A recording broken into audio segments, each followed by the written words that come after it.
Today we're here to conduct two very important conversations, a summit and a community exchange. A summit that talks about AI and accountability and bringing technology to the 99%, and a dialogue on community networks and the importance of understanding intersections of digital when it comes to connecting the unconnected and bringing voices of the ground to spaces like this.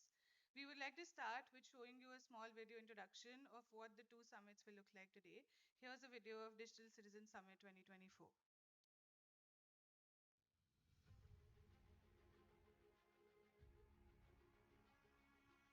The Digital Citizen Summit is back with its sixth edition, bringing together voices from across the globe. This platform has hosted over 250 plus speakers, 100 plus sessions, and has welcomed more than 1,000 plus delegates, a movement for digital change. Last year, we focused on commoning the internet for a vibrant democracy, where we explored methods to create inclusive and sustainable digital solutions for an equal future for all. This year, we will shift our focus to artificial intelligence and explore how technology can shape our future for the better.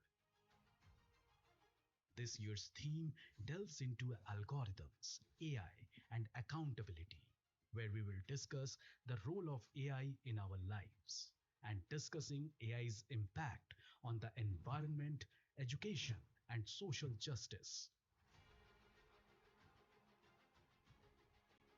With over 20 plus technical discussions, 10 plus lightning talks, exhibitions, roundtables, and workshops await you.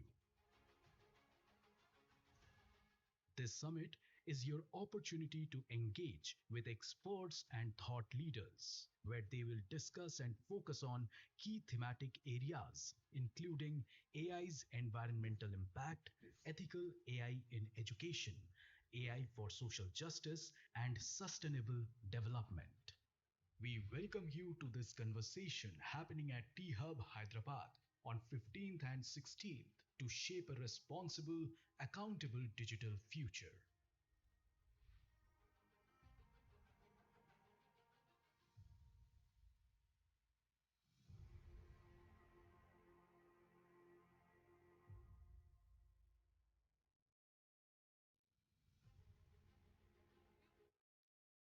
We're also very happy to share that today and tomorrow we're going to be hosting 80 plus speakers for DCS as well as 50 organizations who have come together to make sure that we can have a powerful dialogue in the next 2 days. Again, thank you very much.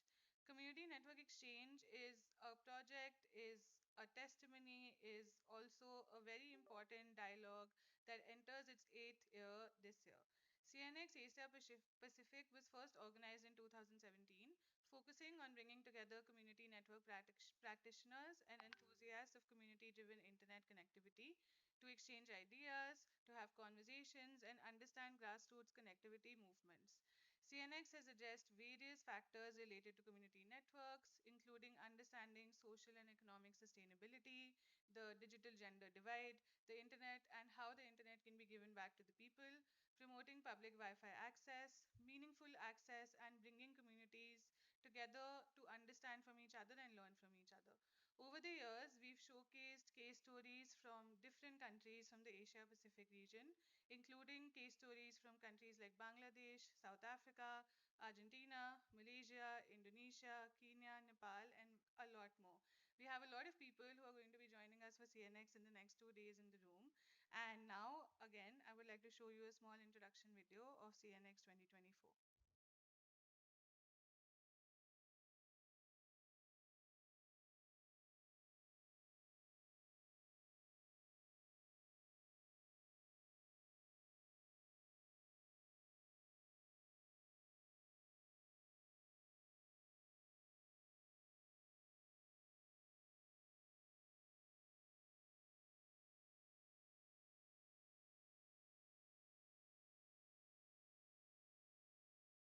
Community Network Exchange enters its eighth year in 2024. CNX Asia Pacific was first organized in 2017. focusing on bringing together community network practitioners and enthusiasts of community driven internet connectivity to exchange ideas and serve as catalyst for the grassroots connectivity movement. CNX has addressed various factors related to community networks, including understanding social and economic sustainability, the Internet of the People, promoting public Wi Fi access, meaningful access, community networks for public goods, and connecting indigenous and mountain communities in its latest edition. Over the years, practitioners from various countries such as Bangladesh, South Africa, Argentina, Malaysia, Indonesia, Haiti, Kenya, Nepal, Malawi, Kyrgyzstan, and Pakistan have attended CNX to share their expertise. This edition of CNX, Building Communities for Rights to Access and Access to Rights, aims to address the challenges of network deployment in rural and remote regions and the subsequent challenge of exclusion from entitlements. CNX aims to bring community led and community centered access solutions to the forefront so that different stakeholders, including philanthropic organizations, government, policymakers, and grassroots organizations, have a perspective on different models and their utility.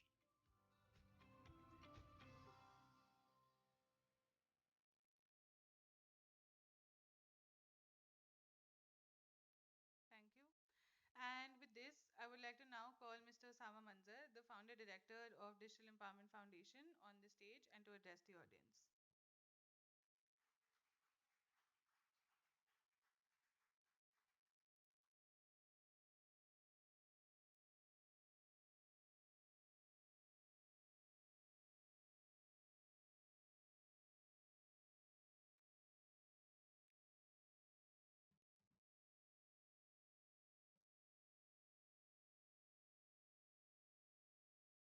I'm just trying to find out what do I have to speak.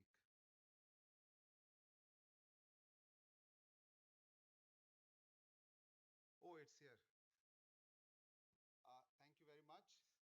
Uh, Good to see the room full and good to see the lift full and also good to see the outside courtyard full, but the stairs are not full, which certainly means that we are hardly careful about our health and environment.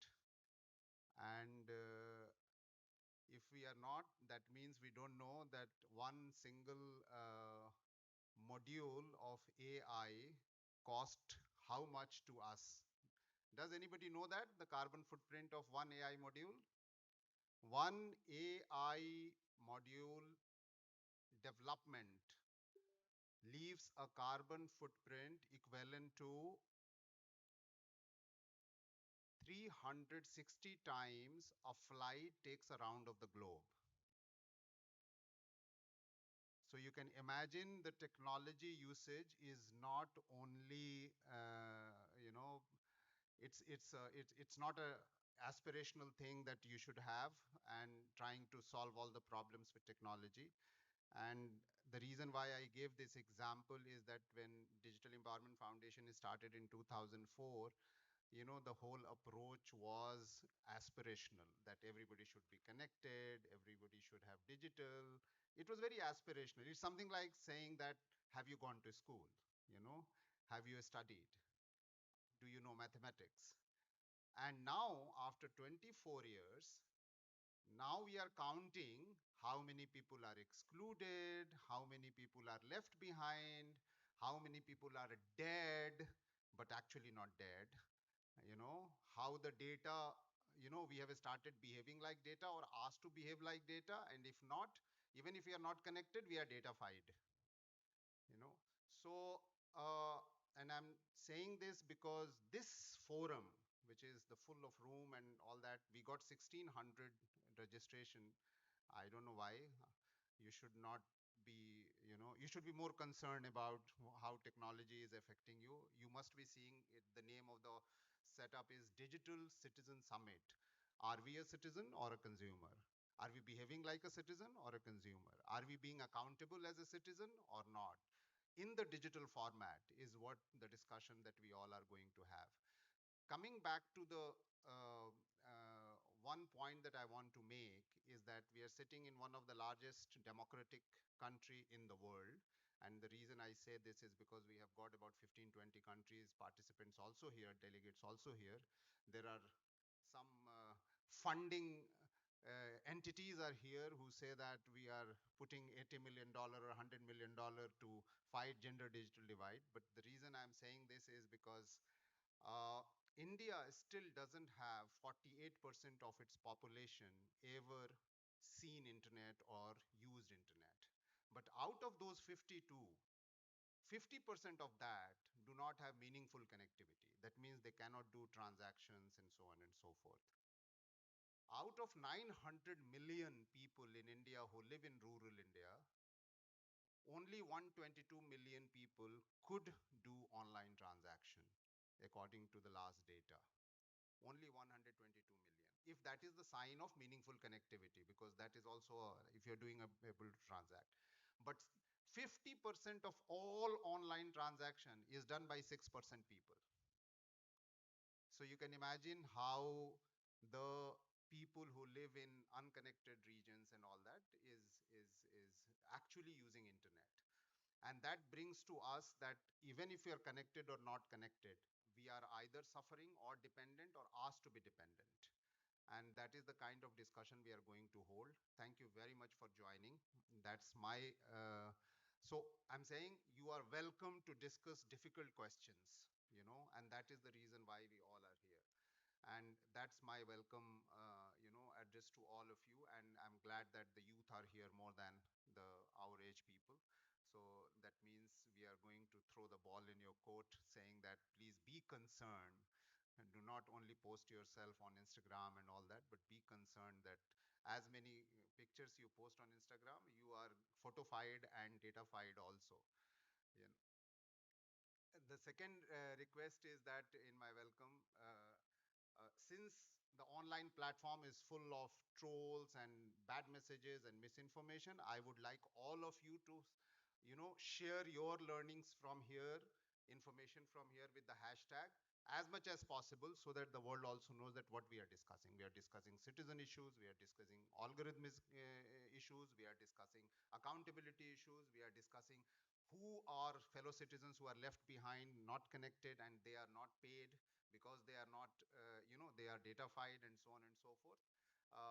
Please do that. The third thing I would like to say is that in a difficult world, this house, which is taken for granted by all of us who are here, T Hub, is thank you very much for giving us this space and Telangana government to discuss anything that we want to discuss, right? That's a huge thing because today we don't have many platforms where we can discuss anything and everything, and this is a place where we are discussing anything and everything, literally anything and everything. And thank you very much, T Hub. Sujit is here, who is going to address you, who is the CEO. But we don't want to ignore the fact that and want to recognize that we are here very comfortable. And thank you for this comfort. Thank you for this platform that has been given to us. Last year we were 400. This year we are 1600. I don't know how many we will be next year. So thank you very much for that. And yeah, I mean that's about it. Do I have to also? Yeah. So one of the protagonists of this positive environment is Jayesh Ranjan, who is this additional chief secretary and also the principal secretary of Ministry of IT. And he was in the panel. He was supposed to be here, but as you know, everybody reports to somebody, right? So he had to report in the morning to some meeting he couldn't avoid. So he has sent a small clip, video clip to welcome all of you. I would like all of us to go through so that it doesn't look like that we have invaded the place without the permission of the secretary. Hi,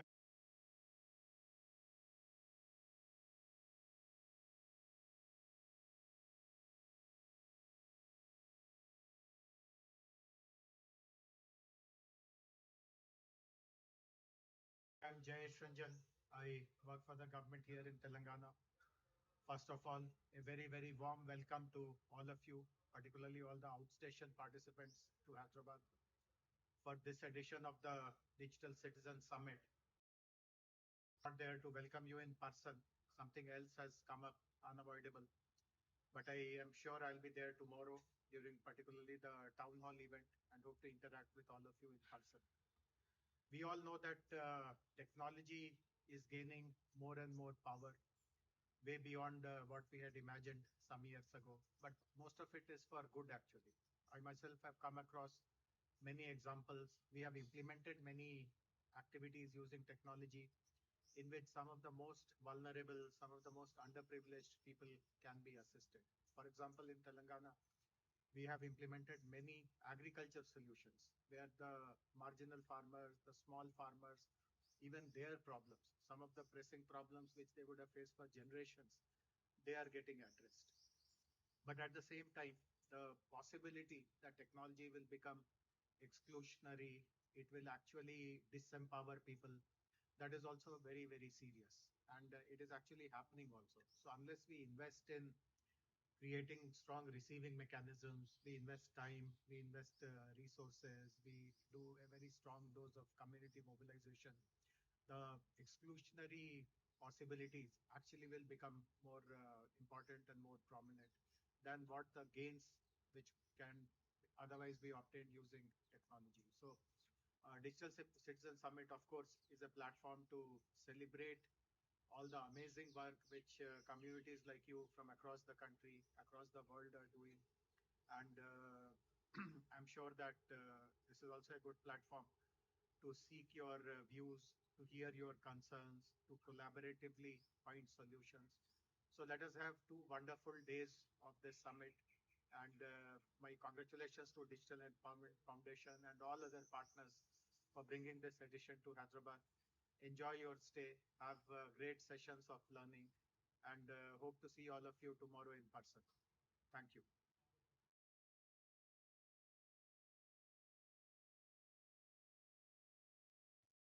Thank you, Jayesh, for being always very, very warm and always saying yes to many of our ideas and many of the things that we keep proposing. He has never said no to any of those things. So I will just take an opportunity to introduce you to Sujit Jagirdar. He is the CEO of this place, T Hub, which is a startup innovation ecosystem located, of course, in Hyderabad. His role involves driving open innovation. Last year, I think he addressed many of you who would be here would be knowing him. He, of course, has taken over as CEO just recently, last couple of months, and comes from a very strong corporate background in Wipro. And but more than that, we both were just discussing is that how do we take it to the next level in terms of social innovation and social engineering rather than just only techno thing. So please, Sujit, come over and address to the audience.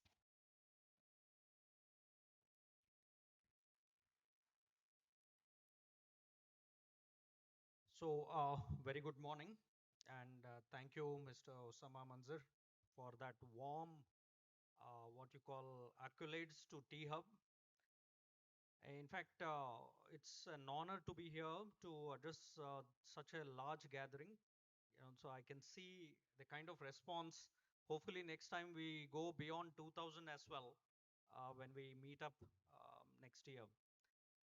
First of all, warm welcome to the all delegates who are coming from various countries. Mr. Osama, the point is that you are not just a CEO of DEF, you are a crusader transforming the digital divide. I can see the kind of work that you have been doing. We are privileged to have you here. And I know Mr. Jayesh Ranjan Garu is not here, but as he mentioned in the video, so we'll have him here tomorrow. But he is one of the prime movers, from the government who has been very supportive. So virtually, we also welcome him. Hopefully he'll be here tomorrow.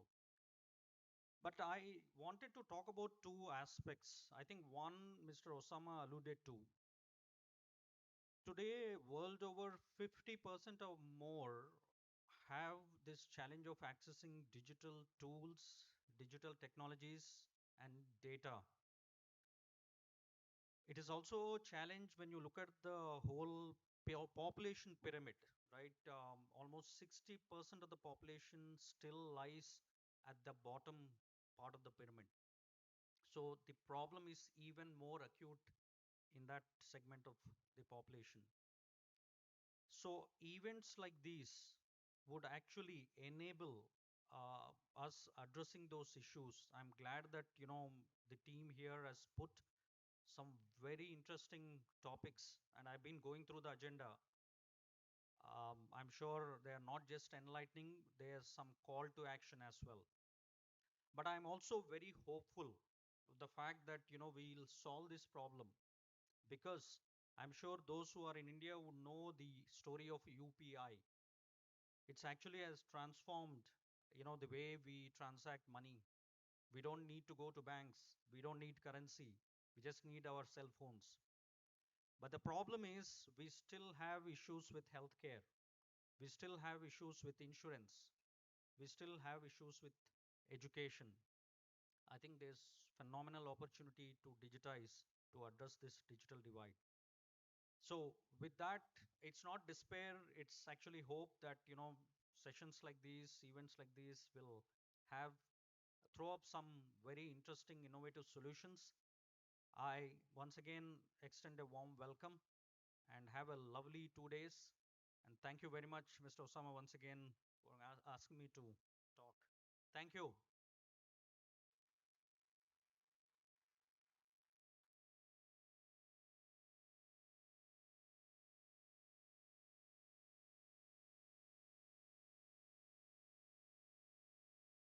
Okay, so there are two, three things that I want to do before we do the inaugural plenary. Um, and that is, even though you went through the video, uh, you know, for us, there are three things important. And that's the reason why community network exchange is happening and DCS is happening together.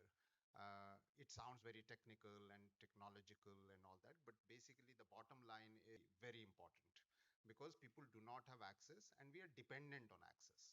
Our life is dependent on access because governments and everybody is talking in such a way and making legislation in such a way that without network and connectivity or access, you cannot even exercise your rights. It's something like saying that I have right to information, but I don't have access to information.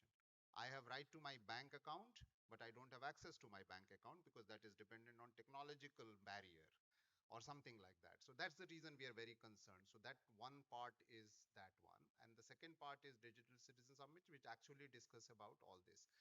The third is this is not only an Indian concern.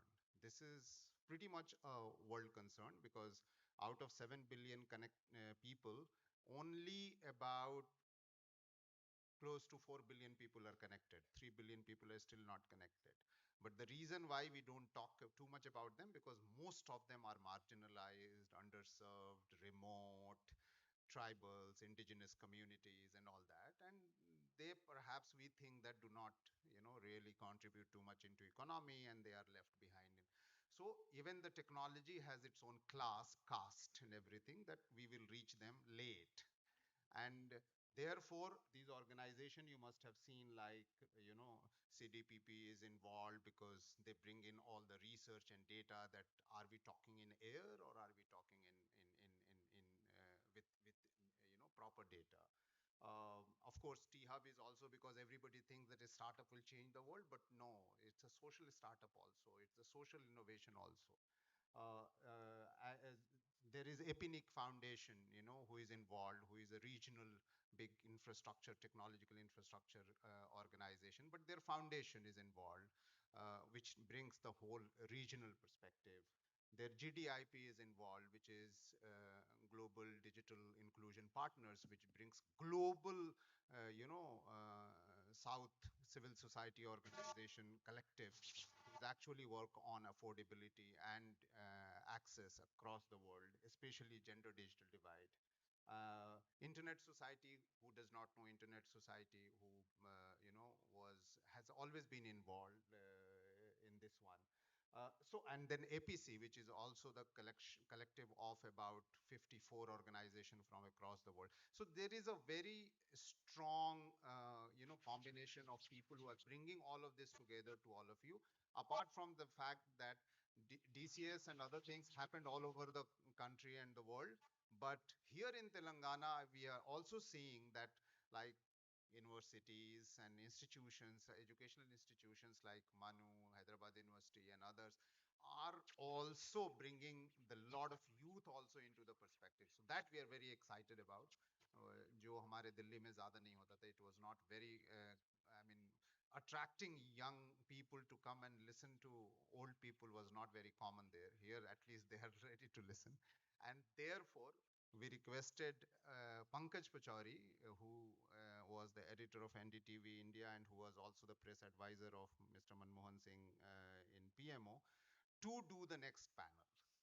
He has agreed. So I am not going to burden you with my presence on the stage from now on. So he will take responsibility of managing the next session. I would like to call him on the stage and you will enjoy the face which you used to enjoy in NDTV before and after, before wala parts, when NDTV was great. Um, and not the after when it is gone into some other hands. Um, and the second is I would also request Rajneesh to come on. Rajneesh is one of the person who co-founded World Wireless for Communities with DEF, lives in Sydney, but also speaks Bhojpuri with me.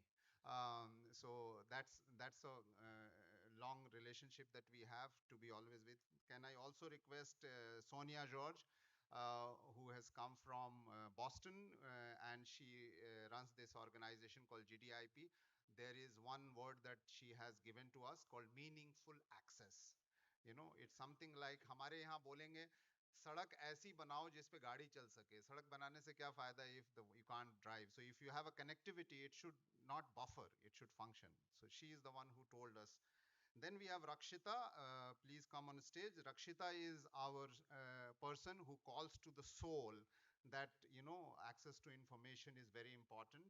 And now, because of the gig working economy and all that, she is a voice of, concern that she brings us.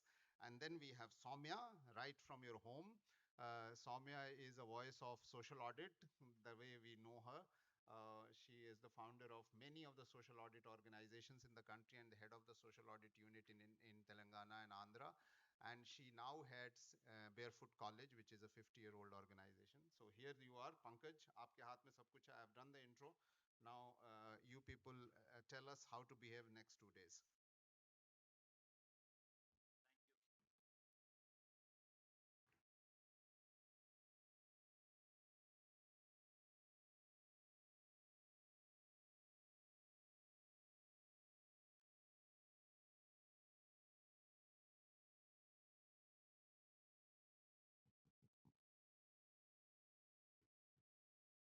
Thank you, Osama, and thank you all for coming, and thank you, T Hub, for hosting us. I can see that this house is sold out. Hello, Hyderabad. Well done. Uh, why this year? I think we have 2,000 registrations from last year's 400. Is I think it's due to AI. The targeting has been very good. Someone has put some sort of a tool to target only the people who are interested in citizens, and I welcome you all and thank you for coming and thank you for such a good intro, Osama. uh, so the subject of this first our first panel discussion is imagining a just future, intersections of access, rights, and AI. My name is Pankaj Pachori. Osama gave my introduction, but I today I'll speak as a citizen, not as an NDTV anchor or Prime Minister's media advisor and so on. We are intersections we are talking about, and I think we are sitting now, right now, in Romania, because the per capita income of Telangana is about Romanian per capita income, which is about $23,000. lot of people who come from Maharashtra, Rajasthan, Madhya Pradesh, Chhattisgarh, Gujarat, Uttar Pradesh, Bihar. These are people, and I'm going about this according to the income tax department surveys. So the top 1,96,000 people in India, they earn more than 20 lakh rupees a year. So that's your Romania. After that, we have a very small layer between 10 lakhs and 20 lakhs, which is about Maldives and rest of the India. And rest of the India is in Africa. Burkina Faso, Congo, Nigeria. Nigeria is even better actually. So that is the kind of intersection Indian digital media is in. That we have a very top, what Osama talked about, only 6% people are more than 70% of financial transactions. That is the 6%. Only 7% people in India pay any substantial income tax. The rest have no income to pay a tax. And that is the challenge of this digital divide we keep talking about. Because the governments, the corporates who own the technology and platforms, they are interested only in consumers. They are interested only in the people who can subscribe to their different packages. They are not interested in people you people are interested in. There is a board outside, and you can see there that these are the Manrega workers who cannot be digitally certified, so they are as good as dead, and they are not getting their wages. So when I talk about Burkina Faso, I'm not being racist and I'm not being elitist. That is the situation. So that's the black hole which exists within India. Now you will say that uh, uh, the CEO of THUB was saying that a lot has been done. That's fine. The glass is half full or half empty. My job, I see as a citizen and as a journalist, is to keep my focus on the glass which is half empty. That's my job. And that's your job too. So thank you again. We'll continue with this conversation later. Uh, I have a very scintillating and very knowledgeable. Everyone here knows about digital more than me. So listen to them more, less to me. First, we'll go in a one round robin sort of a league, so we can talk about this main subject of the day, which is just future and the intersections and access and AI. So, Soumya, I'll start with you. Soumya, as you know, has been the leading light in the state before and after its bifurcation, and she has very strong things to say. She's worked very closely with the governments and as in her capacity as a citizen also. So we'll start with that. So let's, I think we'll just do a round robin of your initial statements, and then we'll get into questions, and then we'll get into questions. I don't have many questions. You guys know more. You have more questions. Please ask more questions. Make my job easier. Soumya. So, one of the thoughts that I'd like to start with is just what we are talking about in terms of access to rights and rights to access.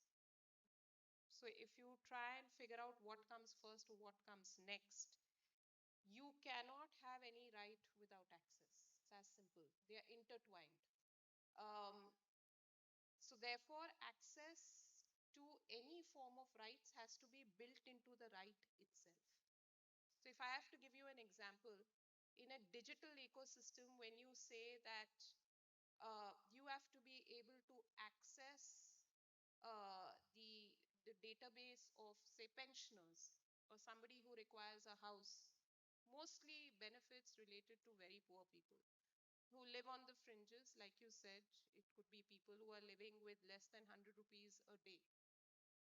So in that digital ecosystem, we end up saying that you have to be able to identify yourself to a system as alive to be able to get a pension. And the ecosystem is built in a way where A, access is difficult. B, you're lying at home, you're a 96-year-old, you cannot get up and come out. Nobody comes to your house to check whether you're alive or dead. For that digital ecosystem, you're as good as dead. So while you are alive, you are desperate for a pension. That's the only thing that's going to keep you alive. You do not, you're not able to access it because your access to that database is restricted. And these are cases where in a digital ecosystem, I think we are very used to, and I've been in government now for 18 years, I quit last year. And I found that we love numbers. So we say, हमने 10 लाख लोगों को दे दिया, 1 करोड़ लोगों को दे दिया, उसमें अगर 10% को नहीं मिला तो आप इतना हवा क्यों? Why are you making such a fuss about it? What is 10% of 1 crore? Those numbers, if you're not able to reach, then I think your digital ecosystem basically fails the poorest of the poor. So, in terms of the right and access debate, I think the two today in a digital ecosystem are far too intertwined. You cannot see them separately because they are not separate. I mean, they are no longer separate. RTI, for instance, is a physical law where you go and you apply for information. अगर आपकी application नहीं ली जाती है, तो आप immediately appeal में जा सकते हो, आप complaint कर सकते हो. लेकिन अगर एक डेटाबेस आपको मरा हुआ घोषित कर देता है, तो बीडीओ के सामने आप उसको ले जाओ और कहो कि ये है भाई, जिंदा है, दे विल टर्न एंड से मैडम ये हमारे हाथ में नहीं है, ऊपर वालों ने हमारा हाथ बांध दिया है. So what do you do when the access itself becomes impossible? I promise not to ask questions, but are we then getting into a situation that despite the digital access in terms of services to citizens, now there's one more Babu we have created, which is the app. A Babu who is a Pratyaksh Babu. वो आपके सामने प्रकट नहीं होता है. अगर आप complain करना चाहते हो, you pick up a phone, you dial today, any of us sitting in this, you call any customer care service, you're speaking to a robot. Now, I mean, I'll give you an example. From years ago, we had a friend who used to work in the MKSS area, and when his girlfriend used to call from the US, she was an American. Whoever picked up the phone would say machine बोल रही है, because they only recognized an American voice as machine. आज हम सब machine से बोल रहे हैं. All of us, whether we want, and the poorest of the poor are worst affected in this because they are made to wait for hours. And realizing that a person is alive, realizing that a person has been denied, the local person who knows that person, you are tying his hands because you say corruption बहुत बड़ा मुद्दा है, हम corruption को curb करना चाहते हैं, तो सबसे बढ़िया deny, मतलब right ही मत दो ना, ना रहेगी बांस ना बजेगी बांसुरी. So you don't give them their right because you're just putting one roadblock after the other. And in this case, it's not a physical roadblock. Access to rights. That's completely understood. And in a country like India, which I've talked about, we have 18 languages, I think, on our currency notes, so people can understand that what the currency note is talking to, what its promises to different people who need different languages. And here we are in a situation where the AI still has to sort of decide that when you are talking to a machine, it's not translating simultaneously in 18 languages. And even if it does, it will have very funny sort of outcomes if you try to translate something from Google. And you'll be, that's a best joke which is going around. So that's again a access problem because we are a very large country, so many languages. Coast pe pani badle char coast pe bani. At every 4 kilometers in India, a language changes. So you can imagine the diversity of this country. And Rakshita is with us, who's also been working. How many of you have used Zomato or Swiggy? All all these people, you need to know what happens to the gig workers who are serving Zomato and Swiggy. And Rakshita is the right person to talk about that. She's worked a lot with the gig workers who are at your back end and who are giving you your samosas and your cocktails or whatever you are ordering. Rakshita. So I definitely, I think the whole attempt of looking at a just future can't really begin if we don't truthfully acknowledge the present. So even just trying to understand what's going on, gig workers definitely, and we're also having a dedicated session for it. But we also want to try and sort of try and share with people that what are the claims that digital technologies were introduced with. There are two things that I primarily want to use this platform to talk about, and maybe the second through the questions I'll try and make time for. But ये digital interventions जब introduce किए जाते हैं, तब क्या तीन चार चीजें बोल के they were introduced, and we want to try and show that today's reality is in a situation that not only are we achieving what the stated intention and the stated claim was, we're also leading to a whole lot of other exclusions, which power or state calls collateral damage. So we started with that लोगों को databases से हटाने पड़ेंगे ताकि corruption जो illegible लोग हैं जो गलत बेनिफिट्स ले रहे हैं वो सब हटे so that more eligible people can come onto our database. We've seen people are being excluded, ineligible people still being on databases. No ration list has opened out to include so many more people who have actually been excluded because of the 2011 census still being the base document in 2024. So we're seeing that the whole attempt of trying to clean up databases through digital technology in the name of reducing corruption and in the name of increasing access to those who deserve it is actually not happening. All of those people are very much still in the databases, and we've led to, like we'll see in the session at 4 o'clock, the kinds of people who are out of the database. Second, we're saying digital technology is going to be used to control corruption. We are going to make sure incorrect people don't access and the correct people are taking on. We will see examples. I won't take much time here. Facial recognition is being used on a program like Narega, which is being implemented in 6 lakh villages. What all is being done to look at controlling corruption, and none of that is being achieved. And what in turn it's led to, and the kinds of workers who've not able to even recognize their attendance. Um, the third kinds of things that are introduced is that एक identity card बन जाएगा, आधार एक होगा.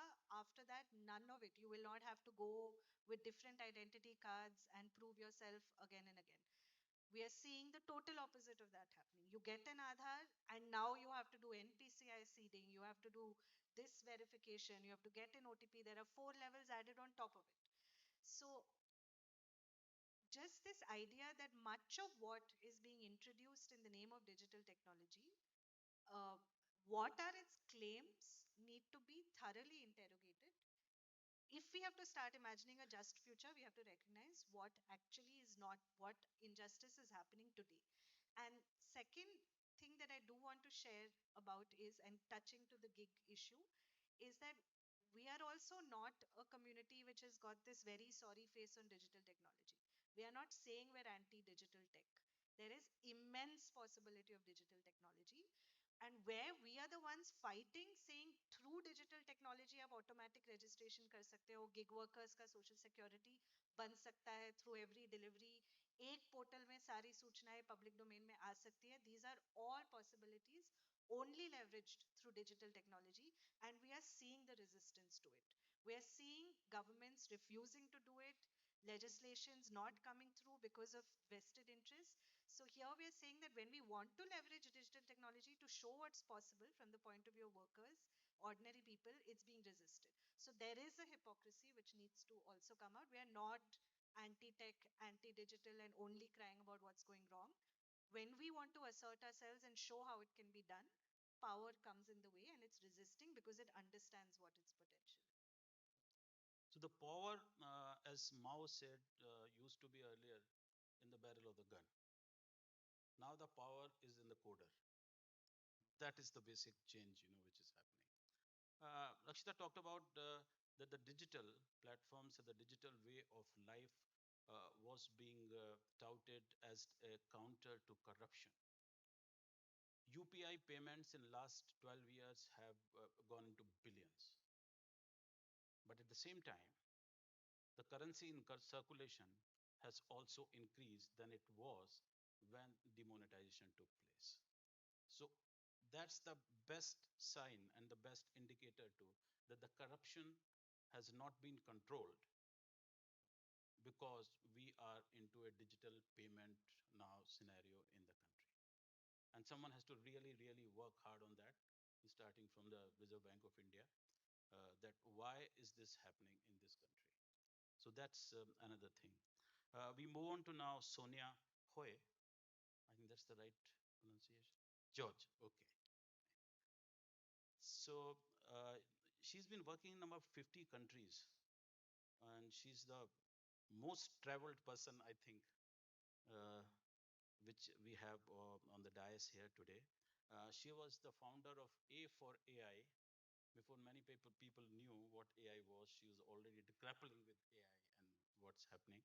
And now she runs the global digital inclusion partnership, which is at the central theme of our summit today. Sonia, can you bring in from your experiences across the globe what has worked and what has not?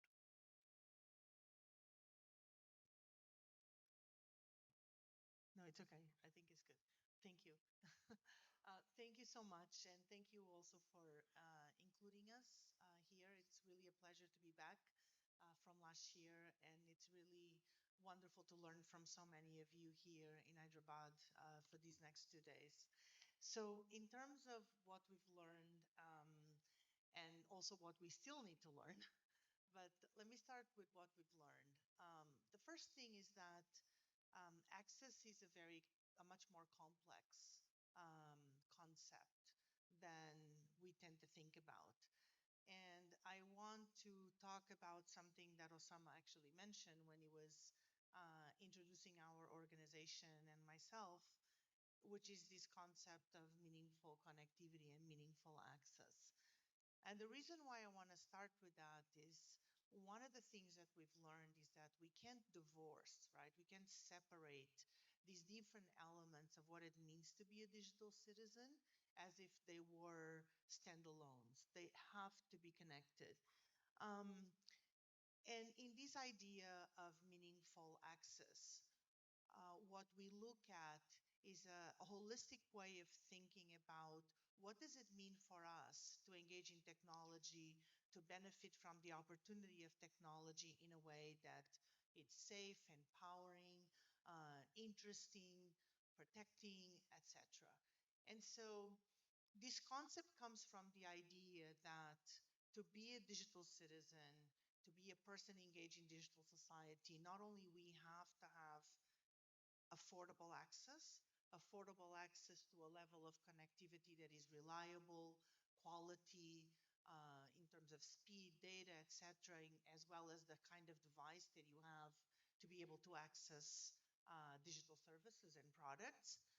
And then also, just as importantly, that that meaningfulness comes from the content that you have access to.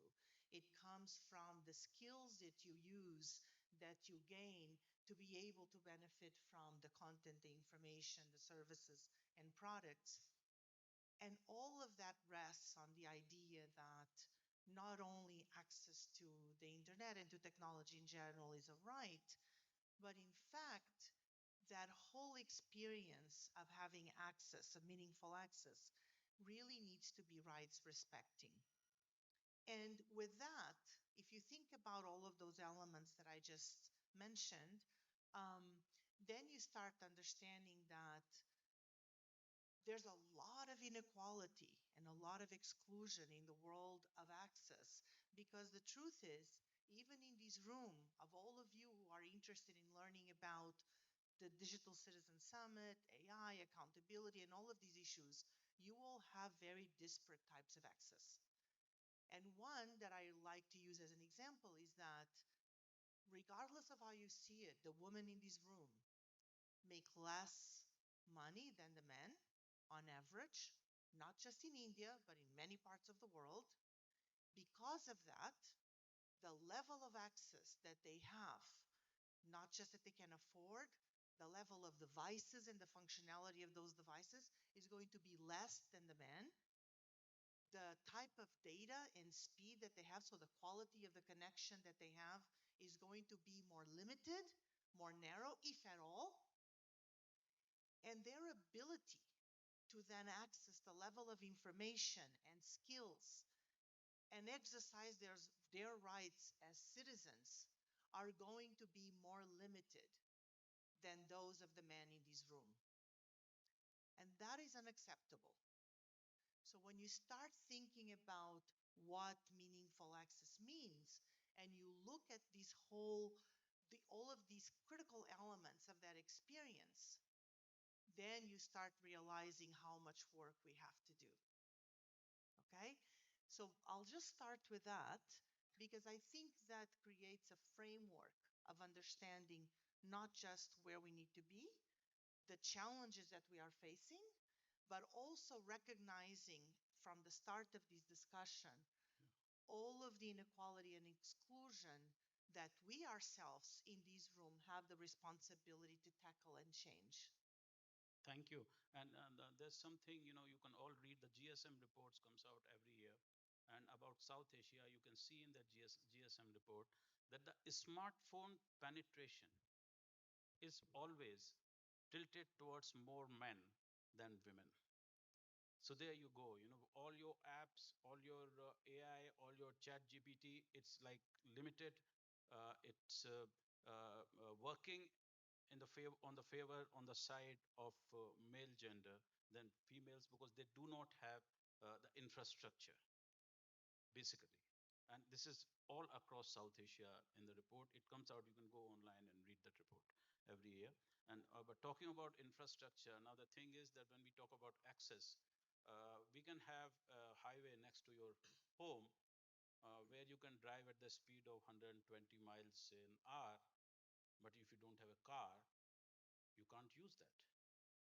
It's useless to you because you have a dirt track where you are driving your bullock cart.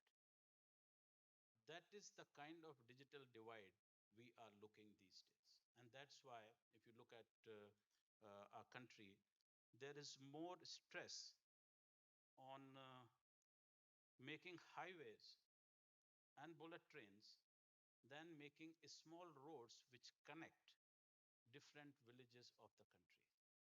If the farmer has no road from his farm to the highway, he cannot get his produce and infrastructure. And that brings me to a person who is worked a lot on infrastructure. Rajneesh is the CEO of APNIC, and you worked with ISOC also earlier, and all your .NET and .gov and all that kind of stuff. He knows everything inside out. Okay, infrastructure. Do you think that just creating infrastructure that we are doing right now is leading to a situation that where we are creating actually a new kind of colonialism where the owners of the platform, owners of the technology, the users of the technology are the colonial powers and the rest are subjects? So, interesting premise, Pankaj. You, of course, keep the hard question for me, right? Um, okay, so let's maybe unpack that a little bit. Um, when someone can't develop that infrastructure and someone else sees an opportunity, they'll step in. It's an open market system, it's a competitive market, etc., etc. At least that's what we aspire for in most parts of the world today. What we've had in the Asia Pacific at large, but particularly in South Asia, if you look at the statistics, more than half the population is still online. So just, as I said, let me just unpack that a little bit so that I can answer your question better. The problem is that if you have half the population offline, it also has a direct relationship to what infrastructure exists. But it's not just about running cable or setting up satellite links or whatever else it may be. I think you also have to take into account that this South Asia in particular is a very tough terrain to work in. You've got the tallest mountains, for example. You've got some of the most powerful rivers, and valleys, and it goes on, and jungles. Um, and having worked in infrastructure for quite a while, in fact, most of my career in some way or form, most of the time, deploying infrastructure becomes a political problem, not necessarily an economic or financial or technology problem. The technology is actually the easy bit. To connect two cities, one of the biggest problems we've ever had in past work that I've done, a simple thing called right of way. No, you can't dig there, you can't use that, right? And it just becomes so complicated. So as I said, let me unpack a little bits here and there. But I don't want to get into the weeds. Perhaps in the breaks we can have if someone wants to talk about that. Um, the question about the new colonial powers on the internet, and I think it goes to what I was just alluding to before, that what we have is there's a space or vacuum that exists that some entity can step into. Now, government might not have the priorities or the economic or financial capacity to work in that space, so private sector steps in. Now, private sector should be held to account. And by the way, I should say one thing missing on this panel is the private sector. Um, and maybe that's something we may want to look at in future. So um, that perspective is also very important, right? But the question then becomes, if someone else, a private sector, I'll give you another example. Most of the submarine cables being deployed around the world right now are not being done by governments or the old telecom companies. They're being done by the new age digital companies, right? In fact, Google and Meta are probably the largest cable owners in the world now. When I was in the telecoms world in the 1990s, so my background is telecom and power engineering. When I was working in that field, there was no concept of a content provider would actually be running cable and owning cable and selling services on that cable to telecom companies. It used to be the other way around. So the dynamics have completely changed, right? But it also is about money. It's also about having access to those resources to build those systems. Investments. Investments. Yeah. And where does the money come from? Where the money will come from and where the profits will come from after that. Because private sector, that's the motive is profit. Absolutely. There you go. So now, as you said, most of the cables, which is basically your super highways, those are the highways on this. They are owned by a private sector. The governments will bring in regulations now and then and inadequately according to their needs and according to needs, political needs of the parties in power, kind of a thing. I've been working with the Sri Lankan government for last about 6 months, and one of the ideas was about T-Hub, by the way. We wanted to export T-Hub to Colombo, and the government changed. And the new government, which has come in Colombo, they are not very inclined to have such a close cooperation with India. You are talking about try opening any website which ends in .pk in India. That's the border. On one hand, we are talking about getting communities closer, but in India, we do not have access to Pakistani websites. I follow the Pakistani Foreign Ministry when they are having their summit there, and I thought I'll follow them very easily and I'll get the information which is there, but I cannot open a .pk file because someone somewhere on the superhighway has got a roadblock. Use a VPN. There's another. Now people will start selling VPN. That's a new market. Very good. Thank you very much, all. Now you heard enough, and I would like to throw it open for questions. I'm sure your minds are buzzing with questions. You can also later on tag people, ask them, send in their DMs, and really bombard them. Like 2,000 people, like really bombard questions to people. But here in the hall, if anyone has any questions, please go ahead. Osama, let's start from the toughest question. Come. If Mike, Rajneesh wants to give away the mic. No, so I want to ask question for each one of you.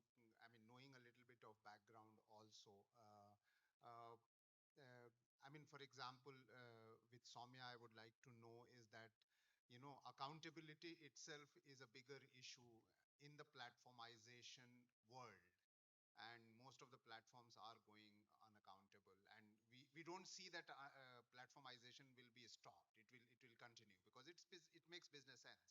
A lot of people are signing up without question. So one is that how do we bring accountability to that one? And to Rakshita, I have a question is that uh, one of the biggest thing in the digitization is the voice of the people.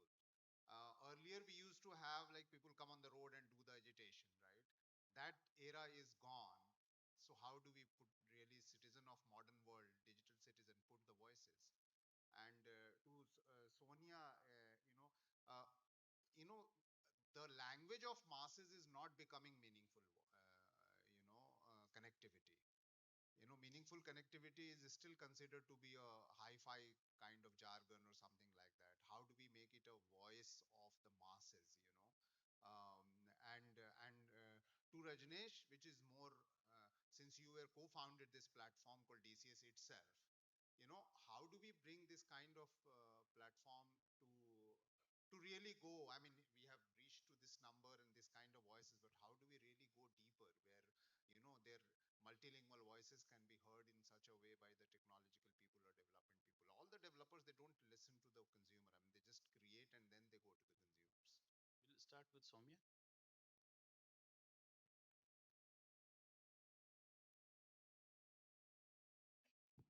Yeah. Uh, I'm going to do a little bit of Hindi and English to be able to also try and scale the language bar. Suchna ka adhikar, the right to information law, came from very poor people realizing that they are not able to access their right to minimum wage or to work in a corrupt ecosystem. And that battle actually led them to fight for a law which was to say सारी सूचना public करो, हमारे records को बाहर निकालो, हमारे काम के बारे में जितने भी आपके पास सूचना है वो निकालो. We would like to know कि हमने कितना काम किया है और हमें कितना आप wages दे रहे हैं. So that's where the RTI, the battle for the law began. I think today in a digital ecosystem, and I've often thought, do we really need one more law? I think we need an accountability law. You need to hold people accountable.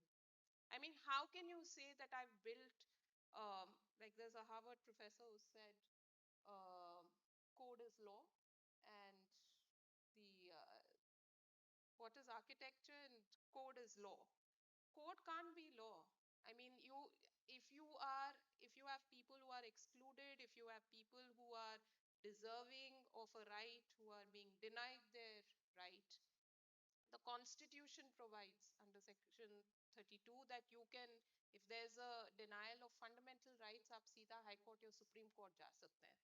लेकिन एक digital ecosystem में आप केवल एक robot से बात कर रहे हैं. There is no human being at the end of it, at the end of that conversation. So I think what we really need is an accountability law where every single person, including the person who's writing the code, is held accountable. You cannot say, I'm sorry, this is above me or beyond me. Coda This is the is king, as we said. absolutely. Absolutely. And that's the next thing, Rakshita. Yeah. Just to respond to that one specific thing of, it's absolutely true, there's also a reason why government prefers portals and helplines and websites, right? It is, we, the state wants you to be one person challenging one authority. This individual pursuit ही रहे, लोग इकट्ठा ना हो, क्योंकि एक साथ ताकत बढ़ती है. That's exactly what they want to try and break, and which is why whenever you take an idea of a reform, govern, grievance redress हो, accountability हो, governments are the most excited about portal खोल देंगे. Helpline शुरू कर देंगे, portal खोल देंगे, app बन जाएगा, सब ठीक हो जाएगा. But we have to understand that not only is the fact that it's digital that it's the problem, but it's also hindering collective mobilization of people. They want you to just come to them as a person, not as a group of people, which will build on each other's strength. The thing about what is the way out, considering that this is only a trend that will continue, we definitely, and that's what we're advocating for everywhere, digital has to be a option. It cannot be the only option. You cannot leave people without multiple options to pursue their own path of accessing information, seeking redress, dissenting, filing complaints. You can't reduce all pathways to a digital pathway. Have a digital pathway. Those who prefer it will use it. Those who don't should not suffer. So, physical face to face platforms have to complement, and face to face is what we're saying actually is what challenges power, challenges impunity of power. You need that opportunity And of taking on yeah, people. face to face here doesn't mean FaceTiming, okay? I think you all get that. Okay. One thing, Sonia, before you start, I'll just tell, I mean, from what she was saying, in 1980s, the government of India, the mighty government of India, found that there were 15 windows one had to go to if you wanted to start an enterprise, a factory or a production house or something. So the government said that we are going to have a single window for all these clearances.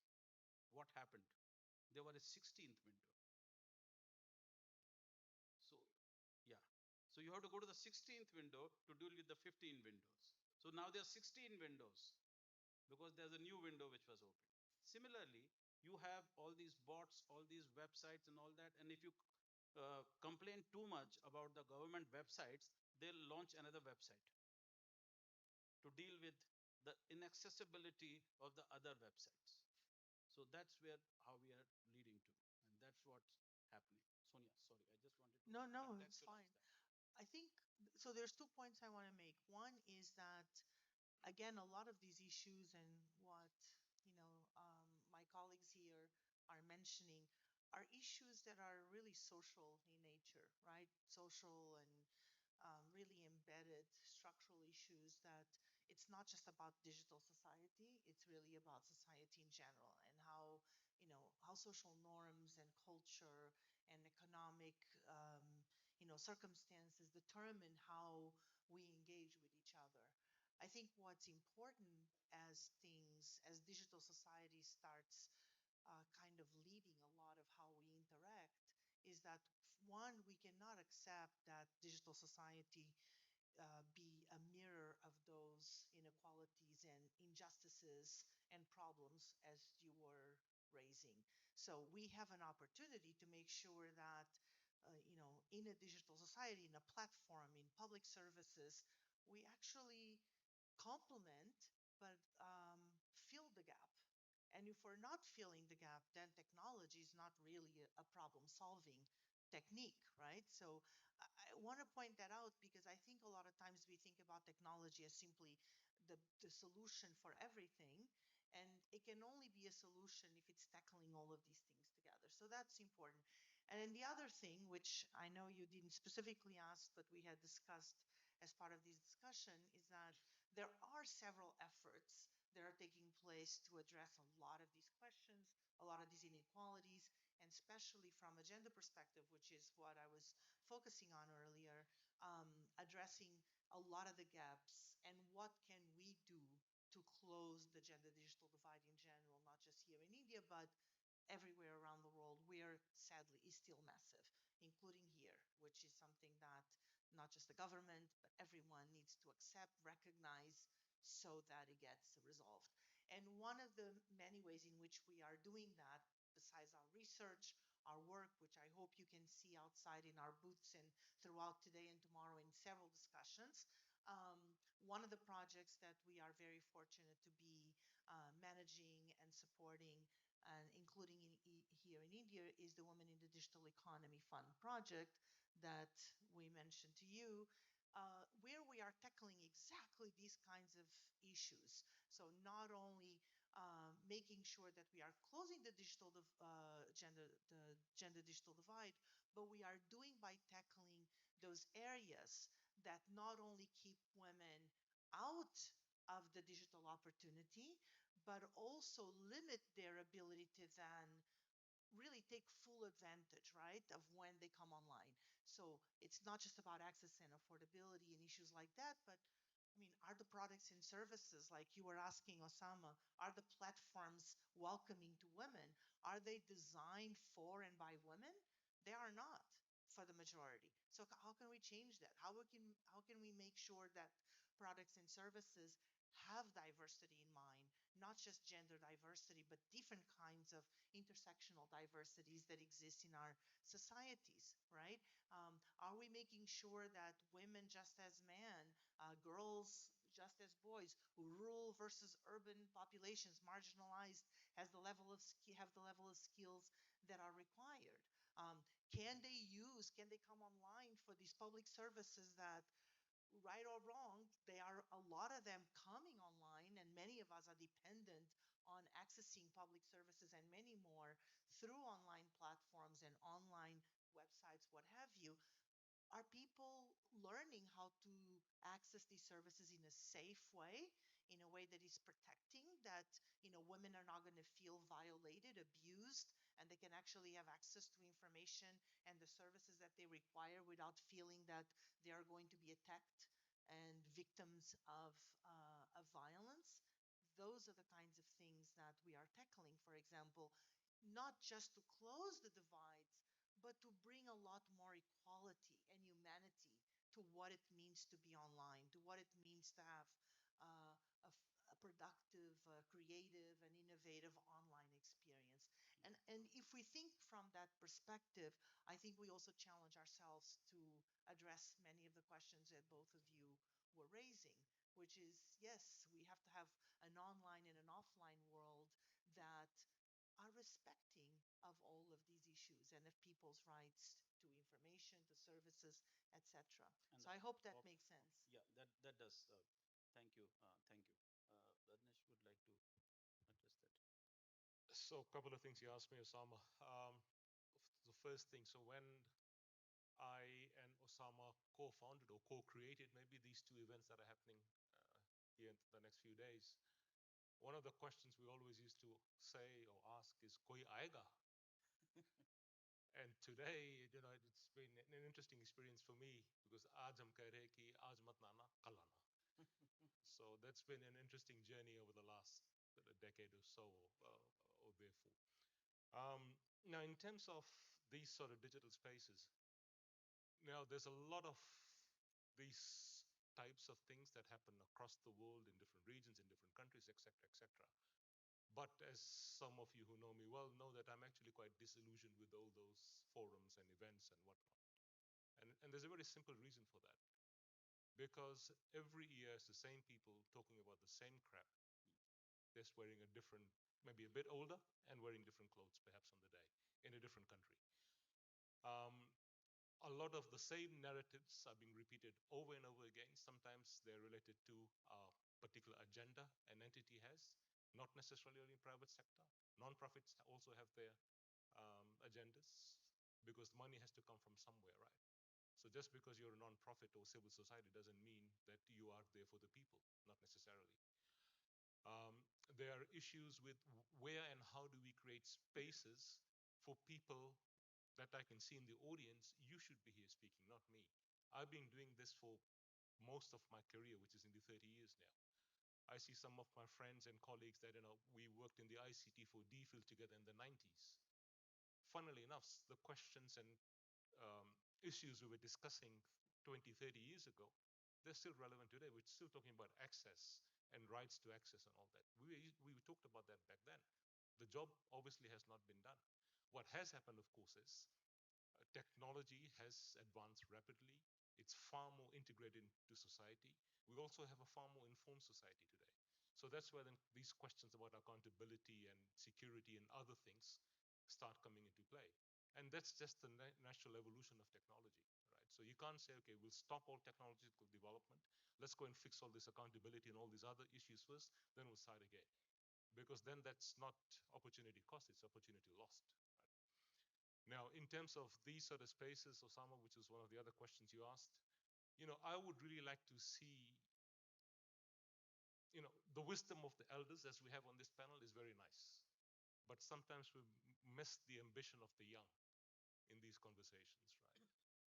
And Okay, that's what I'd like to see I'll more turn to of. the young. Are So you it's saying that you are much older than all of us here on the panel? Sorry. okay. So let's get the average age of the discussion down. So I saw some hands going up. We don't have much time, but still, I mean, you in the front, can you take this?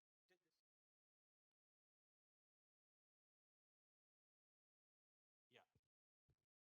Hi, good morning. Thank you for the talk. My name is Vardhan Nair. I have two questions. One is for Soumya ma'am. So I'm working on, actually, let me just sit down 1 second. So I've been working on data doubles and surveillance for a bit now. When you talk about navigating data doubles and surveillance, which is basically, what you were talking about, which is a person's identity in the database, just broadly. So when you talk about navigating digital ecosystems, some research that I was reading on the Aadhaar uh, database and the exclusion within that format is that people would go to internet cafes, and the people running those internet cafes would help individuals with limited, let's say, digital literacy to process these forms and fill out whatever needs to be filled out for proper processing and quick processing.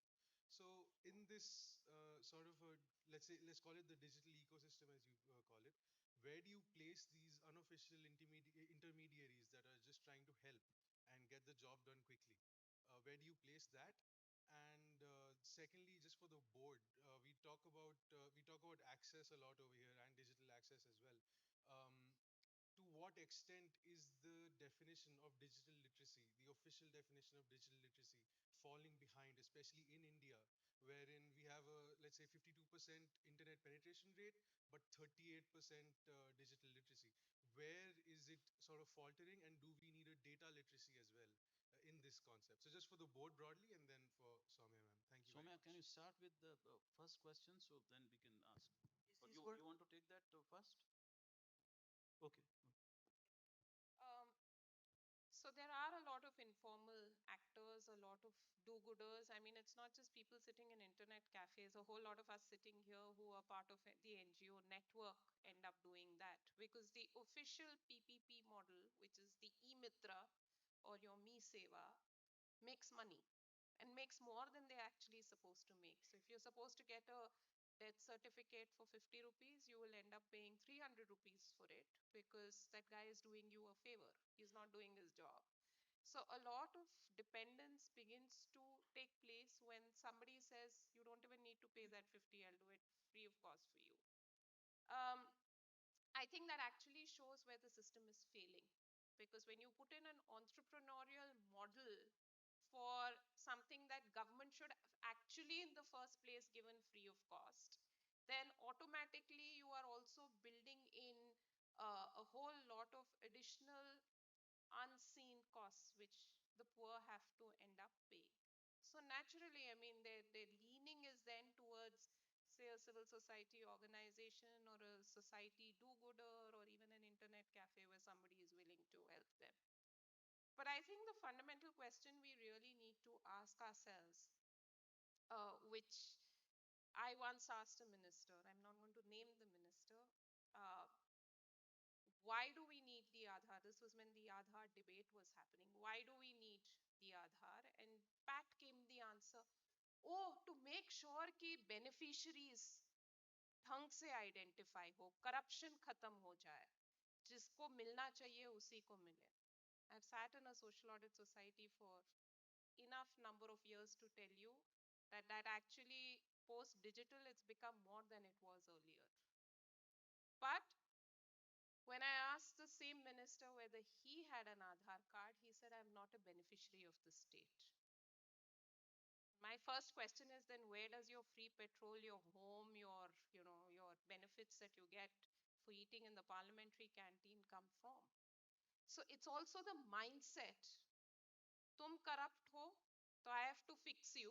Yeah. मैं दूध का दूल्हा हूँ, मैं तो गलत कर ही नहीं सकता हूँ. I just want to give one example. आप कह रहे हो informal interpersonal. I just want to give an example that should leave us thinking a little bit. अभी जो हमारे camps हुए थे, पेंशन वेरिफिकेशन कैंप्स, जिसके बारे में बहुत डिटेल में 4 to 6 जो हमारी जनसुनवाई होंगी साथ ही है बोलेंगे. But there was a scenario where pension verification was not getting done because the person, the block development officer, did not have a particular login that he could access and clear some things. So we actually saw that once the login changed, he was given the login access of a collector. And you could see that just with the change of login credentials, a BDO now is executing the functions delegated to a collector. So you could, I mean, the implications of that it doesn't actually matter who you are, आपके पास सही login, सही digital signature या गलत digital signature आए, तो the kind of actions you can also execute. In our case, it was helpful because हम उसके sir पे बैठे थे कि वो ठीक करे, and he said नहीं है तो इसे login मंगाओ. But what is it actually doing in our country if just by logins are running what's supposed to be run and not the administrative hierarchy, कि एक BDO DM का काम कर पा रहा है क्योंकि उसके पास उसका login मिल गया है. It should leave us thinking कि what is possible. Second part of the question, you want to take that? You asked two questions. Okay, we have been given kill time, but last question, that is my prerogative. No, no, yeah, no question. Okay, so you DM them. Okay, that's the best thing to do. Thank you very much. Just wanted to end on this one note. Uh, when we began the conversation, I did say that our job is to keep looking at the glass, the part of the glass which is half full. There's lots of things which are happening which are very good, and a lot of people who have their pension fund account, EPFO, LIC policies, and all that, they are benefiting from it because they have the right access, and that's the whole point today. I wanted to get my money out of my EPFO. It took me like 30 minutes because I have a computer, I have a time, I have everything. But someone who's living in Jharkhand or Chhattisgarh, a government employee, for them it's no, you keep going to the internet cafe, you keep logging in, logging out, and it's a very difficult thing.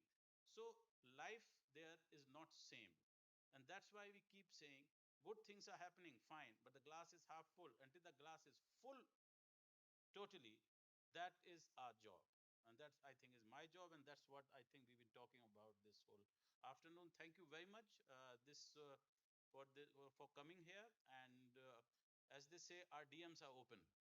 Thank you. Bye bye. Um, Before the panelists leave the stage, we wanted to actually tell you that last year when we conducted Digital Citizen Summit, we collaborated with dignitaries like you. And we have a product that we wanted to release. I would like to call Anjana Divakar from CDPP to give you a small introduction about the journal release and then ask the panelists to please release the journal.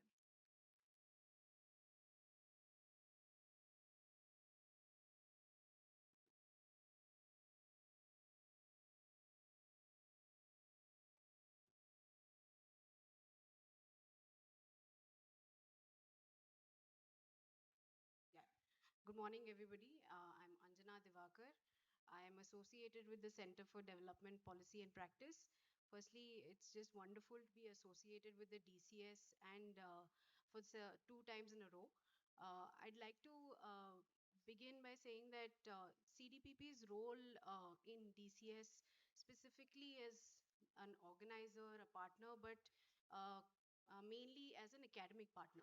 So the Center for Development Policy and Practice is a research institute that works on several public policy issues and developments in the country. We're based out of Hyderabad. And as part of the academic partnership that we have with the DCS and with the DEF, we run a journal, which is the Journal of Development Policy and Practice. So the Journal of Development Policy and Practice is currently in its 10th year of publication. Uh, the uniqueness of this particular journal is that we try and bridge the gap between scholarship and practice. Over the 10 years, we've developed a very eminent editorial board with the likes of Professor Amitabh Kundu. We have Professor GM Scopestake from University of Bath. These are just a few names, but we have a mix of both academic and practitioners that are on our board. We have Mr. Osama Manzar, we have Mr. Anshu Gupta from Gunj. These are just a couple of names. As an academic partner, what we've tried to do here is to bridge this policy and practice gap. The journal focuses on broad issues of public policy, but we've also tried to make special issues that we call in this academic language. We've had a couple of special issues earlier, and the conversation started going that if we're doing DCS, we should also have an output where the scholarship and practice comes together. And thus was developed this idea that we will have a special issue which will be called Technology and Society. And last year, we had a wonderful response by both academia and practitioners who submitted their very well written research papers. We went through a process here where they presented at the DCS and they went through the journal process. And here is the product for the DCS 2023. I would like the esteemed panel to release the journal. I would like to call on Mr. Osama Manzar also to be here on stage.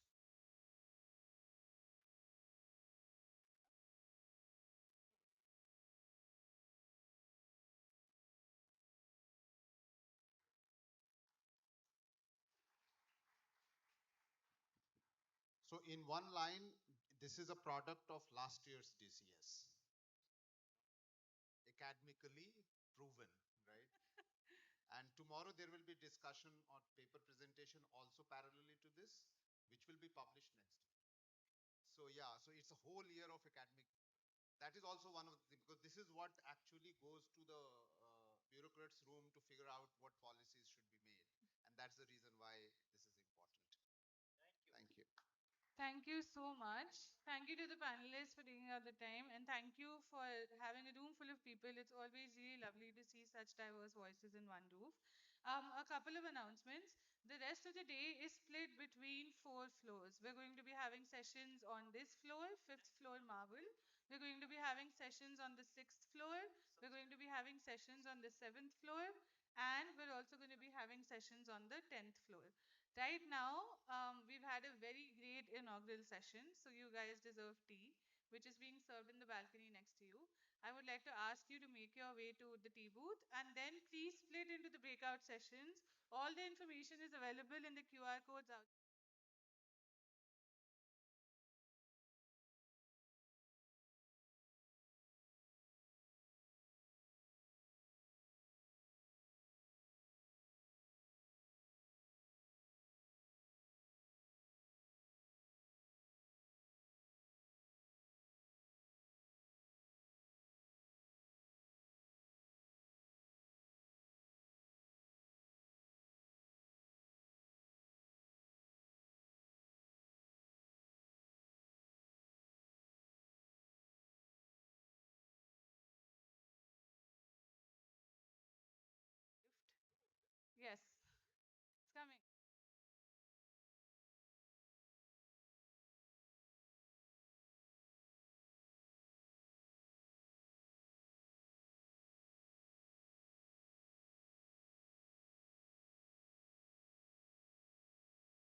because we wanted to make sure that what we do is very precise and very, very extremely important and extremely informative for them.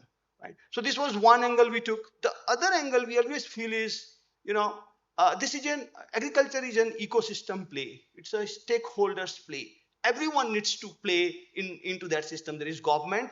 There are different, in India we have KVCs, KCCs, which are trying to help the smallholder farmers. So what we did is we divided the whole like an area like India or say Sri Lanka into a grids of 1 kilometer each, right? And we started giving data about that 1 kilometer each in natural language with all the graphical display.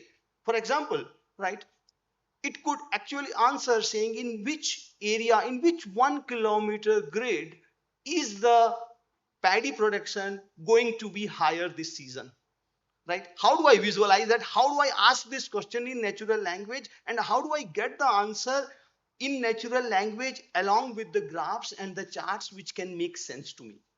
Right? So we felt that this innovation along with the advisory to the farmer is going to make sure that the stakeholders are equally equipped with the AI, right, to be able to reach out to the smallholder farmers. Right? So I do believe in the huge capabilities, capacities, opportunities that generative AI is uh, is having, and it is going to have a significant impact on the lives of the smallholder farmer. It could be a breakthrough for the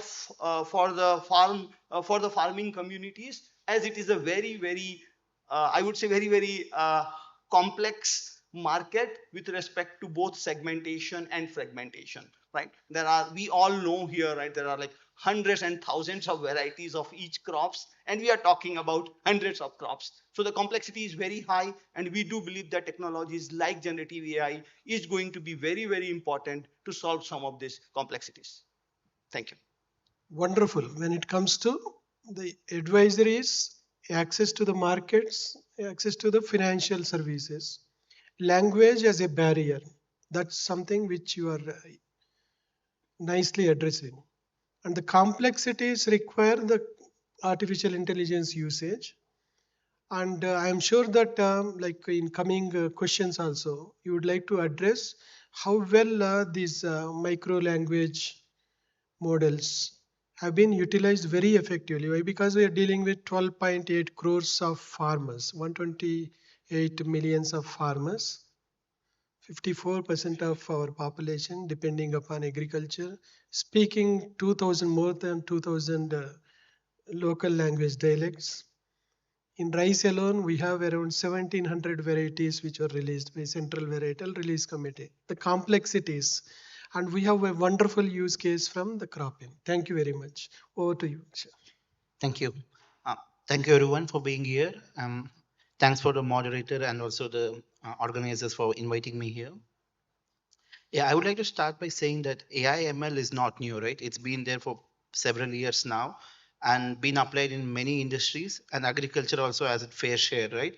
Over the past 5 years, if you look at it, there have been significant increase in usage of micro weather prediction, pest and disease forecast and things like that, right? But what has changed, as Rajesh mentioned, right? In the past 18 years, we have moved away from question and answer kind of a system to a more conversation system, right? AI is your companion, assistant, collaborator, where you're able to get much more personalized answers to it. Right? That's been the big shift which is happening there.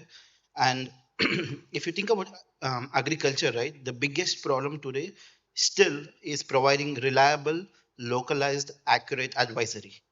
Yes, Professor Mira talks about financial inclusion market services, but those are much more complicated scenarios than advisories. And given there is so much of data availability, advisory is still a challenge, mainly because one, farmers may or may not know how to ask the questions correctly into the system.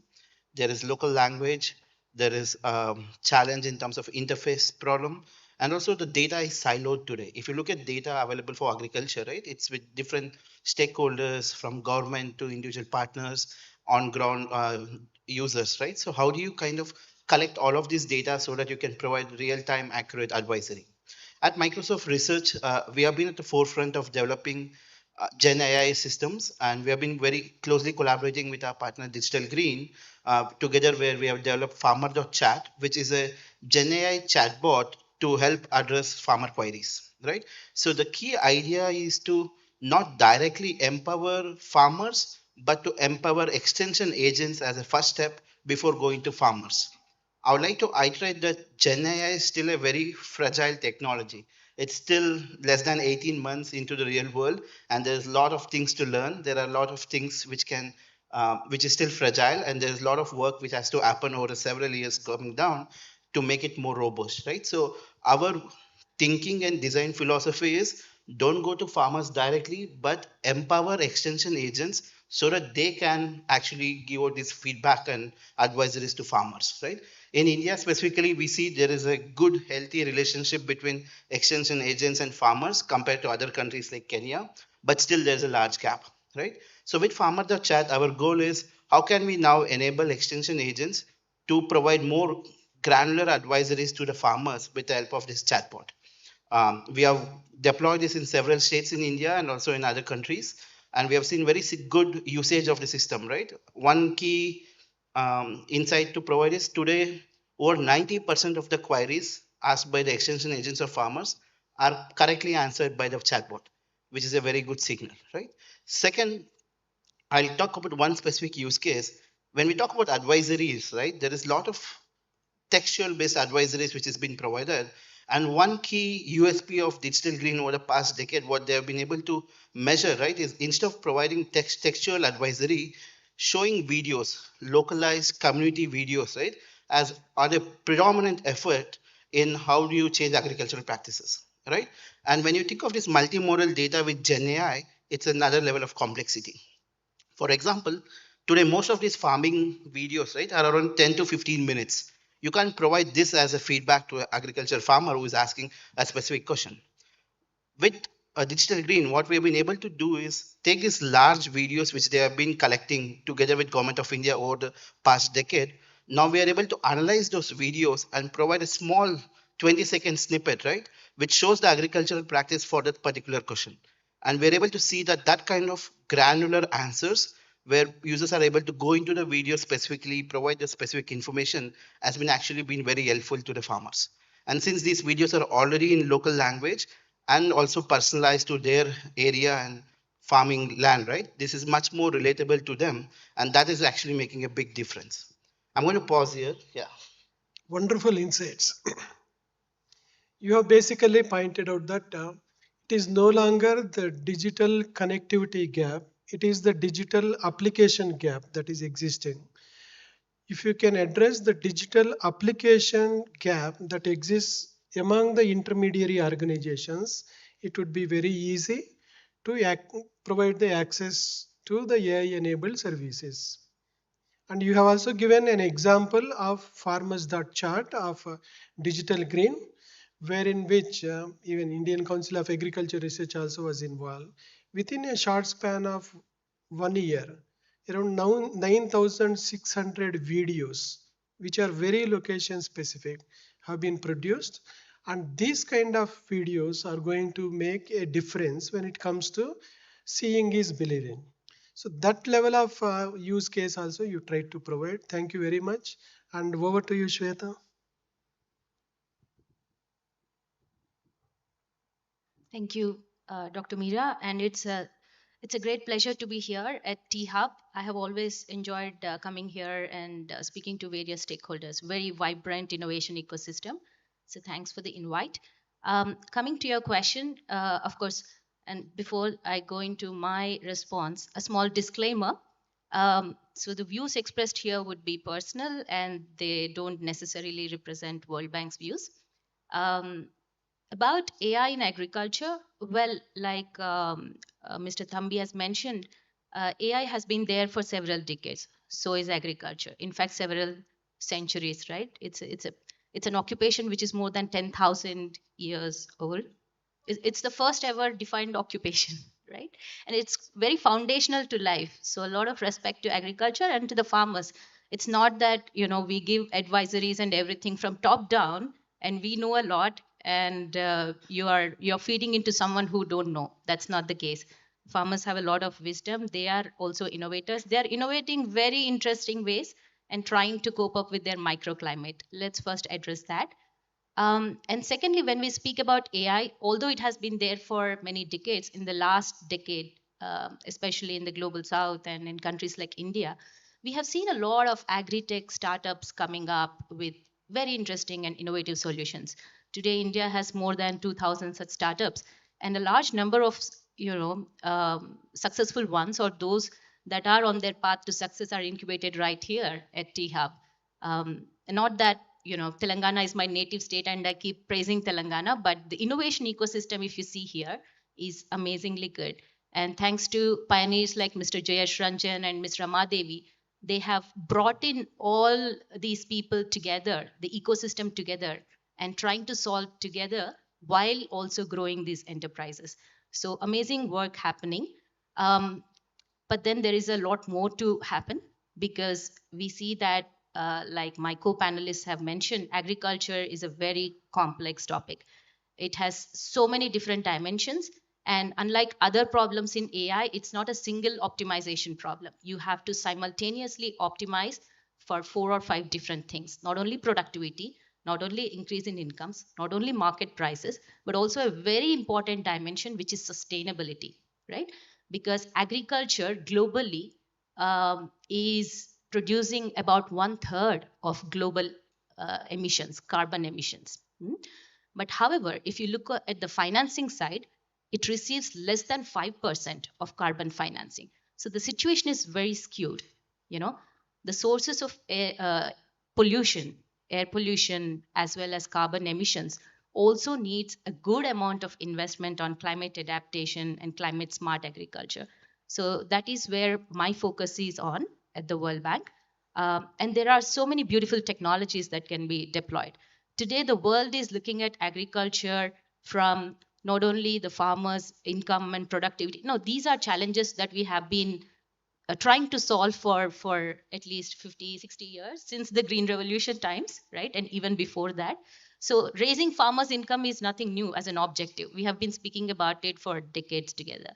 But what we are now looking at is how can farmers cope up in the changing environment? How can farmers cope up with the climate and the weather vagaries?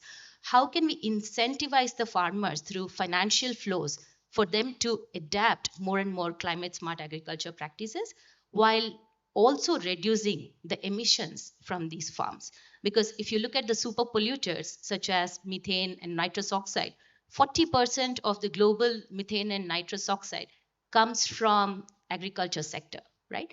And we all know that they have tremendous greenhouse potential, GWP, right? So let's think about these problems as well, in addition to the market access and the financial access. Of course, financing is very important. That is why World Bank is now trying to build a digital platform like an open digital public good, which will democratize this carbon financing for the farmers so that the small farmers can have a better access to the carbon markets. So far, the carbon markets have been talking mostly about renewable energy solutions. Now, we all know that we have reached a certain amount of saturation there. And on the other hand, climate, in the case of agriculture, we see amazing possibilities through soil sequestration. And these are low-cost solutions developed by small farmers and through which they can also benefit financially as well as in the long run with respect to their soil health. So this is where we are invested. At the same time, I would like to mention a couple of points on World Bank's role. So World Bank is mostly seen as a convener of the agriculture ecosystem. So we make some foundational investments that are very important for other innovators, private sector, research organizations to come in and solve. For instance, we are now investing quite a lot in digital public infrastructure. We are partners to massive projects like AgriStack and Vistar, which are going to unlock the digital applications for farmers and reach all these important services to the farmers directly. At the same time, we are also biggest proponents for open source technologies and open data. Ultimately, AI requires a lot of data. It's sometimes as good as the underlying data, right? So how do we democratize this data and allow for everybody to solve? right? Sometimes a startup can come up with wonderful solutions that can unlock the system. It need not necessarily come from the big tech companies. Sometimes startups have a better advantage in terms of agility to crack some use cases. So how do we empower that sort of an innovation ecosystem to solve for such use cases in agriculture? And most importantly, we have a laser focus on the climate smart agriculture, because all said and done in the agriculture ecosystem, climate agenda is sitting on the fence. Everybody mentions climate, but when it comes to financing, Rokda, there is less than 5% that is going to climate, and it's a very important agenda. It is disrupting the farm sector in so many ways. In some places, it causes up to 20% of crop loss, right? So we have to tackle this with a sense of emergency. I just stop here for the interest of time. Wonderful. So when it comes to AI applications, we need to look beyond productivity, profitability, market access, and financial inclusion. We need to step ahead and also start thinking about how AI could be better harnessed for bringing out the climate resilience. And that is the important message which we have received from Shweta. And over to you, Shweta, about the fundamental question about what is that your organization doing, and do you have any use cases in your mind when it comes to AI's usage for smallholder farmers? Sure. So I represent Corteva Agri Science, and in fact, I represent the industry per se, right, for inputs. And so there are multiple solution providers, and as Microsoft is there, World Bank supporting that. But when we come to Corteva Agri Science, we are the ones who are in touch with the farmers day in and out, because that's our product. We are the key suppliers to them, right? So these are customers. And when we understand our customer, we also understand those pain points that they face on a day-to-day basis. Just to give you a set of numbers, agriculture, so 60 to 70% of India's population is employed in agriculture, right? This is the basic data that we have all learned and know about it. Okay, and still it is not considered to be a proper business, right? Do farmers call themselves businessmen? No, right? So a digitalization in this industry is way lesser as compared to other industry, though this industry contributes 70%. Right? So here is where we need a lot of focus. This is one business which is unorganized, a completely unorganized business, which needs a lot of digitalization to be involved. The problems, as we all mentioned, there are multiple problems that we are solving as of now. But the solution has to go to that end user, the end person. And it ranges from starting from informating about a particular solution. I just go back to the same data which Mr. Meera mentioned, that we have around 80% of farm hold which is less than 1 hectare. 1 hectare. And you're talking about somebody whose life, their family income is dependent on what is grown there in 1 hectare of land. They don't have a choice to grow or hedge it through multiple cropping. Right? So then we have to be really precise in whatever we are telling them, because the entire family income is dependent on it. So that's where we are working on. We're trying to give them a solution. We won't say we are 100% there. We are not even 10% there in terms of helping them with digitalization. But what we are helping them with mechanization of banks. Mechanization bank, as you can understand, these are small holder farmers, very, very small land. They cannot buy tractors. They cannot buy farm equipments, each one of them. Right? So we have farm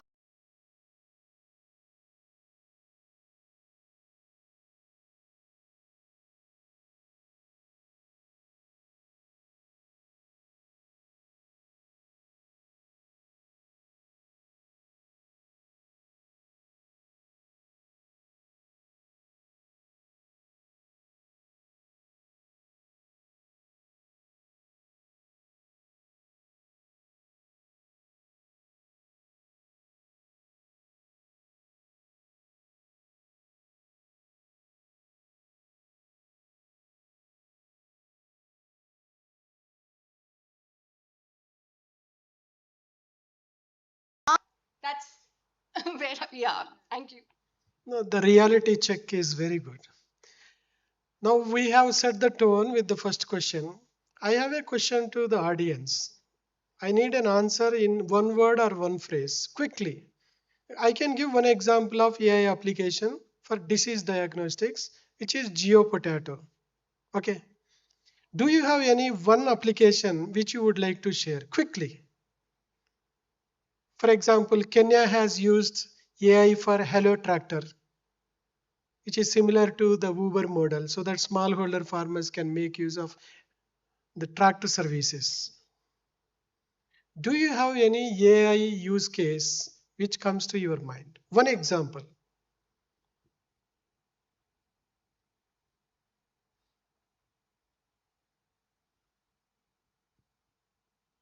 Anyone?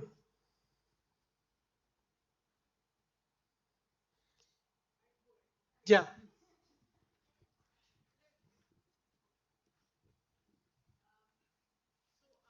a fan of Perplexity AI, which is basically a search engine, a generative AI application, just like ChatGPT. But it tells you the source of the information along with curating the information in a way ChatGPT does. So yeah, Perplexity AI for me. Great. Any other use case? Please.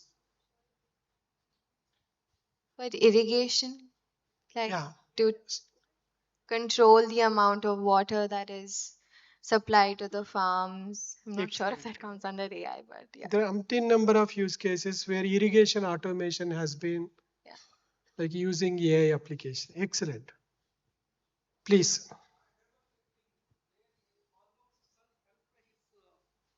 Help is further to on the motor at the well, which is about 1 or 2 kilometers away from the residence. He can on it, off it from home. Like Kisan Rajas, auto pump starters. And this is an intelligence skill without a formal education.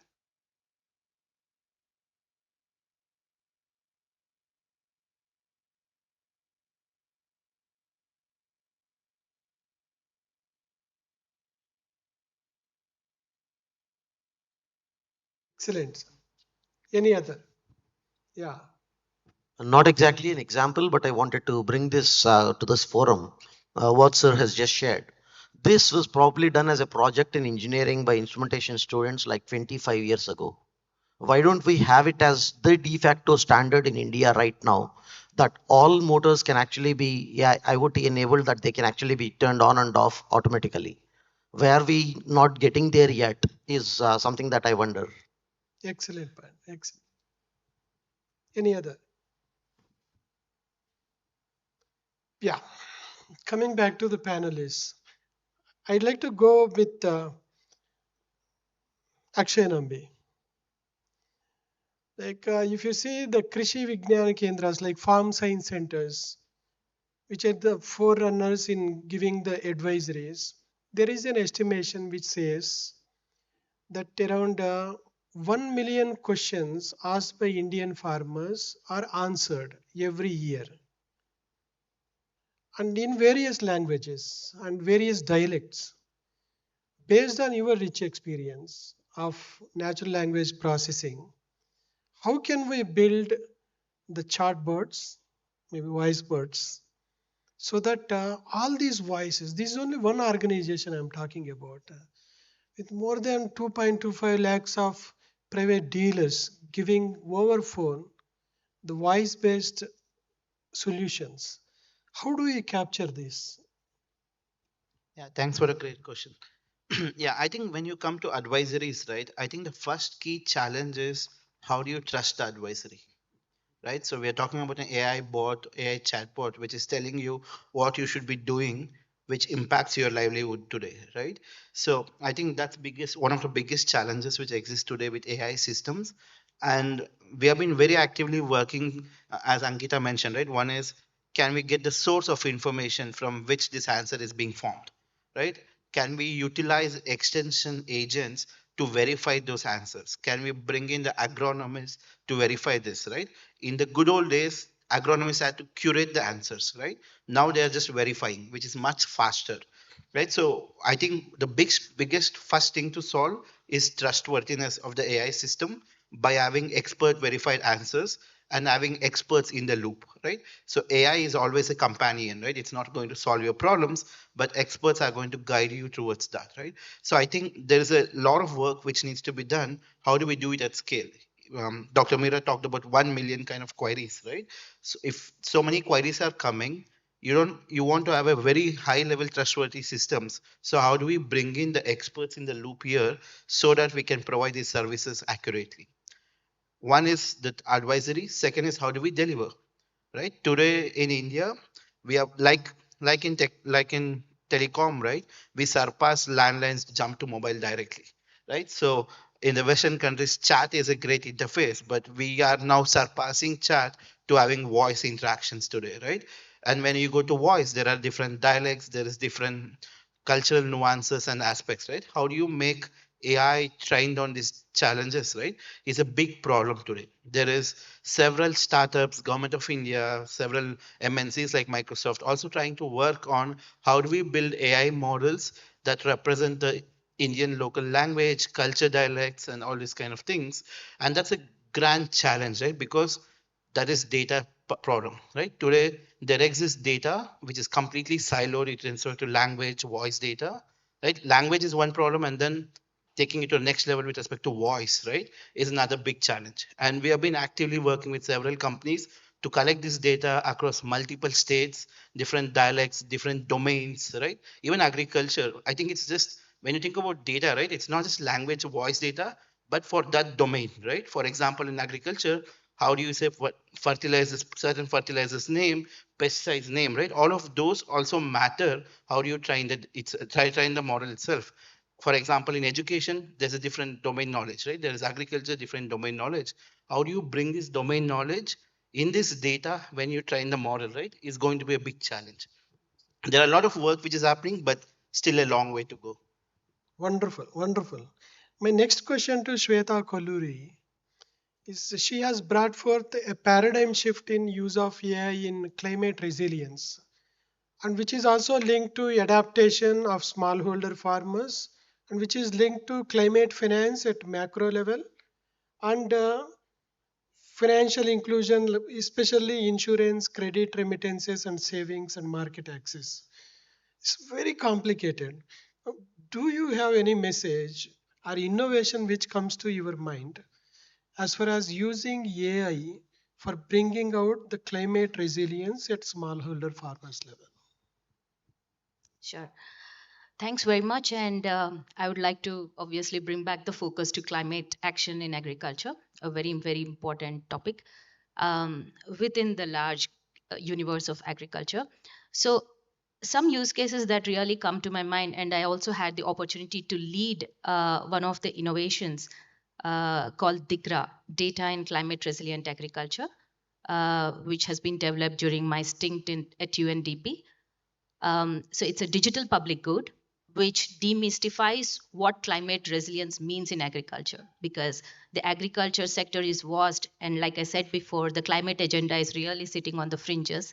Not many stakeholders beyond research institutions understand what climate resilience means, right? Where is this adaptation required? How to improve my soil health so that it is still resilient to the extreme climate events, right? To the vagaries of weather. How can the smallholder farmers cope up to the climate? So we have developed a digital platform as an open access. So you don't even have to log in, give your personal information, nothing. It's like a plug and play. Just go inside and try to look at climate resilient agriculture through 2025 measurable parameters, and try to also see how people, certain important actors such as NABARD, which is a very important bank and an investor in agriculture sector, are reacting to it, and how do we take the climate agenda forward, right? So it demystifies at a disaggregated level for some of the parameters, such as land use, land coverage, and all. You can zoom in to almost 20 meters, 30 meters resolution. So some of them are at a bunch of farms level, some of them at the farm level. That sort of information is coming in. There are some other layers like soil moisture, soil organic carbon, which are at a slightly coarser resolution. Some you can see at the village level, some you can see at a farm level, some you can see at a cluster of farms level. So we are democratizing this data because most of the ecosystem actors or the implementers in agriculture do not have the expertise of remote sensing, machine learning, or AI. So we are handling all the complexity in the backend and made a very simple UI UX for people to just look at the map, go to their location of interest, and understand how climate resilience is panning out. And here, when a lot of people ask me, how do farmers benefit out of it, right? Because farmers are not going, looking at the map, looking at the indices, and they are not able to derive insights. So we are flipping the conversation here a little bit. When it comes to climate adaptation, climate resilience, farmers, we are not looking at them as beneficiaries. In fact, we are looking at them as providers of knowledge. They know something very valuable and which they are acting in certain pockets in very interesting ways. Can we go and learn from them, right? And India is such a vast country and such vast geographies. We don't know where those climate champions are. So with the remote sensing data, we conduct an analysis called positive deviance. I mean, people have been looking at what is going wrong in so many different ways. A lot of things are going wrong. But some pockets, some things are improving. Can we learn something from them, right? Because farmers at their level are, they are innovators and they are trying to cope up with the climate change in their microclimate in interesting ways. So we wanted to go and understand the secret sauce. So one of our partners who are located here at T-Hub, RICH, Research and Innovation Circle of Hyderabad, they took this positive deviance. There are some pockets, some geographies, some villages which are shining as green spots when we do the analysis over long periods of time. In the last 10 years, many extreme weather events have happened, many things have happened, but some geographies are emerging as green spots, right? So those are our bright spots. We have to go there and find out what people are doing, what agencies are doing, what farmers are doing. And they have applied ethnography to document all these practices and feed back into policies. Because as Shweta Singh has mentioned, policymakers and some other ecosystem players are very far from the reality. There are so many chains. By the time you reach the farmer, a lot of things are diluted and vice versa when things are flowing back. So here we are trying to understand from the farmers directly what they are doing well to become a climate champion. And then we are sharing those best practices emerging from the field, bottom-up way, in order to do this.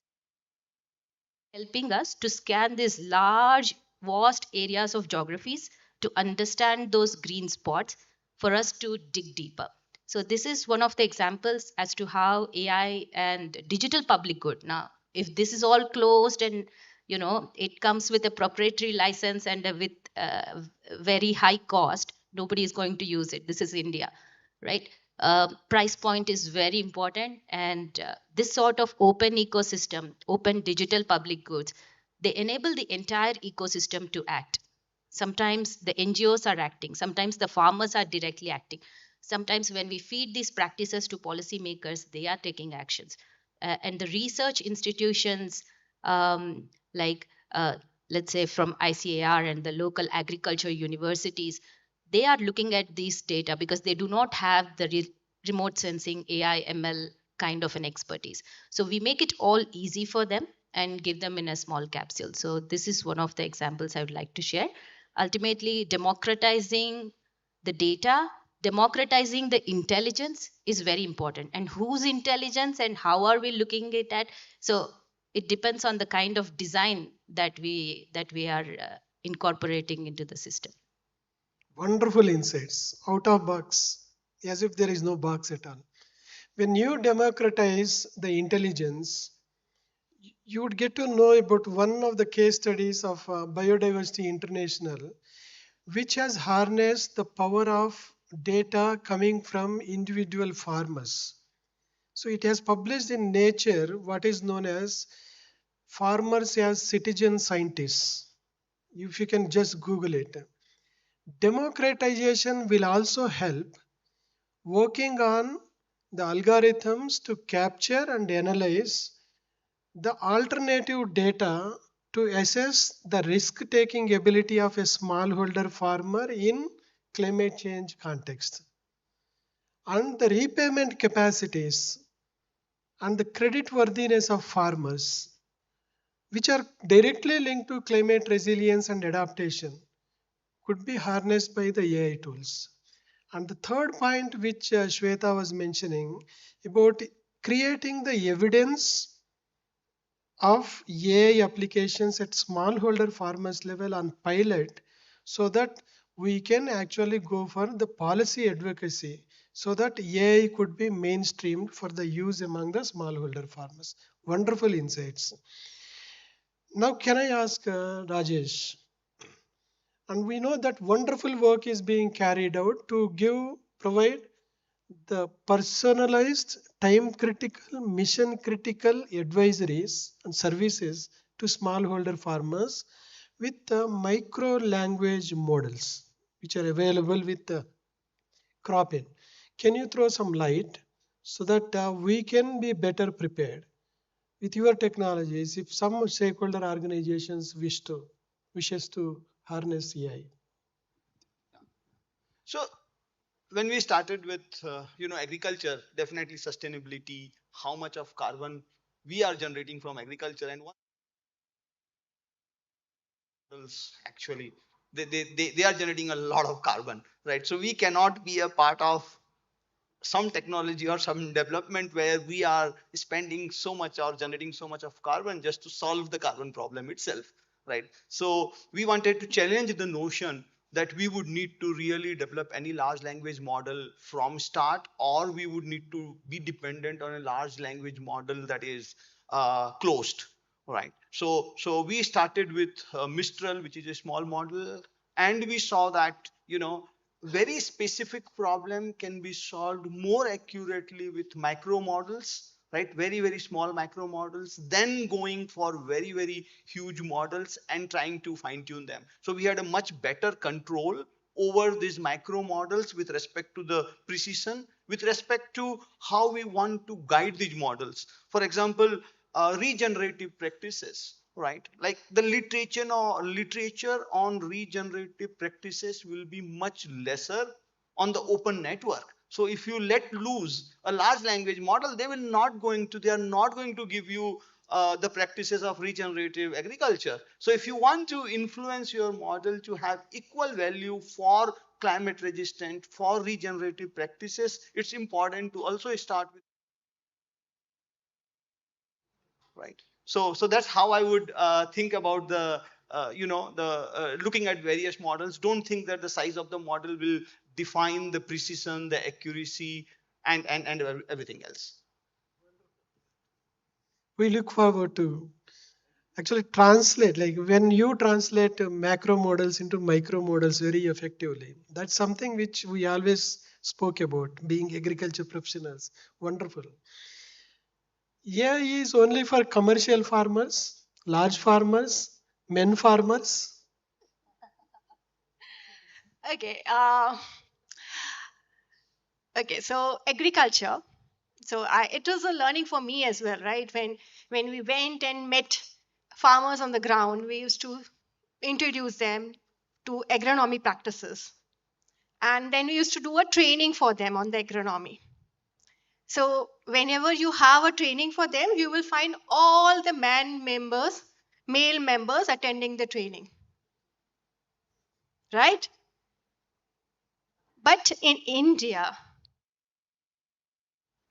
almost 70 to 90%, depending on which type of agriculture is being done, is being done by the women and not the men.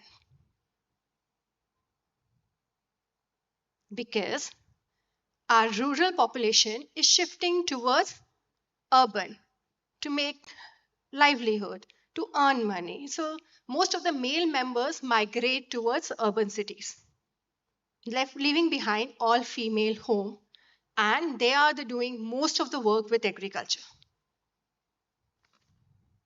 But then we were training only men members. We were not training the people who are really going to do the work there on the ground. And this is where we realize that this is where these are the customer base that really need that training to be given to. These are the ones where the entire knowledge has to be passed on to if we really want to succeed. And that's where we in Koteva decided that we would like to nurture these 2 million women farmer in agriculture, so that we can at least take farming or agriculture to a next level. Now, this is the goal that we thought of, and it will not be, of course, digital is part of it, right? So we cannot go digital without considering that factor of women being there and considerable portion of women being there. And now the problems that women farmers face are quite different from what the male farmers face. Both right from the beginning of input.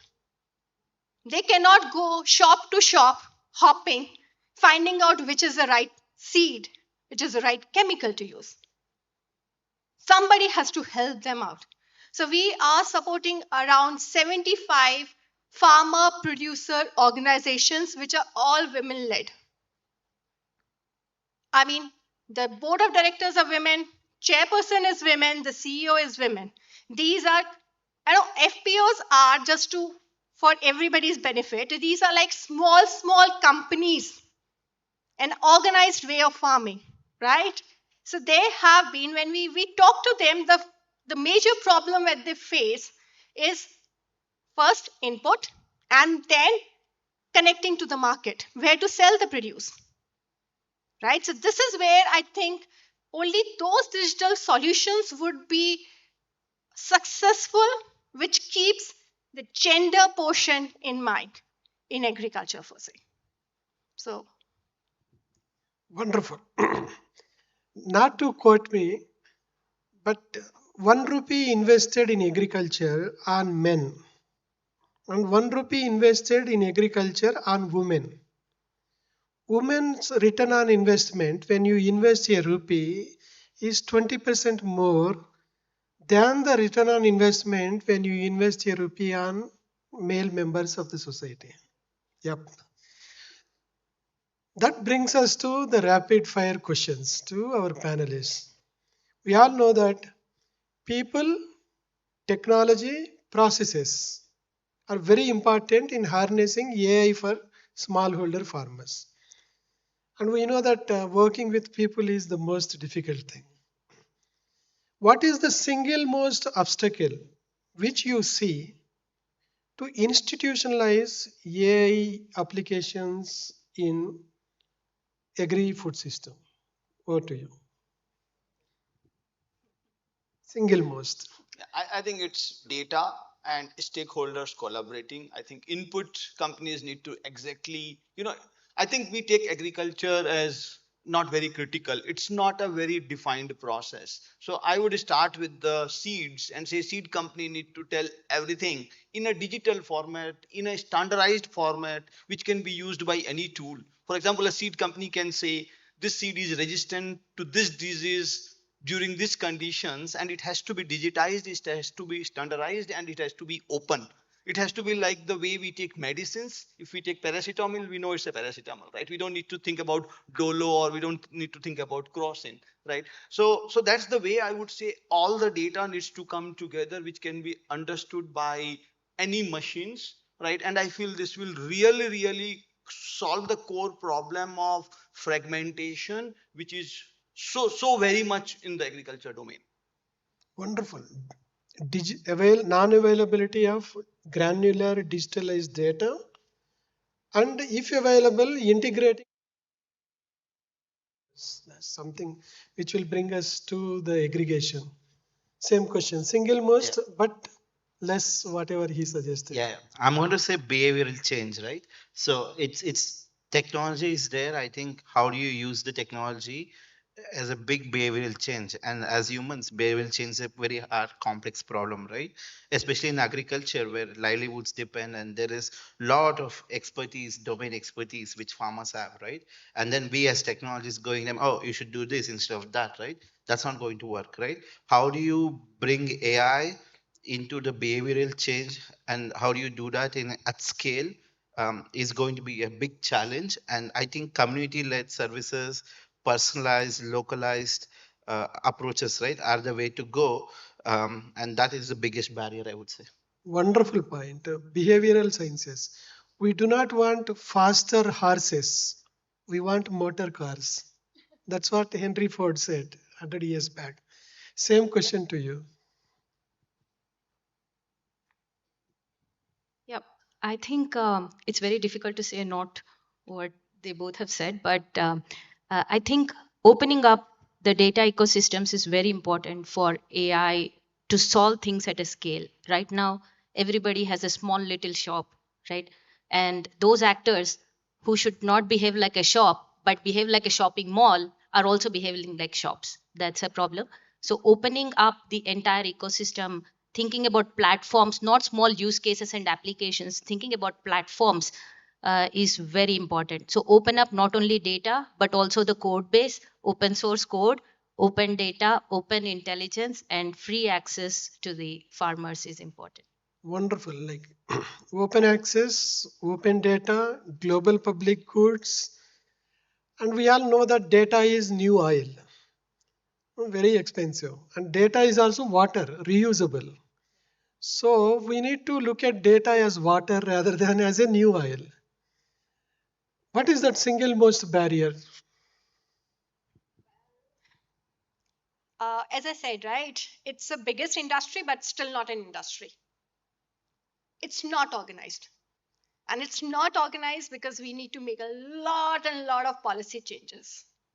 It has to happen at that level. So I think, yeah, that's the biggest. Wonderful points. Another rapid fire question to from this way, this side. Shweta, first to you. With in terms of user friendliness, maybe user interfaces, how prepared we are as far as AI is concerned, AI applications are concerned, so that we can actually reach out to those marginalized women or smallholder farmers in a society? I think we have just scratched the top layer. Just scratched it.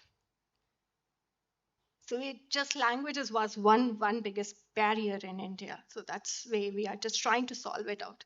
Okay, just to give you a simple example, I mean, I was attending one of the conferences where all the FPO members just came together, and it was in Hyderabad itself. Audience of 1 lakh of members sitting there, and coming from all across India, different languages. And these are all farmers, right? So they know their native language. They can understand best in their native language. And all the panels were sitting there, and multiple panelists. There was a 2-day conference. And you want them to understand what they are saying.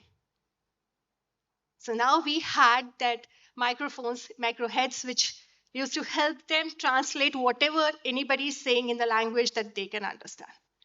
This is, I think, it was one way of breaking the ice.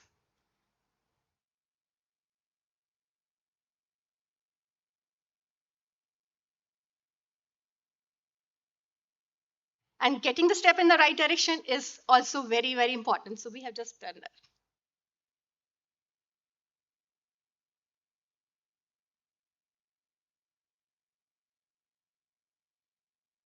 Of AI, I'm myself invested into the technology quite a lot, but I would say that for AI to reach the most vulnerable populations like women, disabled, people from, let's say, the scheduled caste, scheduled tribes, people who speak beyond the 22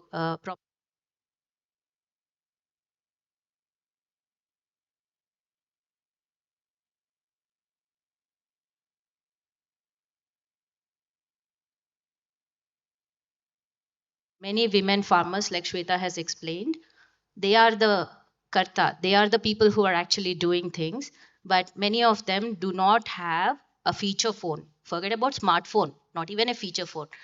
If you have a feature phone, my colleague Mr. Tambi can share an SMS and they can probably read it and try to understand something from it, right?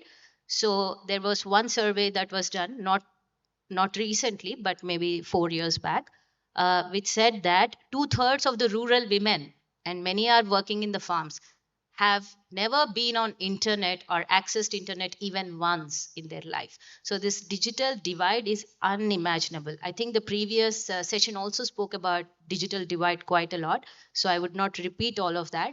But unless we bridge the digital divide, unless the investments are made to have a more inclusive AI ecosystem, we will end up building AI which is going to increase the inequality in the societies. Thank you. Yeah, I agree with both of them. I think, like I said, I think India has a great opportunity, right? We in telecom, we skipped landlines, jumped into mobile phones. I think for us, in terms of AI use case, I think we are going to skip past the chat interface, jump to voice, right? I think that is what I envisage at least. And in India, we have this great opportunity today. People are already thinking about voice, right? There are not many countries who are looking at voice-based interfaces as their input modality to Gen AI. And I think India is leapfrogging in how do we build such technology, right? So I think that would help in democratizing, but I think digital divide is a much bigger challenge which needs to be addressed. No, I would like to just agree with all the panels and just add that, the language, diversity of languages in India, the dialects, the domain, and the data that we need for, if you combine all these things together, is a huge challenge. I would say I'm a huge optimist of technology. I believe technology will can solve all these problems if people come together with different data on the dialect and all the different languages and all the different domains. Right. Wonderful. My last question to all of you, including the panelists. What is your wishful thinking when it comes to AI applications? You might have come across one AI application in health industry, education, maybe like commerce. What is that you wanted the similar kind of AI application in agriculture as well? You got my point. My wishful thinking is, if there is a Uber model in taxi industry, why not we go for AI applications for aggregating the input supplies and output marketing? That is my wishful thinking, taking a cue from the taxi industry. What is your wishful thinking when it comes to AI applications from other sector to agriculture sector? I would say it's similar to the health industry, right? I mean, you have the practos of the world, you exactly know which doctors, you have the reviews, you can choose the right crop.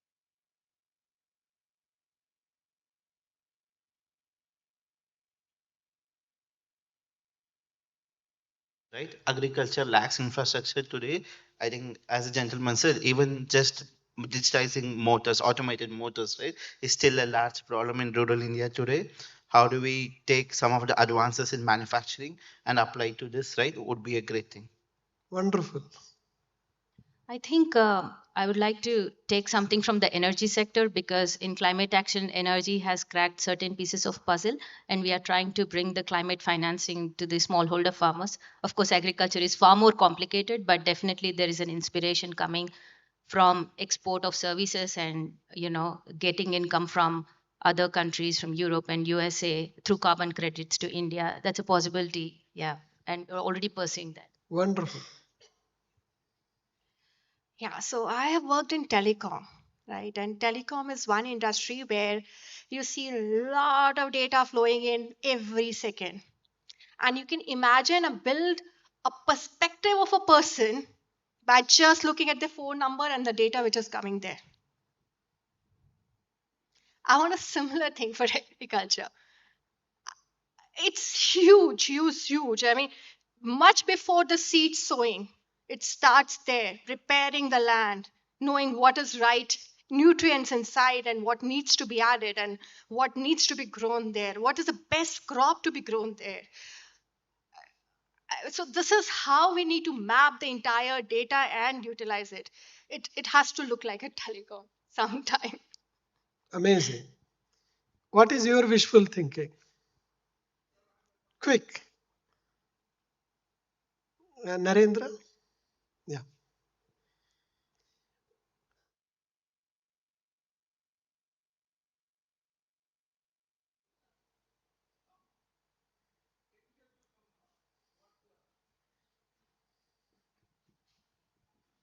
Thank you.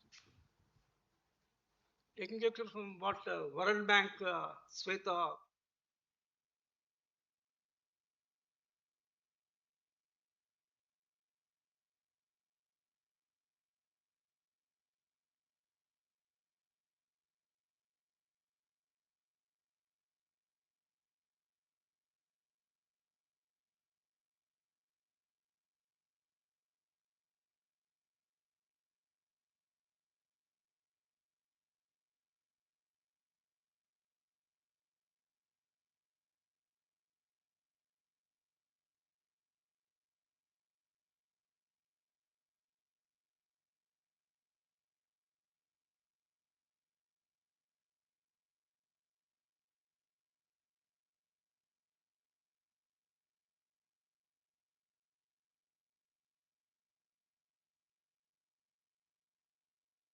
Experience spoke.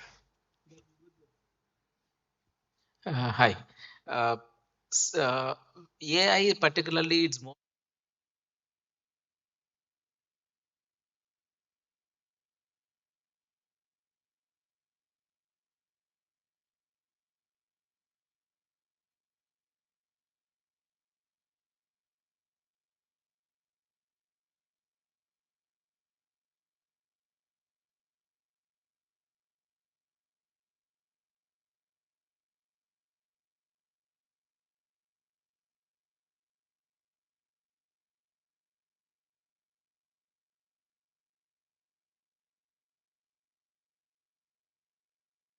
Kane said that. Next. Thank you. Narendra. So how I visualize.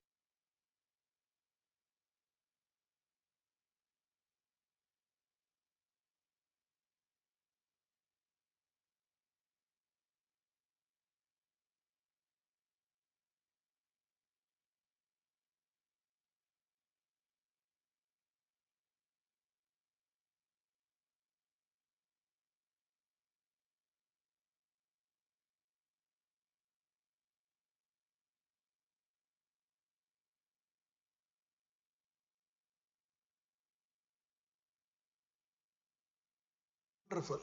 With our Ahmednagar data, we have actually analyzed and found the trends so that for onion disease and pests, on fortnightly basis, we can actually give the prescriptive advisories. Good. So my thought might look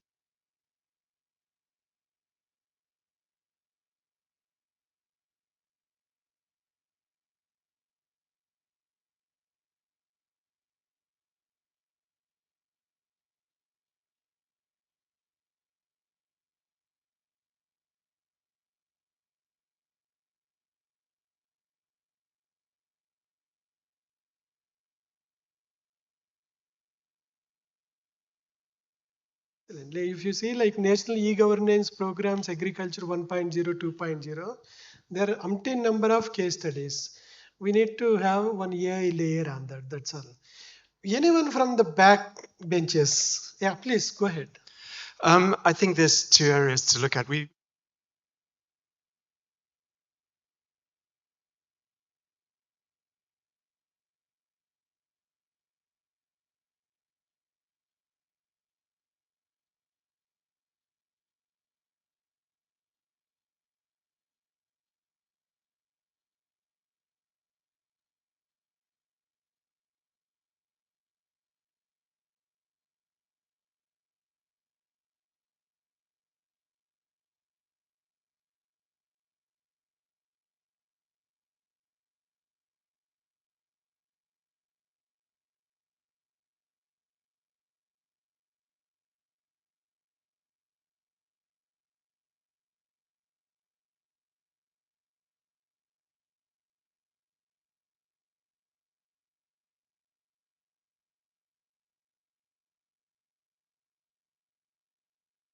Wonderful. We have been dealing with man-animal conflicts in agriculture. Now the future will be man-technology conflicts. Thank you. Yeah, AI versus HI. Please go ahead. Just one addition.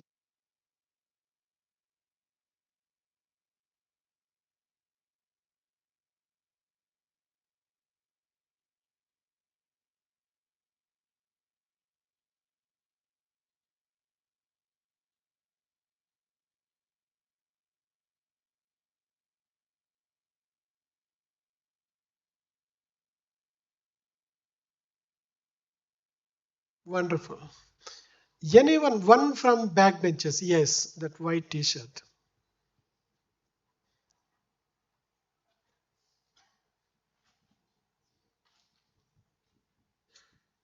Hi, my father is.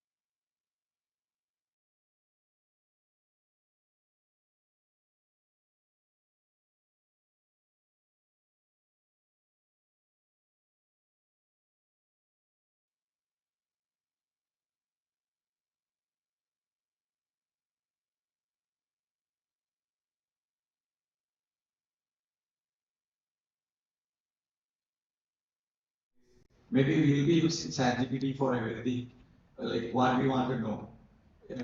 The just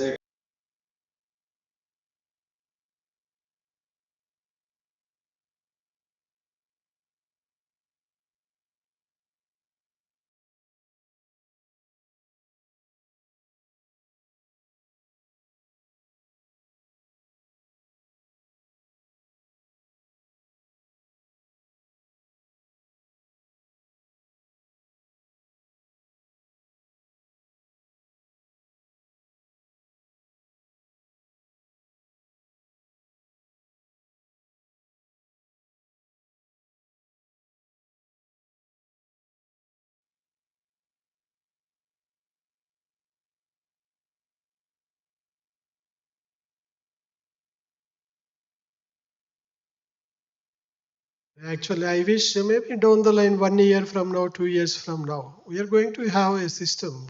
If I'm not, because it took very less time for AI to get into the cross-sectoral applications for benefiting the. We have amongst us youngest participant. Oh, please go ahead. Uh, AI is obviously dependent on being able to access data in a very large way. And I just heard one of the ladies who was saying that if we can scan a farmer, can we get all the history of the farmer? But there's also all the questions that we are grappling with. I belong to an organization which works with farmers. How can farmers' data be also protected? Because ultimately, is it about farmer wants some information, like he was talking about his father. Then they're accessing certain, it could be a powered databases or whatever to get information is one thing. It's like a pull thing.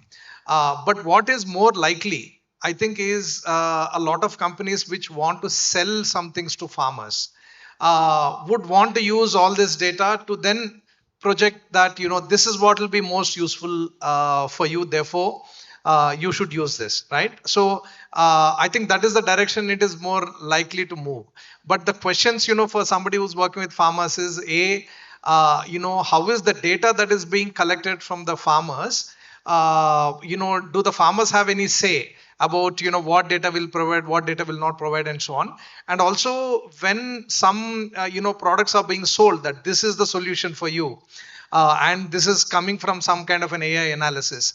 What is the accountability? What is the way to actually ensure that farmers do not get the wrong advice or they're not taken for a ride in order to sell some products, but after 5 years you find that that's the wrong direction. So these are all the questions that we would grapple with, in terms of data and AI for farmers. These are all wonderful points. Farmers' data safety, security, and moderating the use of AI solutions or information services.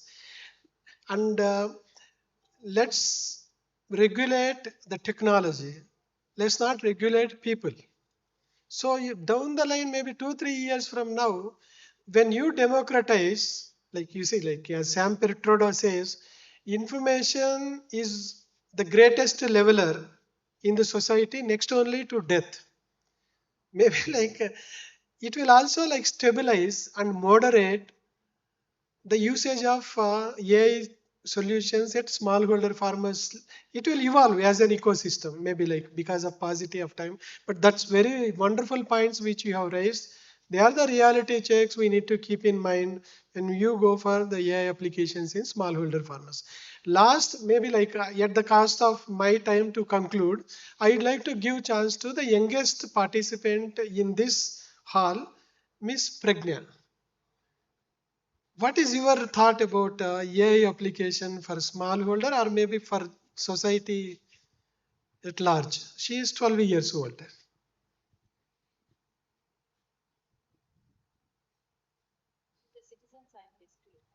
Citizen scientist. So, one of my ideas, my opinion about using the AI rightfully is maybe not utilizing it in a bad way, but one way in which data which is offered to the AI can be used like satellite data, which can be used for detecting the places which have less water supply or a drought could be supplied with water with the help of satellite information or you know they track the water which is flowing, right? So with that idea they can help the farmers by supplying them with the right water supply. Wonderful. Maybe I'll take only a minute or a couple of minutes to conclude. Thank you very much, Pragna. A big claps. I Thank you. think 1 minute is the thing, not couple of minutes, but 1 minute. So sorry, but because Yeah. See, we are all working for a agri-food system, which is very, very important sector. Like we have listened from all our panelists and also, of course, a lot of insights coming from our audience. We just noted down the wonderful thoughts and insights and lessons which you have shared. We'll try to come out with the proceedings which are more practically oriented, applicable at the field, and also what could be done and what are those wishful thinkings as well.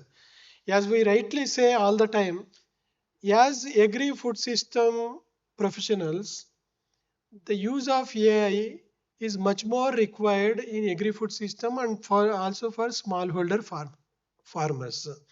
And let us all conclude and leave for lunch with a slogan that if not now, when? If not we, who else? Thank you very much. Wonderful.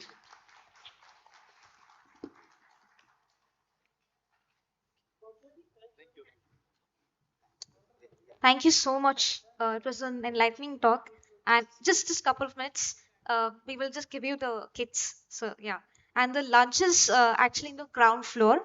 We will accompany you. Rest of you, please can move forward to ground floor. Yeah, just a minute. Ground floor.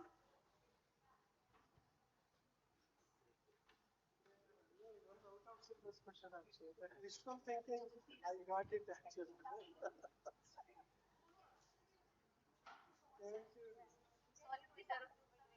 No, no problem.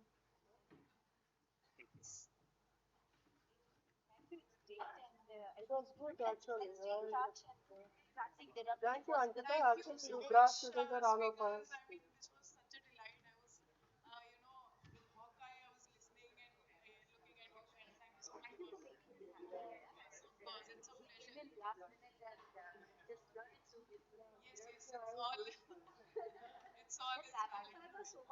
Yeah,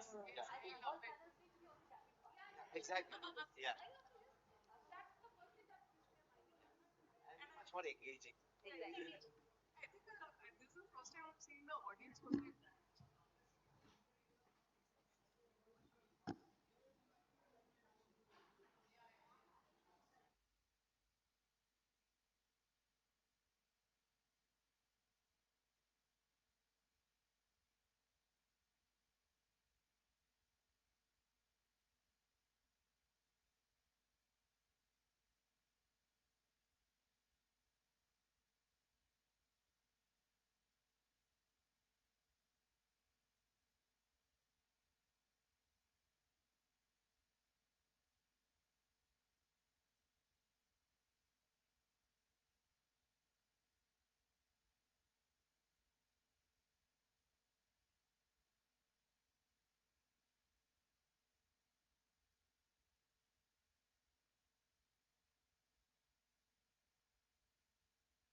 before sir was here, that this would be a lightning talk, which is of a slightly different format than technical sessions.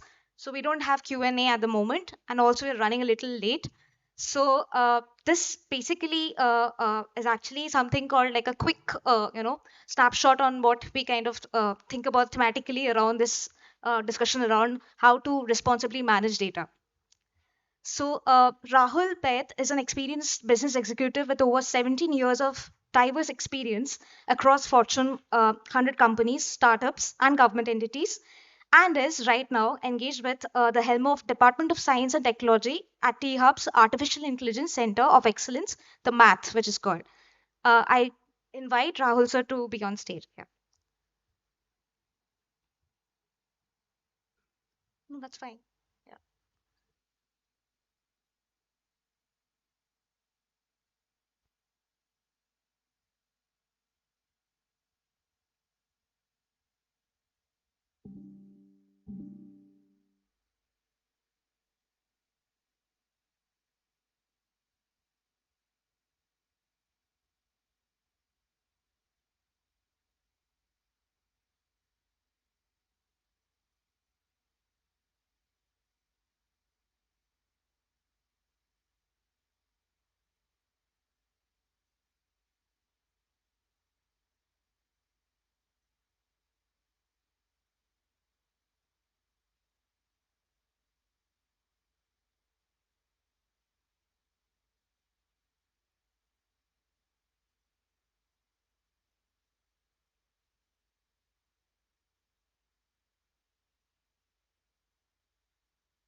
Good afternoon, everyone.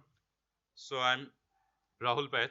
I'm the CEO of Math. Math, as we call, is Machine Learning Artificial Intelligence Technology Hub. And welcome to T Hub. I'm sure many of you are here for the first time and probably might not be aware that much about math. So since in the interest of time, I've given like 10, 12 minutes to finish, I'll just first walk you through about math, what we do, and then we'll spend like 5, 6 minutes or something like that on the topic that the team has given. Just to give a quick overview of what we do and who we are. So math actually came into existence like a year back. We got into existence by DST. DST is Department of Science and Technology, Government of India, and Government of Telangana. And these two bodies came together and found math under T-Hub. Our major focus is to encourage startups which are working in and around AI. And we have, as we speak, more than 100 startups on the premises. So we are based out of this same building in the 7th floor. The entire 7th floor belongs to us, and all the startups in the 7th floor work in and around AI. So if you have time, you can just drop by, see, and interact with the startups there, or even my team there.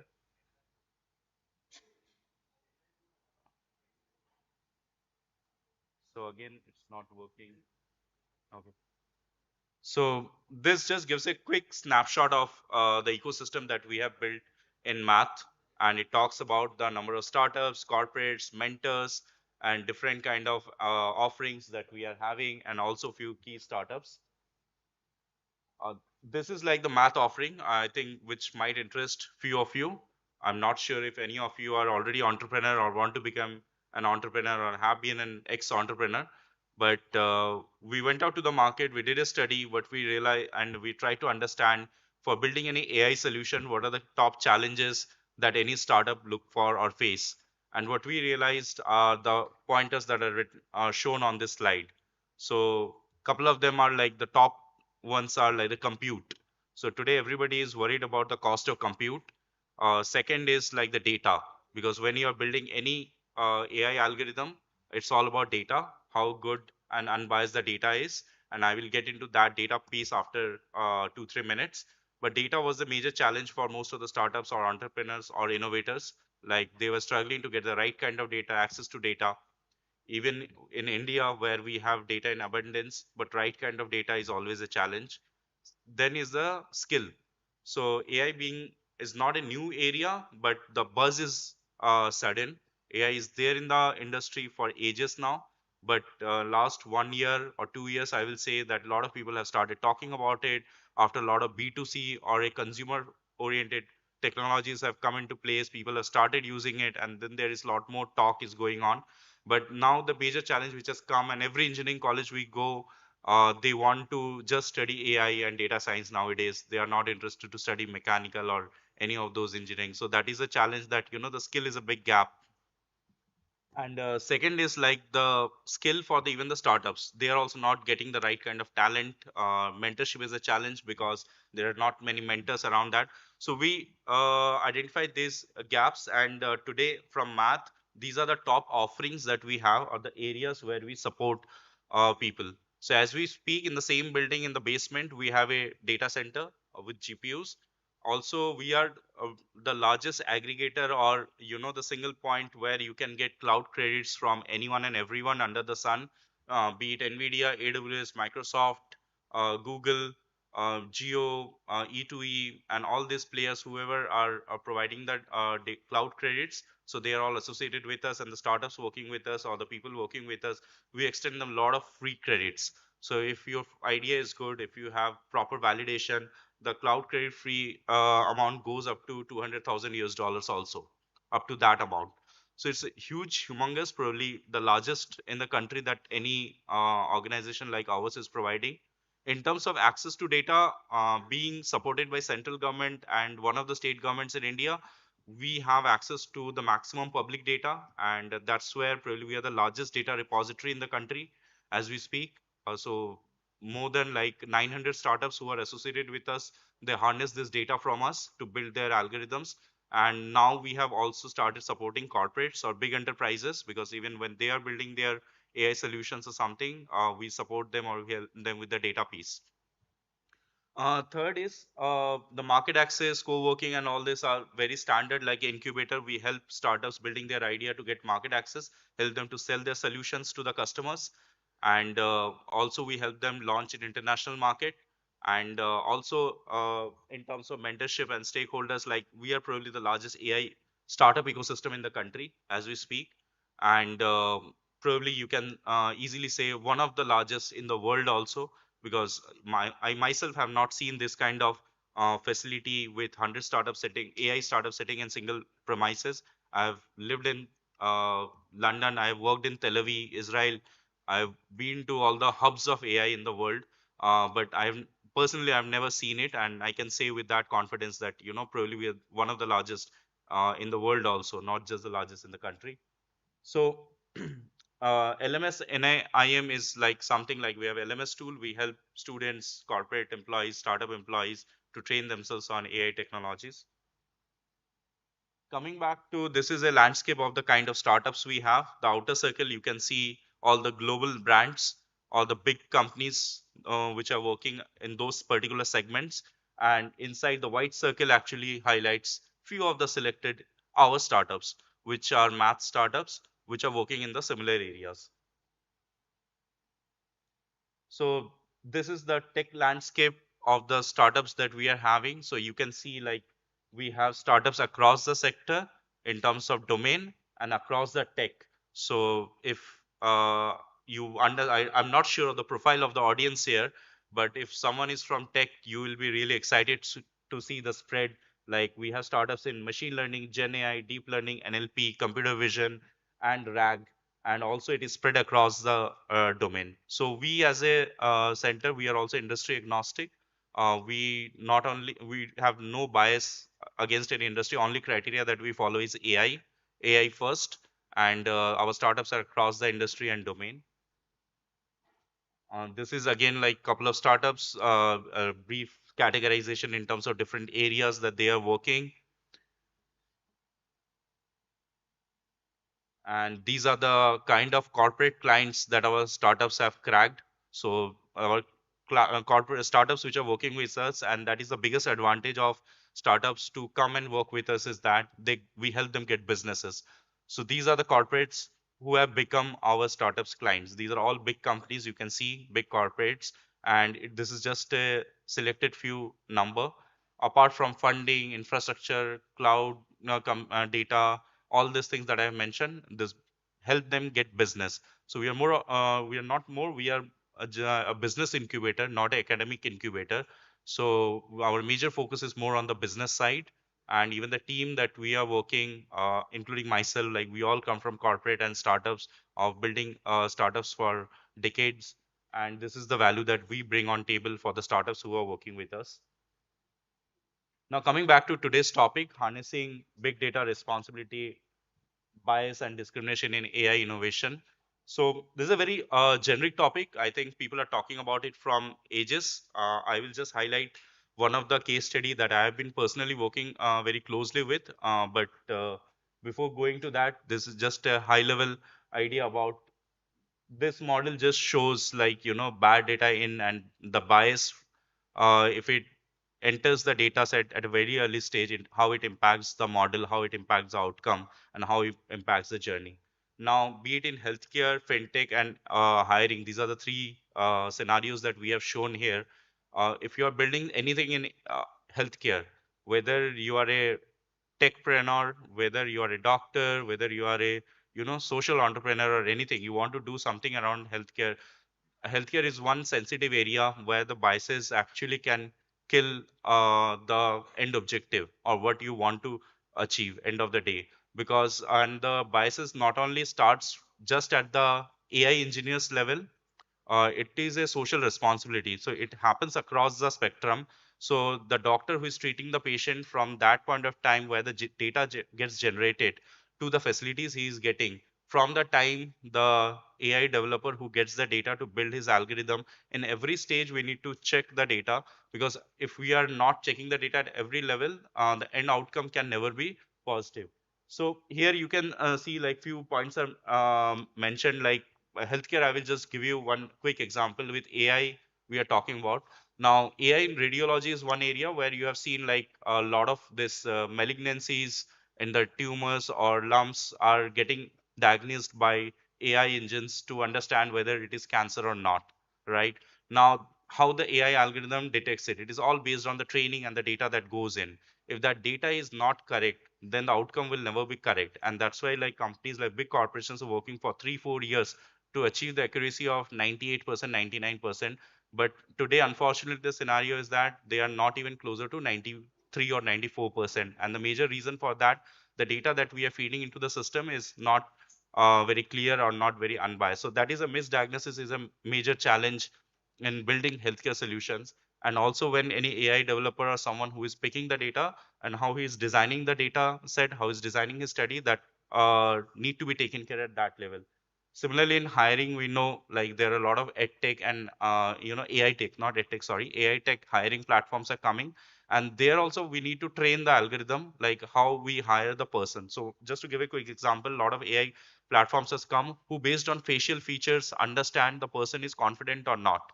Now, while training it, if I'm not providing sufficient amount of data, then the outcome will never be positive. So that is the area where even in the hiring industry where AI is playing a major role today. And many of you might be giving interview already and you might not be aware that there is an AI engine which is observing your behavior while you give the interview. So all this data your HR manager is capturing. Now the thing is that it's a big thing which sometimes the candidates understand or they are not aware of. But the people who are building that kind of systems, it is very important like how clean the data is when they are training the algorithm.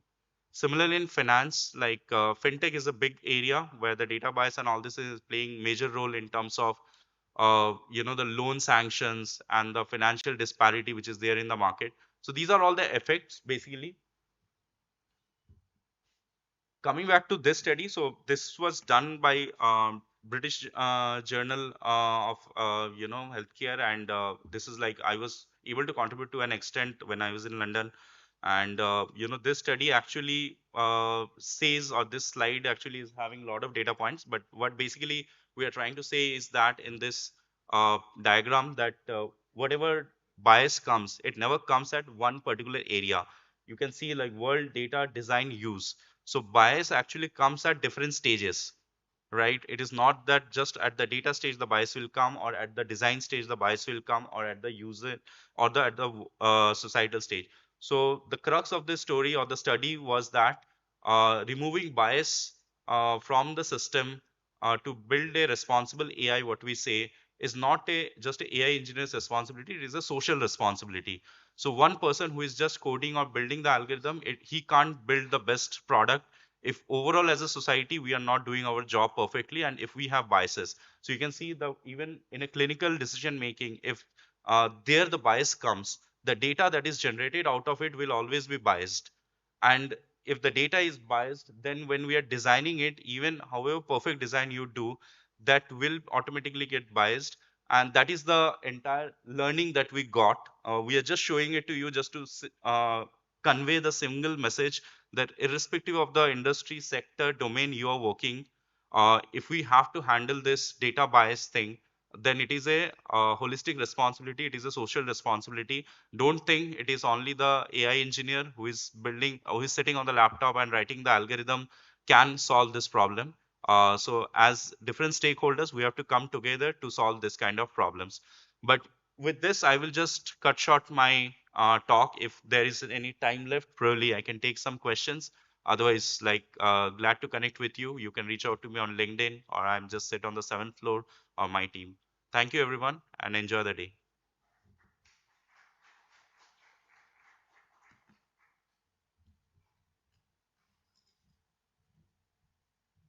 Thank you so much, Rahul sir, for the enlightening talk. So we move on to the next session, which will be a hybrid session actually. So just a minute. I mean, just set up the Zoom link and all. So give me 1 or 2 minutes. We will be back. Yeah.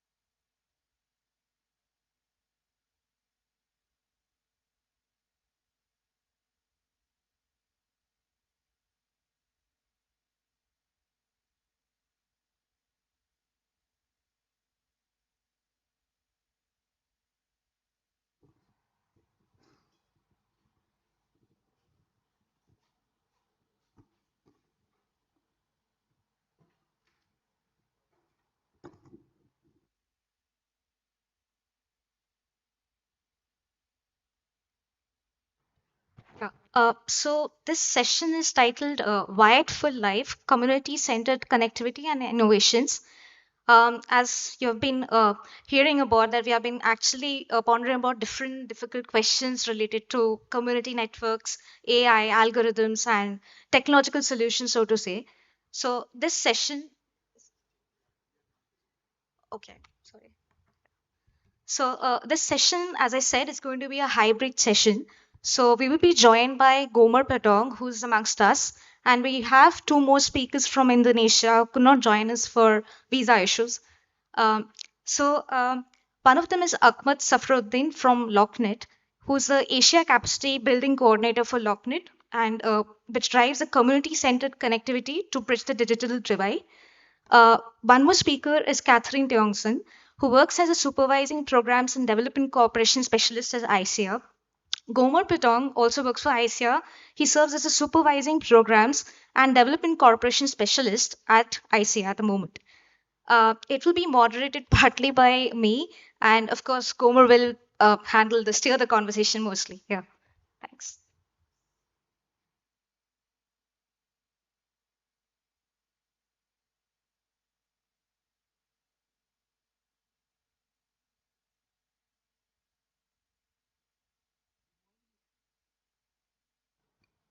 Good afternoon, everyone. Um, we designed this session to be face to face, basically. Unfortunately, my colleagues, Somat, who is joining online, and Kathy did not receive their visas in time for the session. So you're stuck with me. Uh, but um, but they will be joining online, right? Um, we'll take the presentation first. But before anything else, um, me, Somat, and Kathy are actually part of the Local Networks initiative being implemented by the Association for Progressive Communications and Rhizomatica. It's a global project around community networks in 3 continents, Africa, Latin America, and Asia. So in Asia, we compose the Asia team. I manage policy and regulations. Akmat manages capacity building, and Kathy manages gender. Right. We also have with us our colleague Bads from Isaiah Communications, who will be assisting the session. We're based in an organization called the Institute for Social Entrepreneurship in Asia. While Akmat is based in Jakarta, Kathy and I are actually based in the Philippines. Let's see if I can make this work. Yes. Just to introduce the 3 organizations who are organizing the session. So we come from the Institute for Social Entrepreneurship in Asia. We do social entrepreneurship development across 22 countries and territories in Asia and the Pacific. We're also a member of the Association for Progressive Communications. And as I've said, some of our work time are dedicated to implementing the Local Networks initiative in Asia. And then the models that you will see basically today, they're actually part of a model building project that was funded by APNIC Foundation. That's why their logo is also part of the organizers. In terms of the flow of the session, this afternoon we'll talk of digital inclusion, and then we'll go straight to capacity building of community network, community-centered connectivity initiatives, and AI. We have some experience from the School of Community Networks in Indonesia, as well as some models around a weather assisting device, as well as an IoT system in a coffee roasting machine. In the Philippines. And then we go to gender and connectivity. We have a Bangladesh model, which will be explained later. And then there's also another Indonesia model looking at gender and connectivity in Common Room Foundation, one of the implementers of.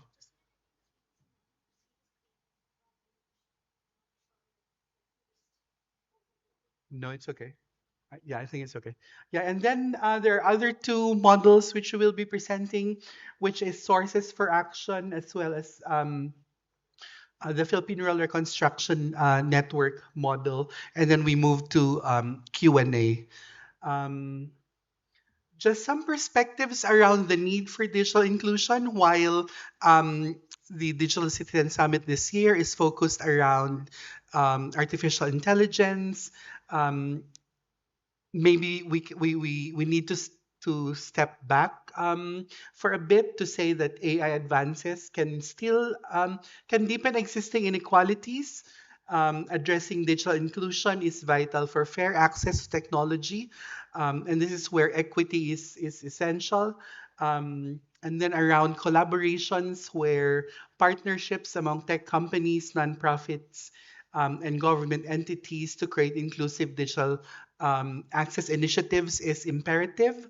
And then there's also this dimension around policy advocacy, where we need to maybe grapple up with a lot of policy to govern AI as we move into this very important aspect of our digital empowerment, right? And then just as a prelude, as we will be speaking from the point of view of community-centered connectivity initiatives, really empowering communities, engaging communities where there's active involvement of local stakeholders to understand unique challenges as well as co-create relevant solutions, including AI. And you will see later some models where even grassroots communities actually use AI in these models. Yeah. There's also around comprehensive education and training by developing accessible programs to enhance digital skills, focusing on coding, digital literacy, as well as online safety for marginalized groups. And then there's this perspective around design for accessibility by prioritizing the creation of AI solutions that are user friendly, accessible to individuals with disabilities, as well as elderly and other sectors, ensuring that no one is left behind. So, with this, I'd like to call on Masomat Ahmad to actually start the conversation around connectivity initiatives and AI integration, especially in the case of the School of Community Networks in Indonesia. Over to you, Somat. Okay, thank you, Gomer. Can you hear me? Am I audible? Yeah, we can, but maybe can we ask the Okay. tech team to actually increase the volume, please? Please, Somat, continue speaking so that um, we can gauge in the Okay. room the needed How about volume. it now? Okay. Check, check.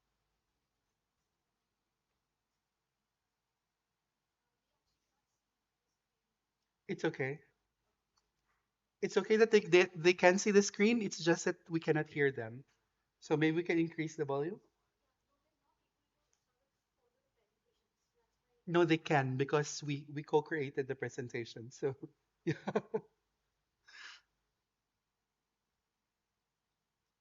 So Matt, can you speak so that we can check the volume?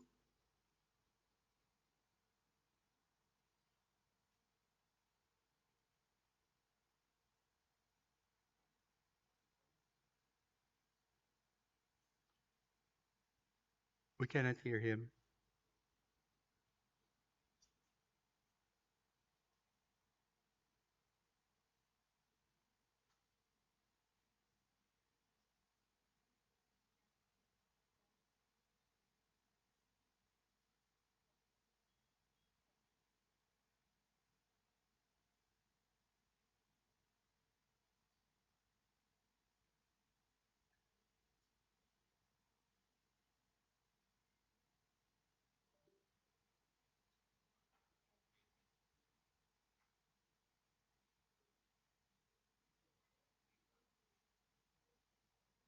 Can you speak again, Somat, please? Sorry, you need to continue speaking.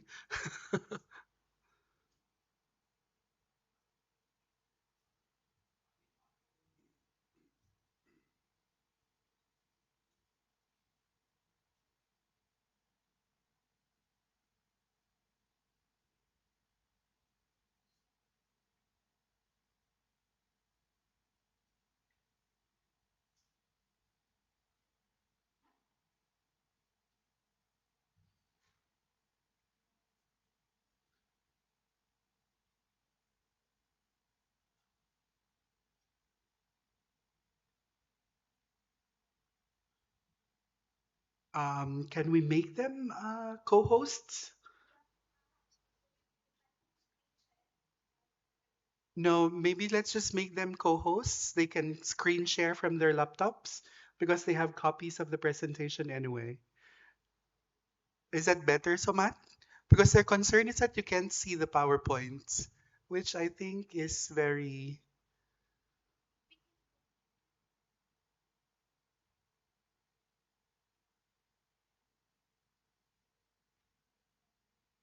sorry, my friends. Can I just do a song and dance number for you while we sort this out?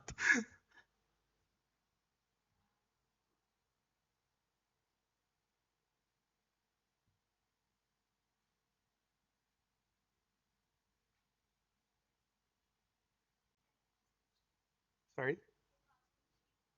Soman, can you speak? No, we still can't hear. He is already speaking. I cannot hear you, Komet. Okay, we have you. We have you, Soman. Can you hear me now?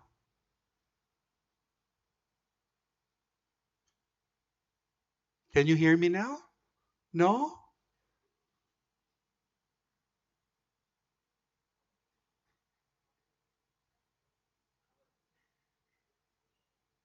Can we do that again, please? How did we make it work?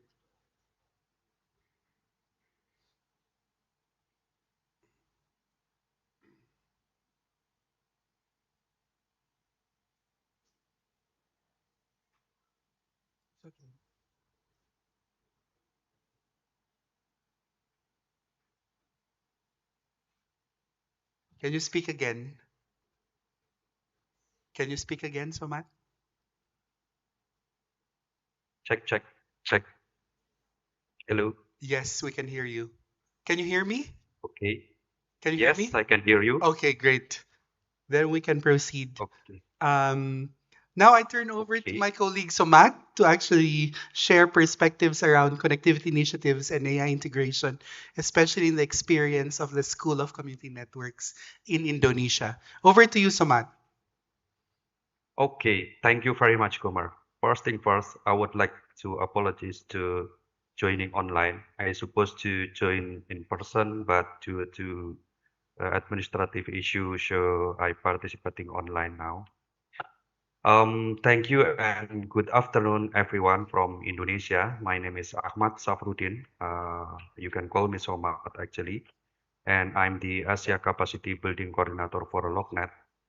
Today, I'm excited to present our initiatives on connectivity and AI integration for climate resilience and community empowerment across Southeast Asia. We will explore projects in Indonesia and the Philippines that address climate change, digital divide, and sustainable development. Our efforts span several regions, as you can see in the slide, that each there are actually 12 locations across island, each with unique challenges and opportunity. From Jayapura Regency in Papua, that you can see in your right side in the map, and to Papua and Bali that you can see in your left side. Our project focus on leveraging technology to empower local communities. These sites were chosen for their strategic importance and the potential for impactful outcomes. So basically, this location is in the rural area with a lack of connectivity and or underserved community. Next slide, please.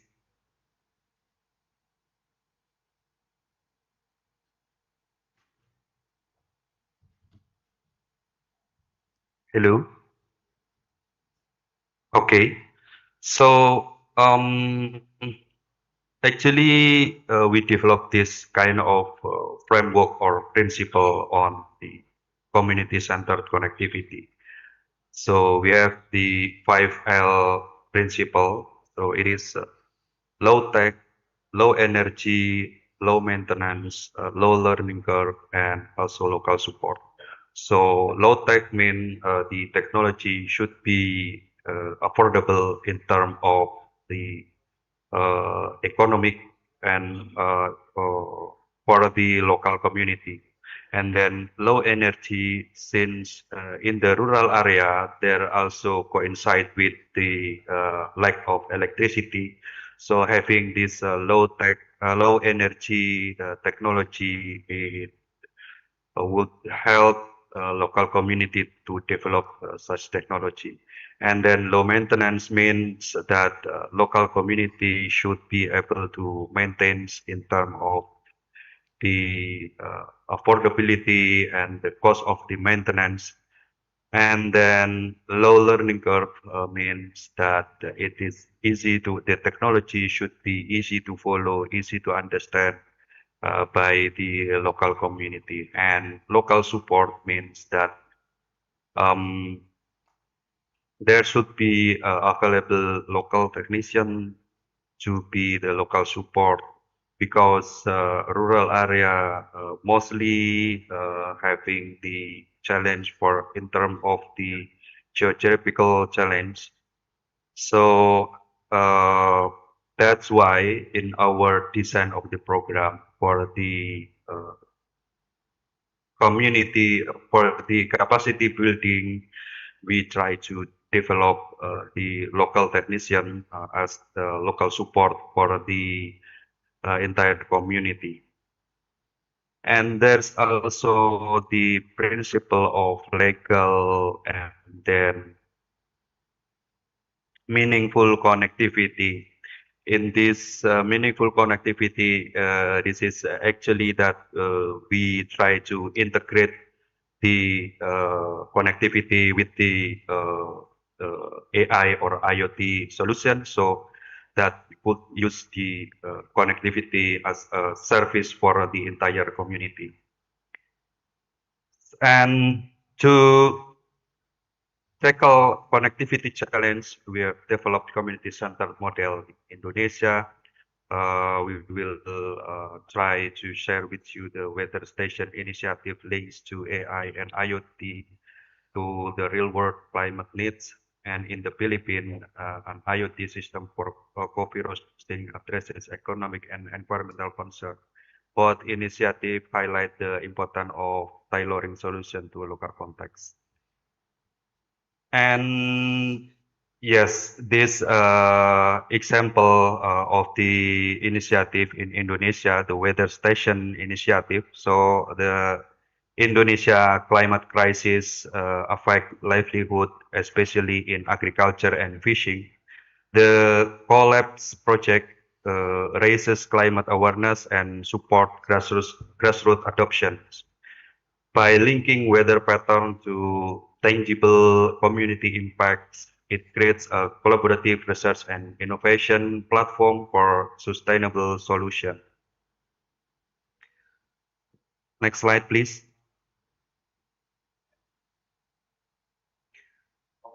Moving forward, that this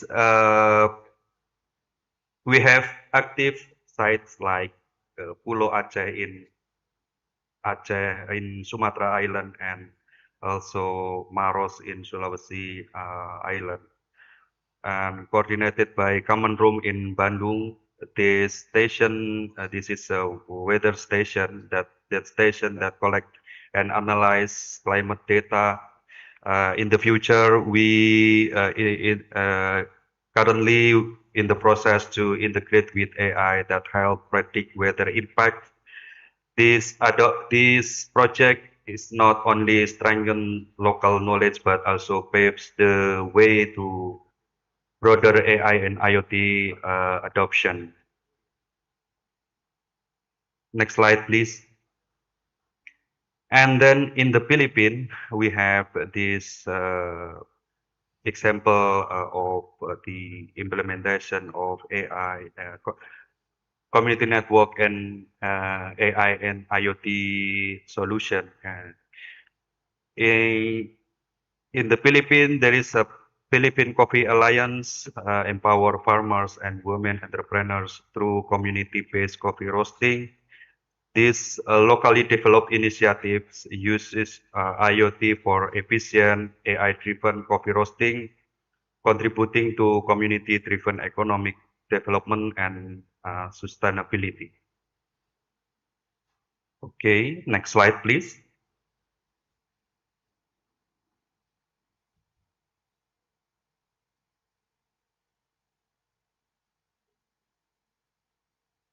Hello, next slide, please.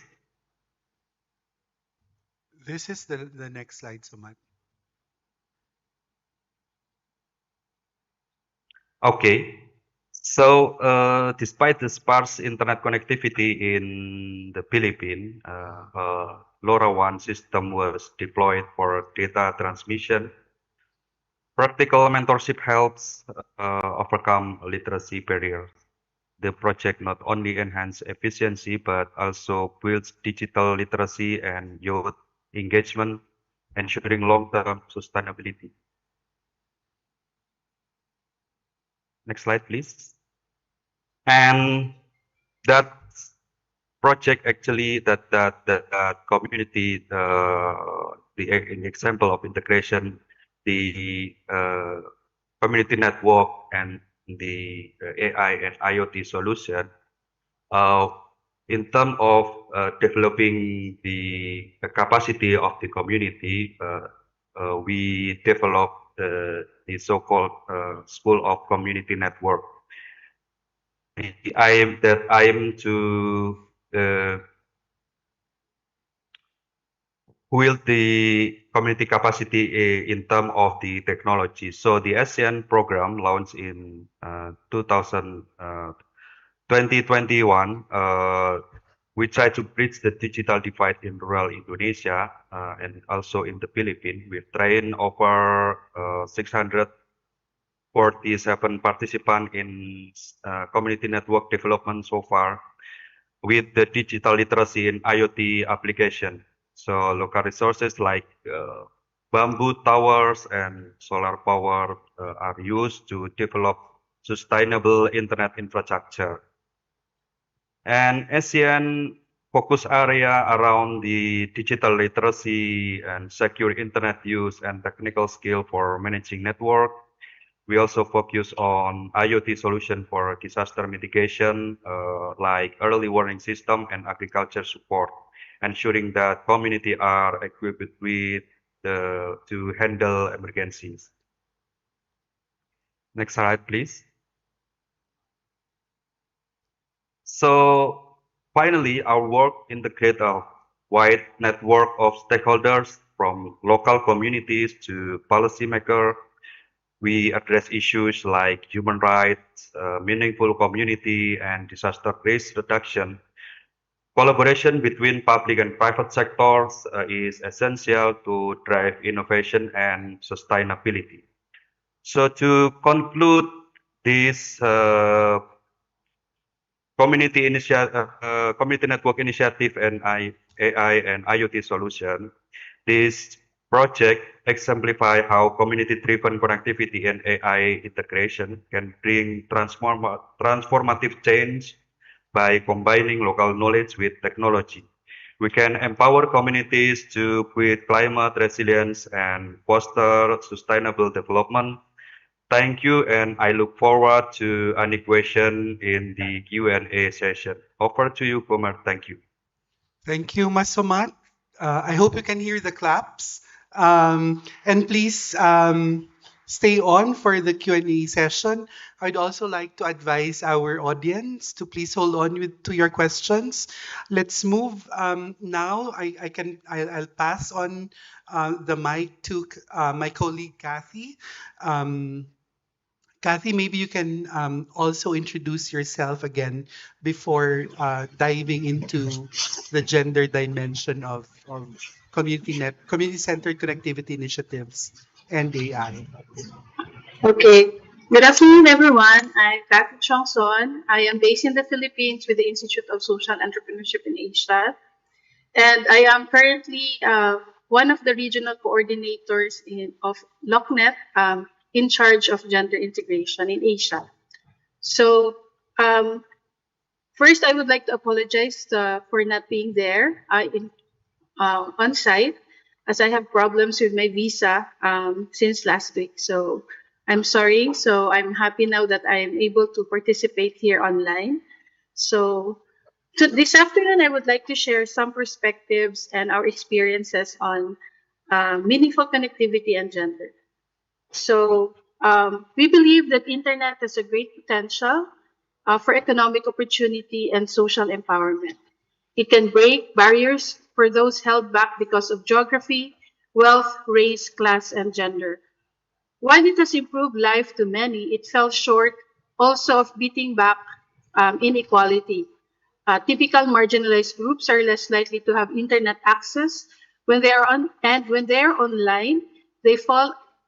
They face additional challenges in using its full potential, such as time, financial constraints, poor service availability, and quality and lack of digital skills.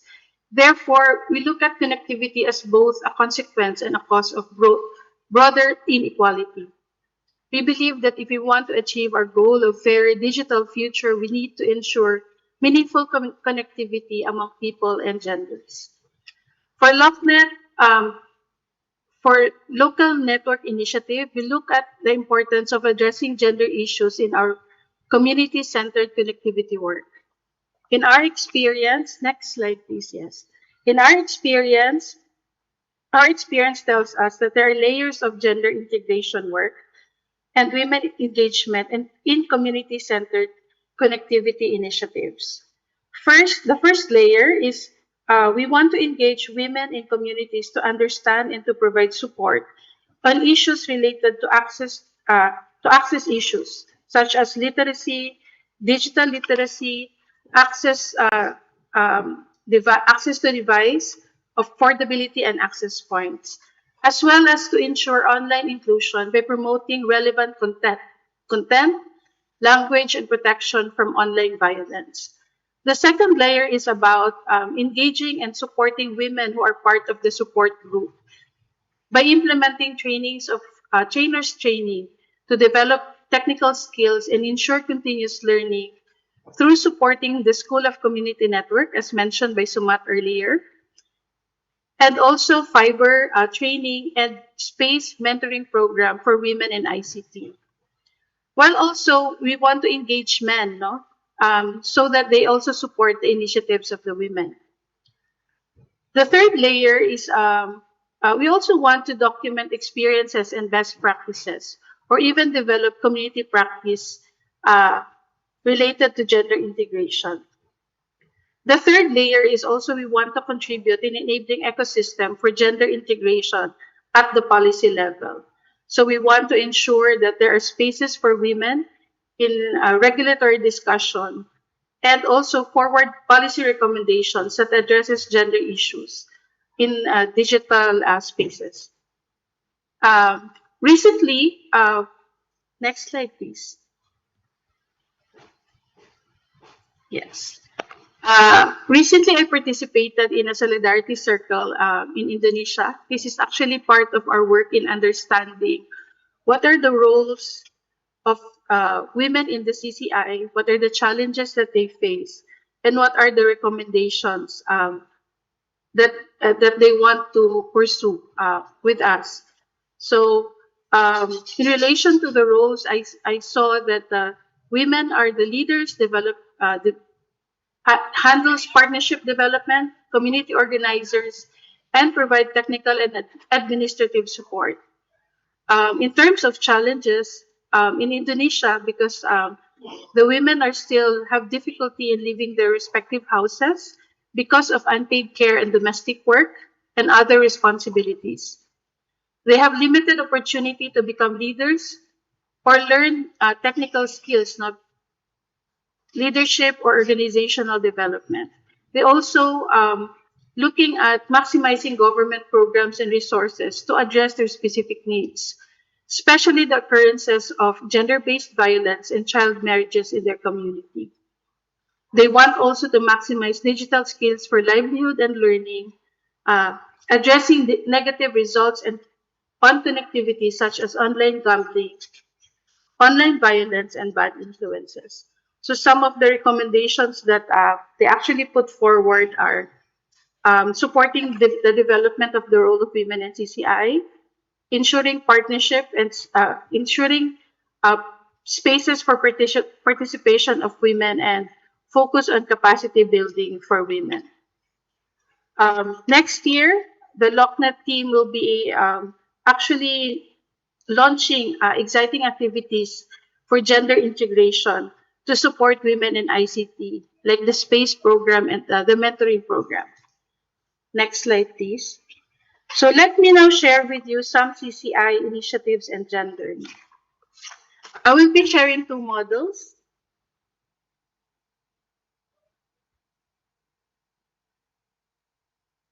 Okay.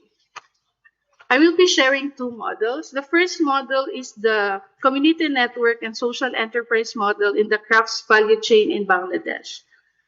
This model is being implemented where the main stakeholders are the Foundation for Architecture and Community Equity or FACE, Procter 3, a social enterprise in Bangladesh, and the marginalized women artisans in Cox's Bazar.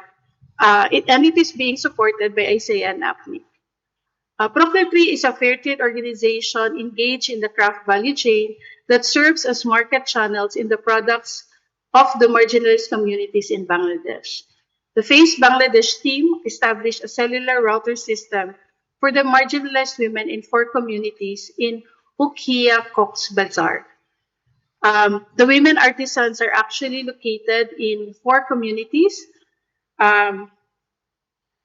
Hatinguna, Shonarpara, Balubalo, Khalil, and Fuliapara communities. So this initiative was implemented from January 2023 to September 2024. So it's really a very new model. It's a piloting initiative actually by ISEA and these organizations. In terms of the technical description, they installed cellular router system linked to a major mobile operator network with online and offline capability to facilitate the connection and coordination of women artisans cooperative in 4 communities with stakeholders in the value chain.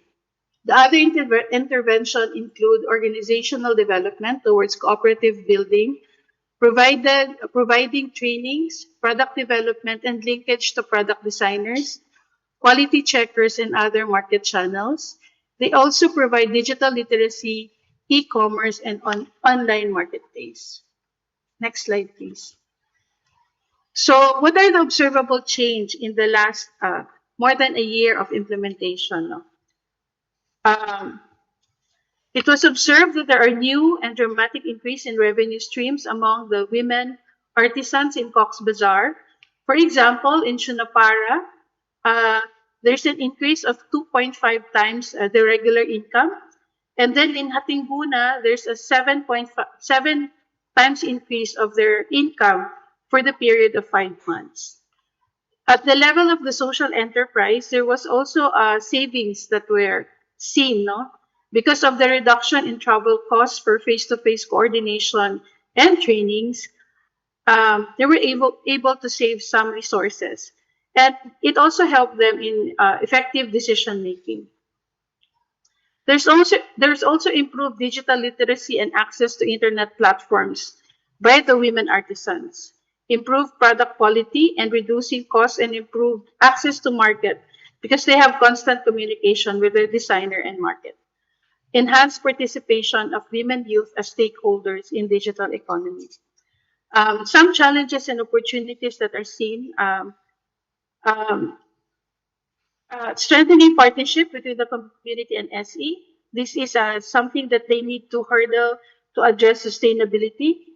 And then they also looking at exploring the use of Universal Service Fund and permitting the use of licensing spectrum Wi-Fi.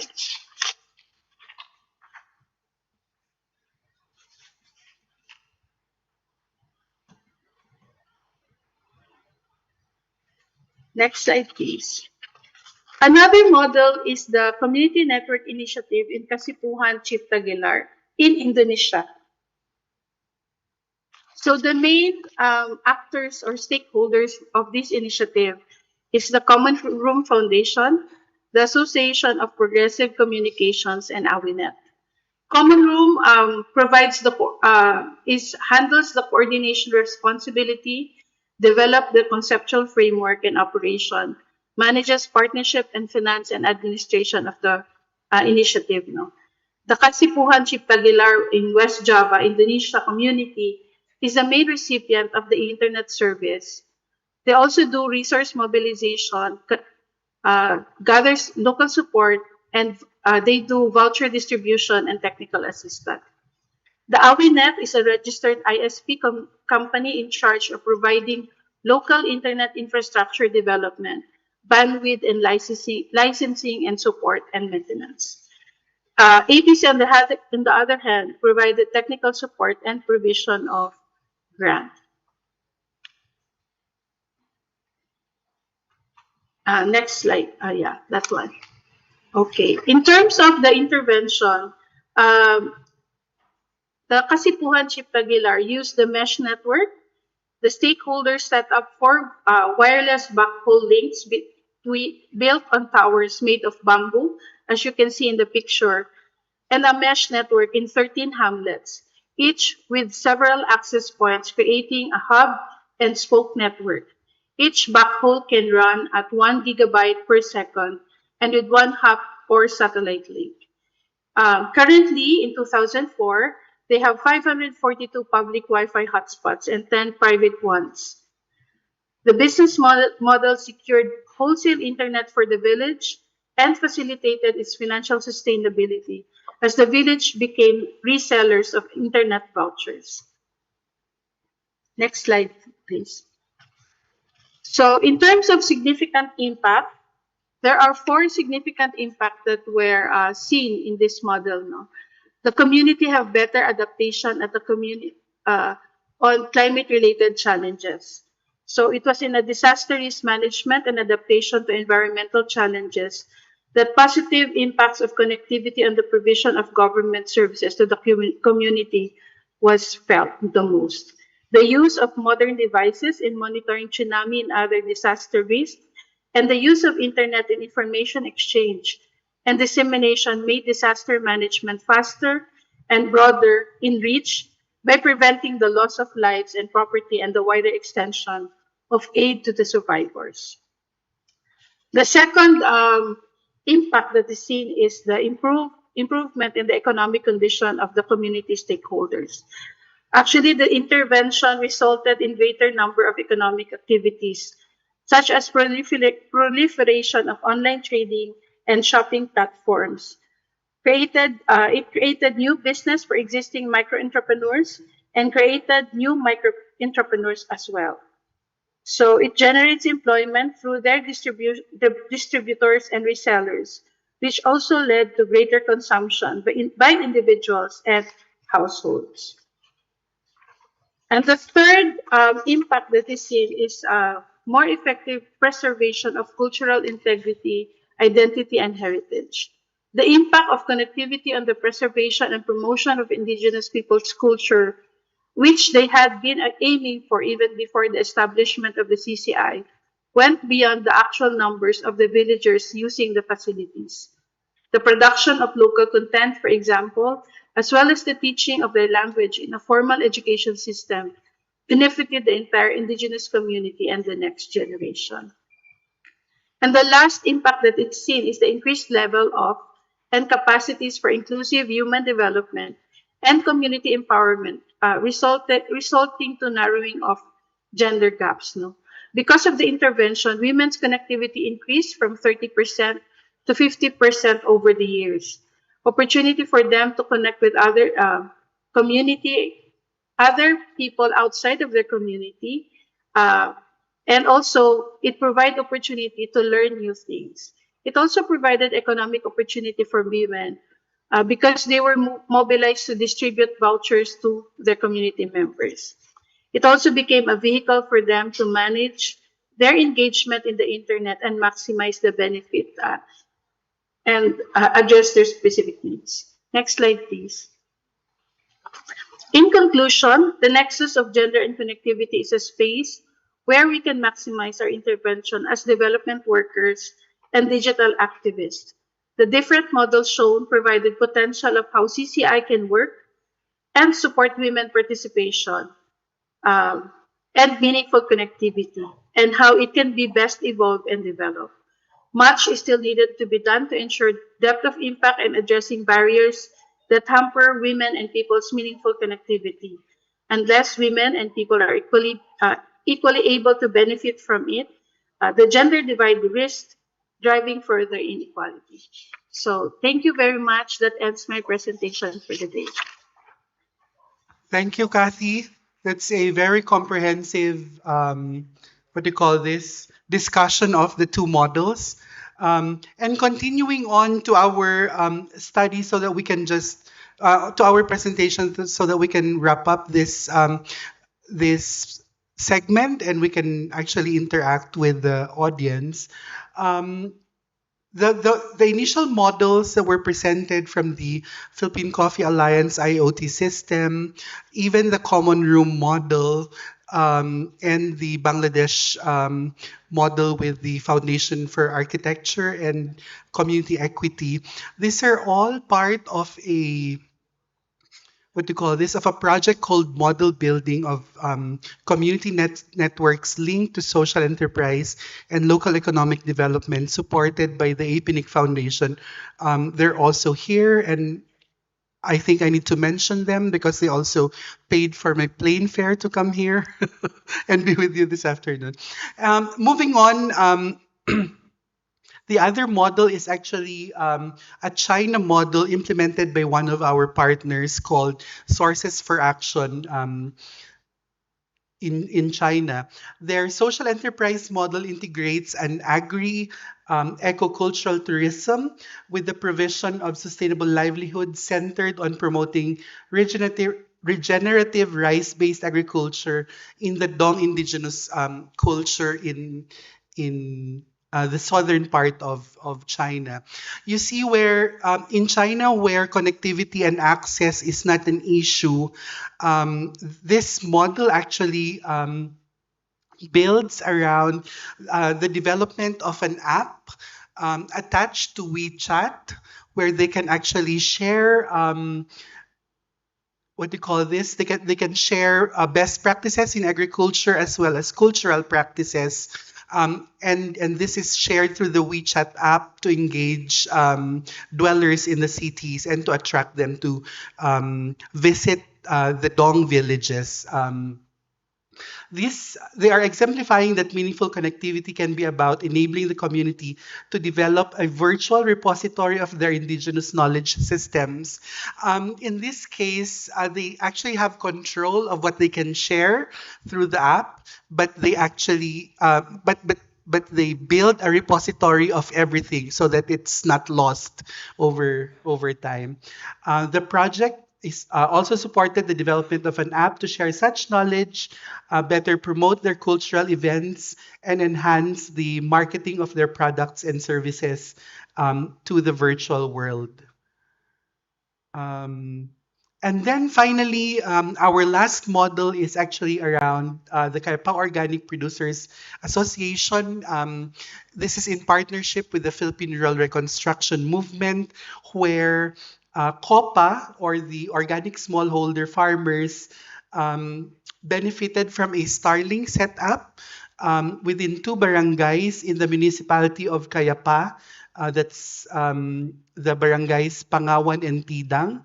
And the main benefit so far felt by stakeholders was greater efficiency in terms of coordination and communications between and among farmers in COPA and their social enterprise enabler called Vizcaya Fresh Incorporated. I'm not sure if you can see the photos, but those are the organic farms of COPA. And I think this ends our presentation. Also, I'd like to acknowledge my boss, Lisa Dacanayo, is also joining online this afternoon. In the interest of time, we can now move to questions and answers with, and also inviting back Kathy and Somat. Yeah, thank you so much, Kumar. We open the session to the audience. If any of you have questions, yeah. Yes. Maybe let's take 3 questions. Yeah. Okay. Good.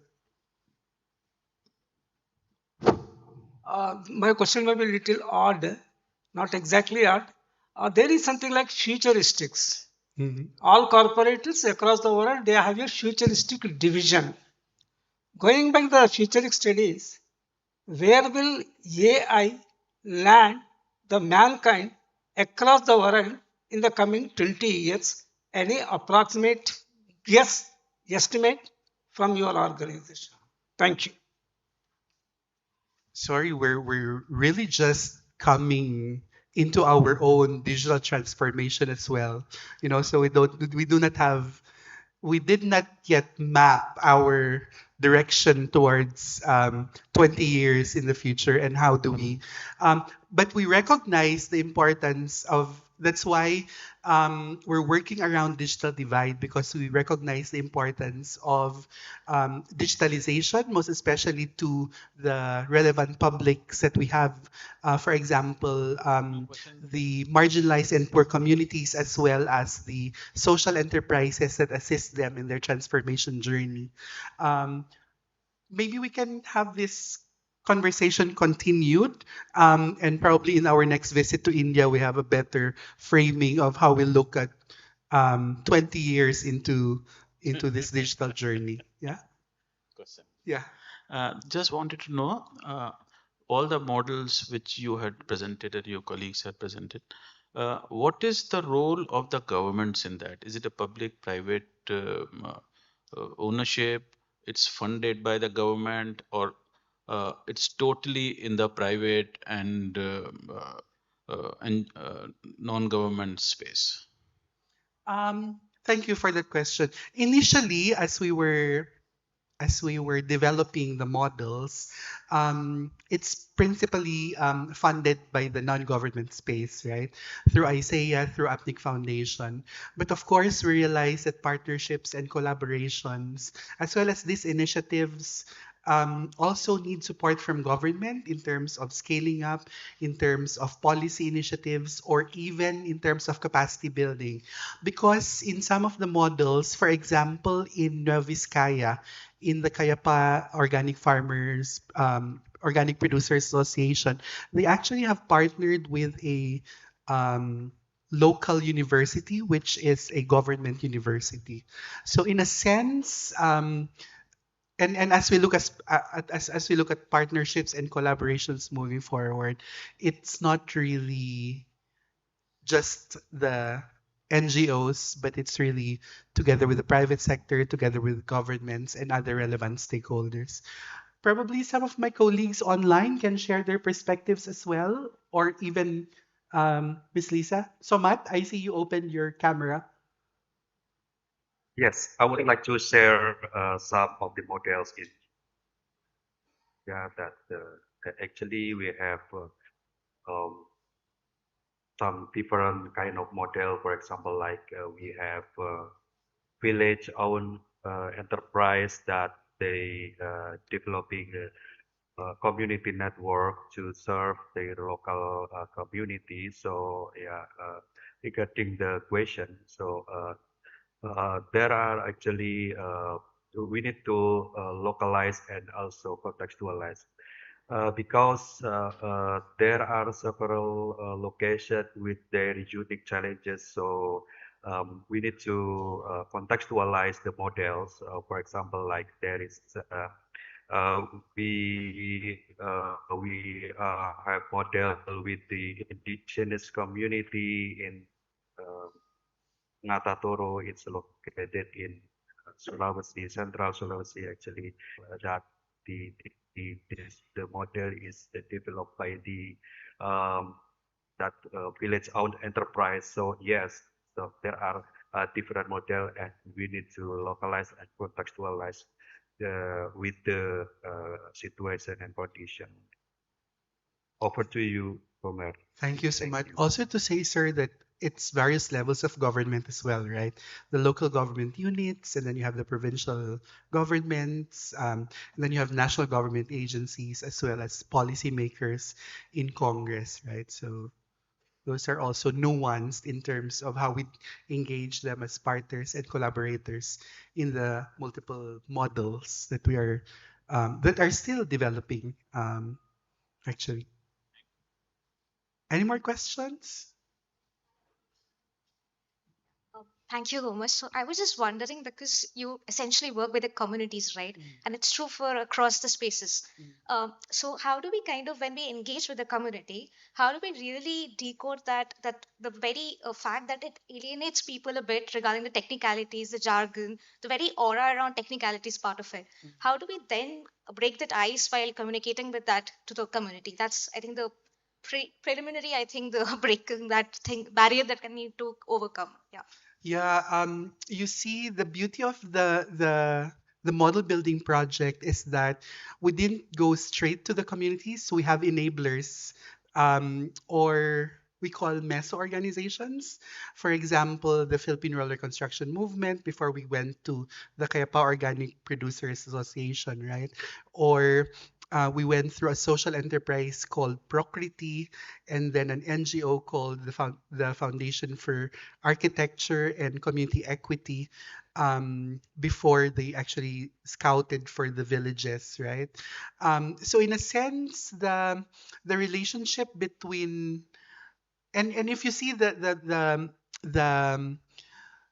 the enablers that we have engaged with, it's not their first time to actually engage marginalized and poor communities. So that the trust building, as well as even in localization of terms and jargons and all.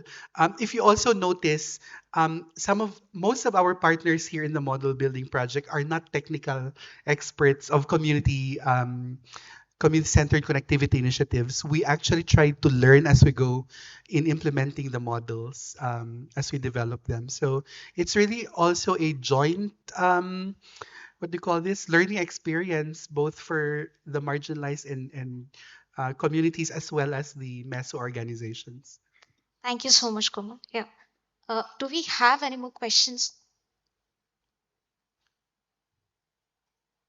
Anyone from? Yeah.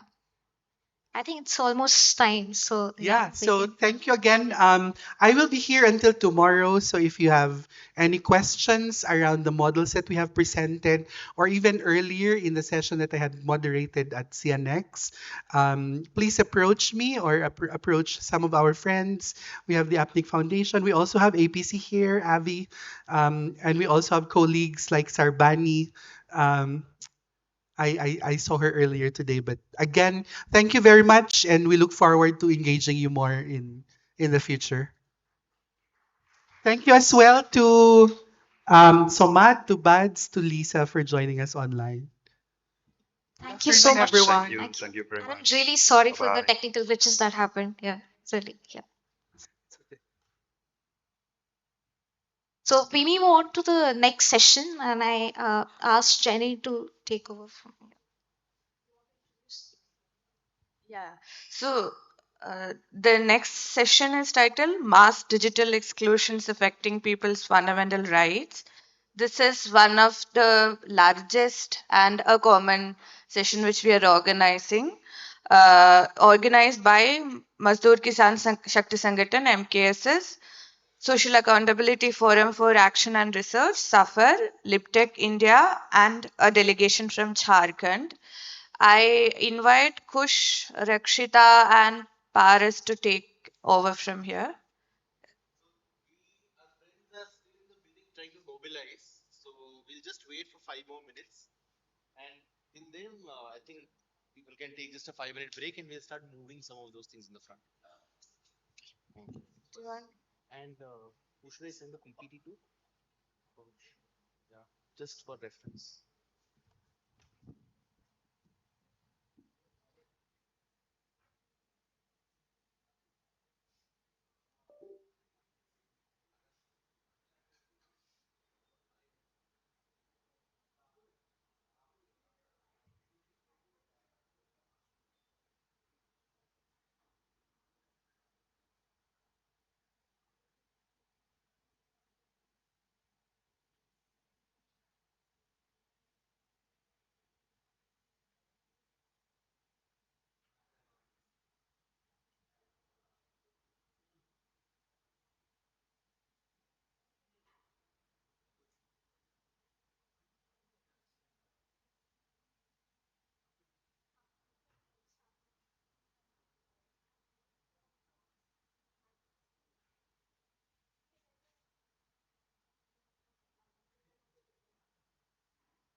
कहाँ है हमारे लोग वैसे?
Hello.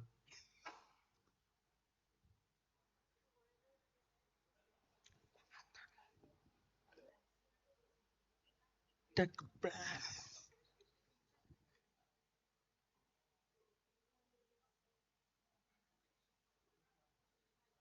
HDMI అంటే use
या जो भी आए हैं किसी को भी अगर समस्या है हेलो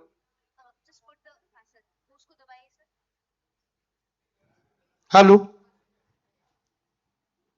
किसी को भी कोई प्रॉब्लम है किसी की पेंशन नहीं आ रही है किसी का नरेगा का कोई पेमेंट फंसा हुआ है या कोई प्रॉब्लम है तो आप आ सकते हैं और मैंने अपना ऑफिस खोला है और मैं सरकार की तरफ से यहाँ पूरी जिम्मेदारी लेता हूँ आपका सब काम होगा कहीं से भी आप आए आप आइए और अपनी समस्या का समाधान कीजिए यहाँ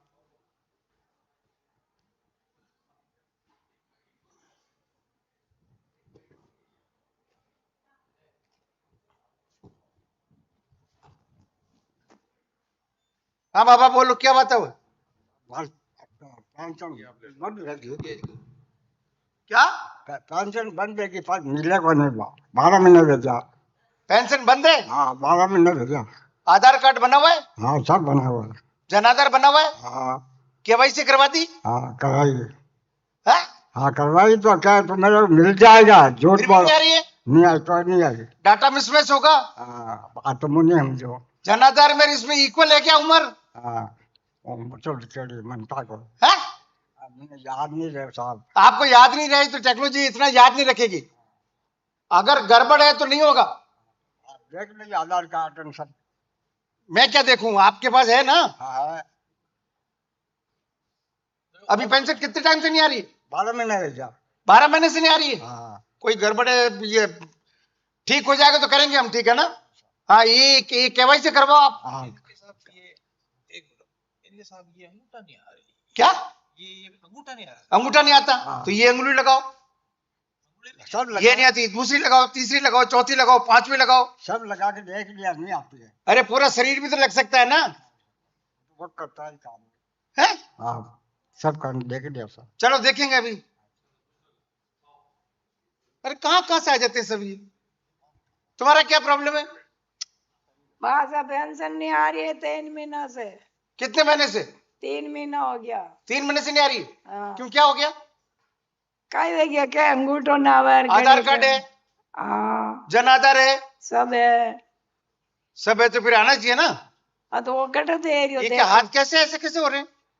ये गिड्ढे सीधा नहीं होता ये? नहीं होता है। हाँ तो फिर अंगूठा नहीं आएगा इसमें। ये भी ऐसे ही है? हाँ तो फिर ऐसे नहीं हो सकता।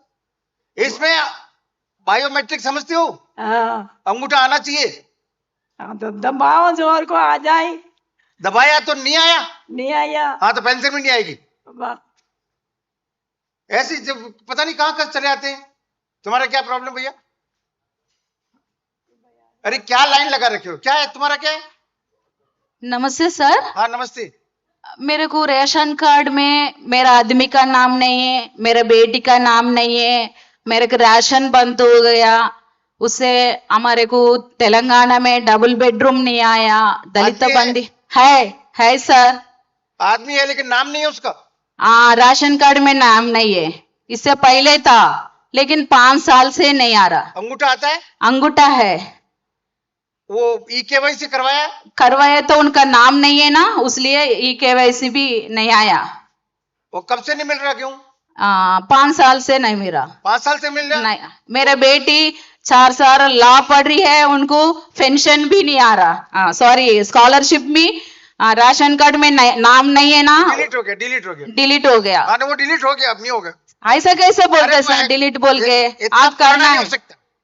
क्यों सर? इतना पुराना नहीं, 5 साल से नहीं हो रहा तब नहीं होगा। चलो, बहुत बार हम लोग अप्लाई करे sir, ration card ration shop में करे और नेट शॉप में जाके करे, परसों भी सितंबर में भी करे, लेकिन अभी तक भी कुछ भी नहीं आ रहा। अब ये लड़की का शादी करे तो तेलंगाना में शादी का भी 1 लाख रुपए देते, वो भी नहीं आता अभी। वो भी नहीं आ रहा है? वो भी नहीं आ रहा। वोट देने जाते हो? वोट डालते। वोट डालते, सब जने डालते।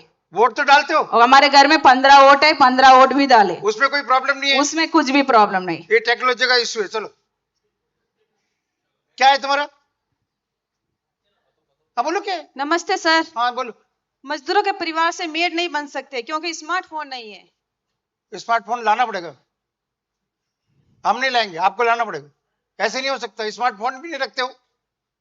पहाड़ी इलाकों में काम नहीं मिलता, काम मिलता है लेकिन इंटरनेट की प्रॉब्लम। जहाँ काम मिलता है वहां जाओ ना, और जहाँ इंटरनेट होता है वहां जाओ। आप पता नहीं कहाँ काम करते हो। इंटरनेट नहीं है तो काम नहीं। समझ गए? जियो टेक्निक की समस्या। जियो का यहाँ क्या लेने देना है? सर सर्वे नहीं चलता है काम। अरे जियो का नहीं चलता, एयरटेल ले लो। पता नहीं क्या करते रहते हो। तुम्हारे क्या प्रॉब्लम? ये नरेगा एनएमएस में जो जैन जेटी होते हैं ना, वो जियो टैग करते हैं, वही लोकेशन मिलती है हमें। तो हमें नरेगा में लोकेशन नहीं मिलती है। जहाँ साइड होती वहां तो मतलब लोकेशन देती नहीं, सरकार कहीं भी जियो टैग करके चली जाते हैं। आप लोग को आपको कैसे समझाएं? जहाँ पे नेटवर्क नहीं आता है वहां काम नहीं होगा। समझ गए? तो जहाँ मतलब नरेगा मजदूर काम करती है, फिर ये हाजिरी अपलोड नहीं होने की वजह से उनको रोजगार नहीं मिलती है ना, उनकी हाजिरी। हाँ तो कुछ लोगों को मिलेगा, कुछ को नहीं मिलेगा, सबको नहीं मिल सकते। चलो, पता नहीं क्या। हाँ क्या था लफड़ा है? मेरा पापा का आधार किसी और के आधार से ये हो गया, और उसका लैंड का जो है उसके नाम चला गया। अभी जमीन चला गया। जमीन उसके नाम पे, हम ही उसके अभी देखभाल आधार कर रहे भी हैं। उसके नाम है। जमीन के लिंक में आधार उसके नाम पे है। कब्जा किसका है जमीन पे? हमारा है। हाँ मस्त रहो, फिर क्या दिक्कत है? अरे तो केवल वहां चला गया, आधार चला गया, तो इसमें क्या दिक्कत है? पता नहीं आप लोग क्या करते रहते हो, समझ में नहीं आता है। बेकार टेक्नोलॉजी को बदनाम करे। क्या बाबा बोलो, क्या है? मेरा आधार नहीं बन रहा है, मैं 5 साल से परेशान हूँ। आधार के बिना कुछ नहीं होगा। आधार नहीं तो कुछ नहीं, ये समझ लो। 60 साल हो गए हैं मुझे। कितने भी साल हो जाए, 60 साल हो जाए, 80 साल हो जाए, आधार नहीं है तो कुछ नहीं। मुझे बना दो हुजूर।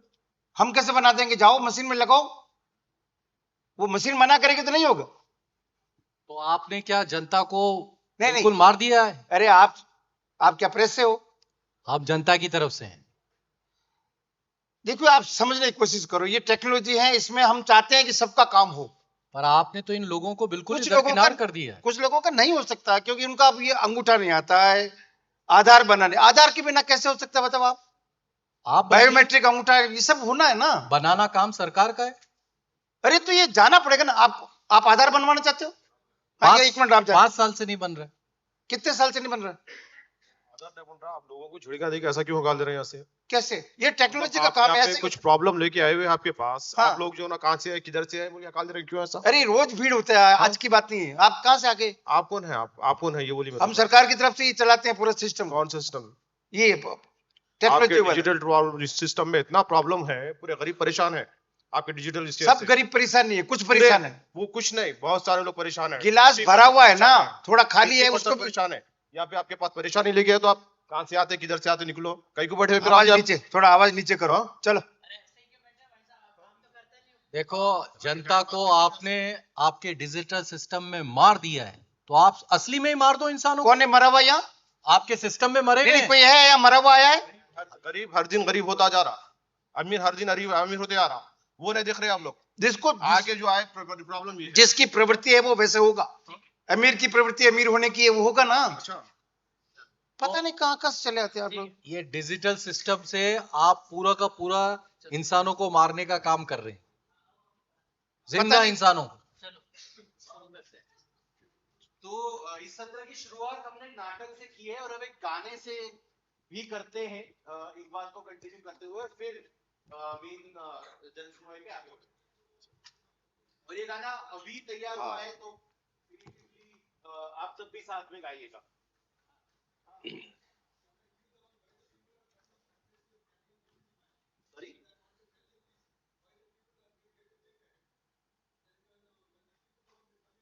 We will open the floor after for the question answers. Please sit down.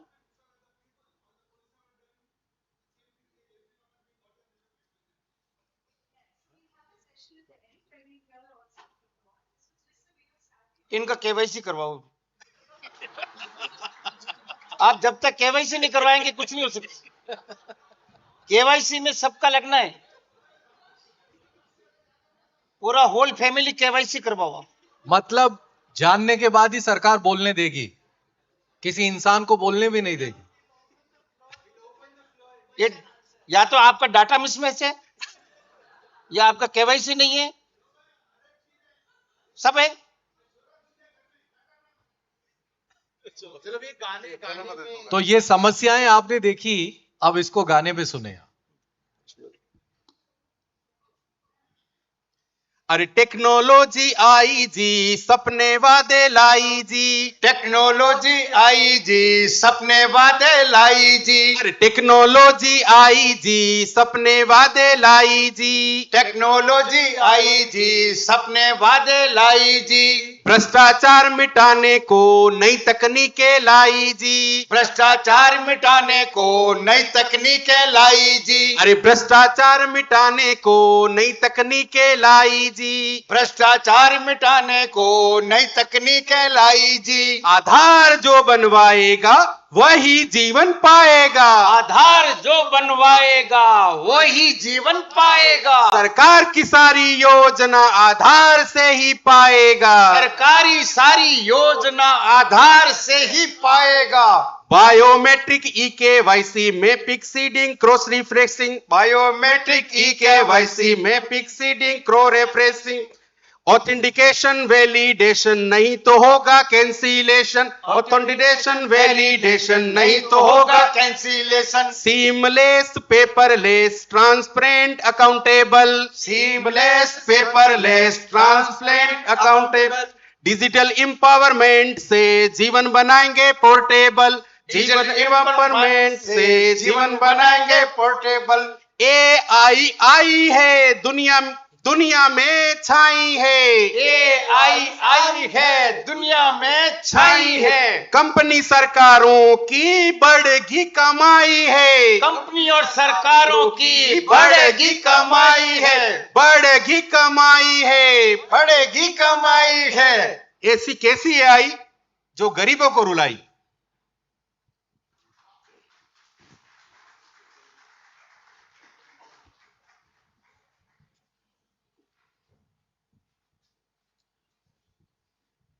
हाँ नहीं अभी नहीं। तो सभी को धन्यवाद। बहुत सारे लोग फोटोज वीडियोस भी ले रहे थे, कुछ कुछ साथ में गा भी रहे थे। तो अभी का जो सत्र है वो एक जन सुनवाई है। इनमें से कुछ साथी जो पिछले साल आए थे उनको शायद आइडिया होगा, देखा होगा कि ये जन सुनवाई पिछले साल हुई थी, उसका एक थोड़ा अलग रूप भी है ये। हमने खूब सारी बातें सुनी, जो नाटक भी देखा, गाना भी सुना, कि ये पूरे 2 दिन का हमारा थीम डिजिटल के ऊपर है, डिजिटल सिटीजन्स के ऊपर है। तो ये डिजिटल दुनिया में जब हमने इतना रहना, जीना, सांस लेना शुरू कर दिया है तो उसके कुछ असर भी है। आम लोगों के जीवन में जो इससे रोज गुजरते हैं, उनकी कहानियां, उनके अनुभव हम समझेंगे। जवाबदेही को हम कहीं ना कहीं ढूंढने की और प्लेस करने की भी कोशिश करेंगे कि इसमें जवाबदेही किसकी है, अकाउंटेबिलिटी किसकी है। जब डिजिटल इंटरवेंशंस होते हैं तो डिजिटल एक्सक्लूजन्स भी जो हो रहे हैं उसकी रिस्पॉन्सिबिलिटी कौन लेगा। तो आज ये जन सुनवाई में हमारी जो पैनल है उसमें मैं रक्षिता को रिक्वेस्ट करूंगा कि वो आके उनको इंट्रोड्यूस करे। लगभग हम कोशिश करेंगे कि 6, सवा 6 तक ये सत्र हो जाए। और अंत में हम आप सबसे भी अगर आपके कोई सवाल है तो वो भी हम लेंगे, पैनल से भी सुनेंगे। तो अभी ये जन सुनवाई हम शुरू करते हैं। रक्षिता। ठीक है, शुक्रिया। तो अभी हाँ, पैनलिस्ट के तहत मैं पहले तो सौम्या किदम्बी, जिनका परिचय सुबह भी हुआ, वो तेलंगाना में सोशल ऑडिट यूनिट की डायरेक्टर रही और अभी बेयरफुट कॉलेज की डायरेक्टर है और right to information, right to work campaigns के साथ सालों से जुड़े हैं। तो सौम्या से हम निवेदन करते हैं कि वो इस पब्लिक हियरिंग में भाग ले और अपनी टिप्पणी अंत में जरूर दे। दूसरा, मैं सिद्धेश गौतम को इनवाइट करती हूँ। Siddhesh, wow, this is most applause for a panelist ever invited to our kind of a public hearing. Siddhesh activist है, एक आर्टिस्ट है और एक राइटर है और अपने और mentor and educator for many people from the younger community है और ये अपने काम से, अपने लेख से, अपने चित्रों से really tries to bring out conversations that we all do need to have and also provoke us in the ways that are necessary. तो Siddhesh, we welcome you to this public hearing. तीसरा में Anshul, I don't know, Anshul का दूसरा session चल रहा था, he is coming in 5 minutes. तो जब अंशुल आएगा तो मैं आई थिंक तब उनका परिचय दे दूंगी, लेकिन आई थिंक आप बाकी सेशंस में भी अंशुल से मिले होंगे। वो यूथ की आवाज एक प्लेटफॉर्म है, एक डिजिटल प्लेटफॉर्म जहाँ पे बहुत सारे यंग लोग जुड़ते हैं, बातचीत, अपने आप को एक्सप्रेस करने का कोशिश करते हैं, बात करते हैं और उससे कैसे चीज़ों को, एक्शन को आगे लिया जाए उस पर काम करते हैं। तो जब अंशुल जुड़ जाएंगे तो वो पब्लिक हियरिंग में जुड़ जाएंगे। नाउ आई थिंक खुश अभी एक इस सत्र का एक ओपनिंग संदर्भ, and how many people would just not be able to understand Hindi? Okay, so we have one person who will not be able to follow it at all. If we can request somebody who can help with translation by sitting by her side, because we also want to run the public hearing in a language that people who have traveled and come for will also be able to understand, and if they have to add something. So please do let us know. हम में से शायद some of us maybe can sit with you and do translations. Huh? I'll have to ask. And all those who cannot follow Hindi at all, the presentation is more or less in English, so you'll be able to follow the conversation at least. But yes, if somebody can help with translation, that would be great. So, where do I point this for it to work? No. Digital problem. Acha.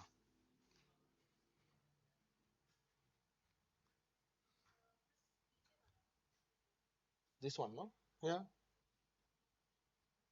Yeah, you can just do next, that's fine.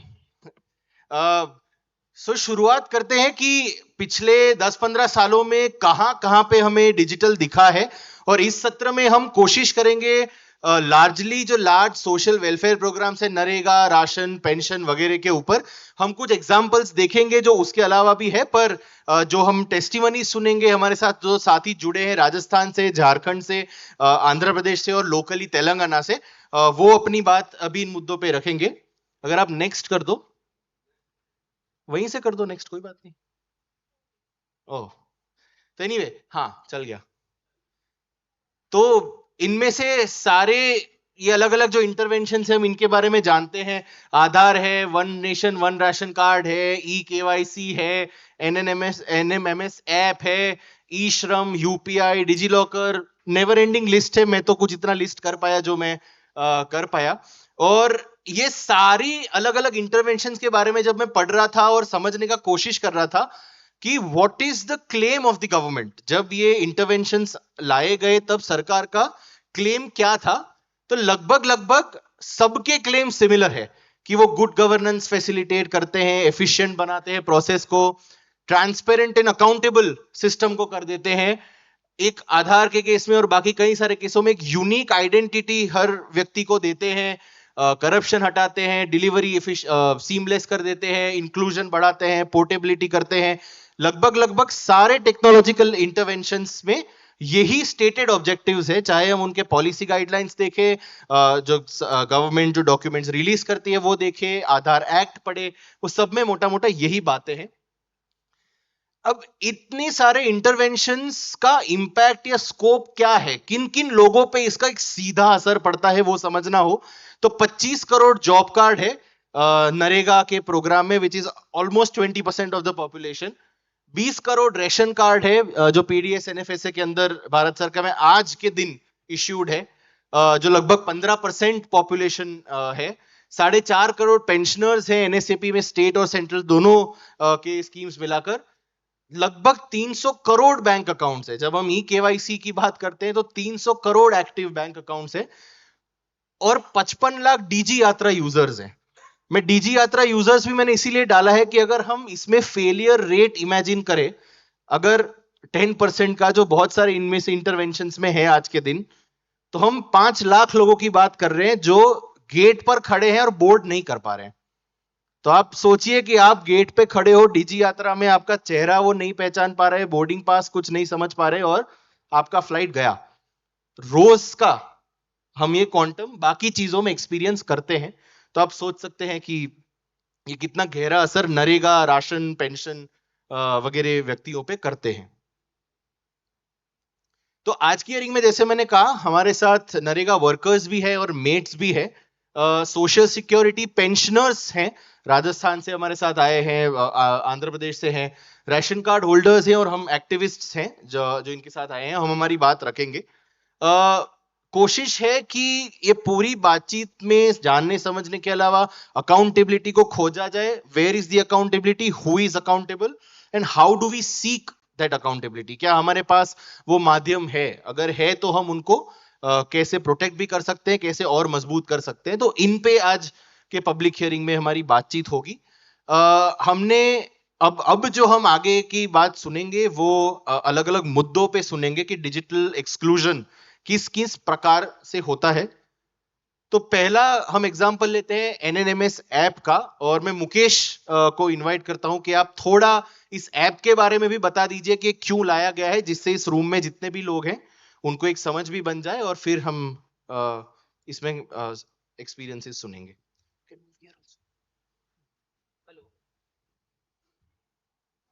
Hello. हाँ, तो thank you खुश। वैसे ये before start with this NMMS app कुछ चीज़ें हैं जो I want to say something last में कि क्या हो रहा है, क्योंकि some people who are researching on innovations, these kind of things are also going on. people across borders also came for this summit। तो खैर ये नरेगा का जो ऐप है, नेशनल मोबाइल मॉनिटरिंग सिस्टम इसको बोला जाता है।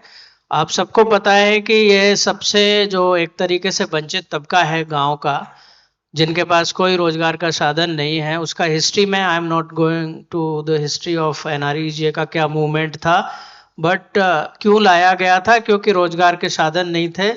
लेकिन सबको लगता है कि उसमें करप्शन बहुत ज़्यादा है, तो उस करप्शन को कैसे ख़त्म करेंगे, उसके मीन्स क्या होंगे, बायोमेट्रिक अटेंडेंस लाएंगे, फेस रीडर्स लाएंगे, एनएमएमएस ऐप लाएंगे। तो एनएमएमएस ऐप लाया गया कि उसमें बहुत एक तरीके से फेक अटेंडेंस हो रहा है, उसको कैसे ख़त्म करें फेक अटेंडेंस को, उसके लिए लाया गया।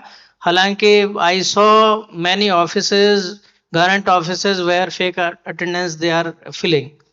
तो अभी ये जो एनएमएमएस है एक तरीके से लाया गया था उसके लिए, लेकिन बिल्कुल भी मतलब पहले अच्छा था कि आपके पास एक फिजिकल मस्टरॉल था, उस मस्टरॉल में अटेंडेंस था, कोई भी फिजिकल वेरिफिकेशन के लिए जा रहे थे तो एटलीस्ट उनको पता चल रहा था कौन है नहीं है। अभी एक डिजिटल ऐप है, उस डिजिटल ऐप में एक अटेंडेंस हो रहा है, मतलब अटेंडेंस करते हैं डिजिटल ये मेट उनको बोलते हैं, वर्कसाइट सुपरवाइजर, वो अटेंडेंस करते हैं। उसके बाद उस अटेंडेंस को कोई भी हटा नहीं सकते। यदि फेक अटेंडेंस भी मार्क किया है किसी ने, उसको हटाना एक तरीके से इम्पॉसिबल सा है। डिस्ट्रिक्ट कलेक्टर लॉगिन से ही उसे हटाया जा सकता है। It's impossible for every worksite because कुछ 4 lakhs 6 lakhs worksites are running every day. 5 से 6 लाख वर्कसाइट रोज चलती हैं।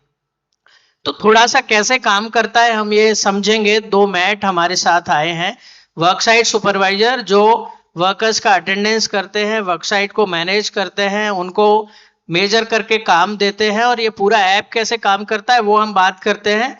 तो मैं गुलाबी से कहूँगा, गुलाबी पहला समस्या क्या है मेट्स का, फिर और इस ऐप में क्या समस्या है वो आप बताएंगे। तो ये गुलाबी राजस्थान में अजमेर जिला है, वहां पे ये मेट का काम करती हैं गुलाबी। हेलो, मजदूर के परिवार से मेड नहीं बन सकते क्योंकि स्मार्टफोन नहीं है। कारण ये है पहाड़ी इलाकों में काम मिलता है पर इंटरनेट की समस्या है। आप तो ऐसे ही बताओ ना, क्या फोन नहीं मिलता है मतलब? फोन नहीं मिलता है तो मेड नहीं बन सकते गरीब। फोन खुद ही खरीदना पड़ता है। खुद ही खरीदना पड़ता है। का फोन आता है? कितने हजार का फोन खरीदना पड़ता है? 8 या 12 हजार का फोन खरीदना। 12 हजार का फोन खरीद, तो उसके बिना तो आपका वो काम नहीं करता। ठीक है, और क्या समस्या है? और जियो टेक्निक की समस्या, सर्वे डाउन चलता है तो काम पे महिला 1 घंटे से चल के आती है जंगल में होके, और वहां जाके काम नहीं मिलता है तो ग्राम सेवक कहता है यहाँ से वापस चले जाओ। क्यों कहता है कि वापस चले जाओ? क्योंकि सर्वे नहीं चलता है और हाजिरी नहीं हो पाती तो फिर वापस जाना पड़ता है। सर्वर इंटरनेट नहीं होता है या सर्वर काम नहीं करता है। और कोई समस्या आपको लगती है? और आपको फोन तो खरीदना पड़ता है, डेटा भी खरीदना पड़ता है अलग से, और उसके लिए अलग आपको भुगतान दिया जाता है, क्योंकि इंटरनेट भी तो खरीदना पड़ता होगा। नहीं, भुगतान कुछ भी नहीं दिया जाता है, इसलिए मेड गरीब से मेड वंचित किया जाता है। अच्छा, तो आप महीने का कितने रुपए का डेटा खरीदते हो, कुछ लगभग आइडिया है?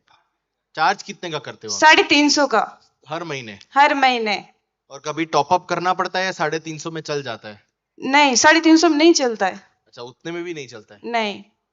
Thank you. तो गुलाबी कह रहे हैं कि एक तो फोन एक्चुअली सरकार देती नहीं है, प्रोवाइड नहीं करती है, इनको खुद का फोन खरीदना है। तो ये इशू बहुत पॉइंट आउट का है कि जो गरीब घर के जो लड़कियां हैं या महिलाएं हैं, they can't be the mat, वो मैट बन ही नहीं सकते हैं। तो आपने उनको पहले ही एक्सक्लूड कर दिया। जिनके पास थोड़ा पैसा है, who can buy the actually smartphones, और स्मार्टफोन में भी उसमें वर्जन है, वो एंड्रॉयड अभी तो जो लेटेस्ट वाला है उसी पे काम करता है।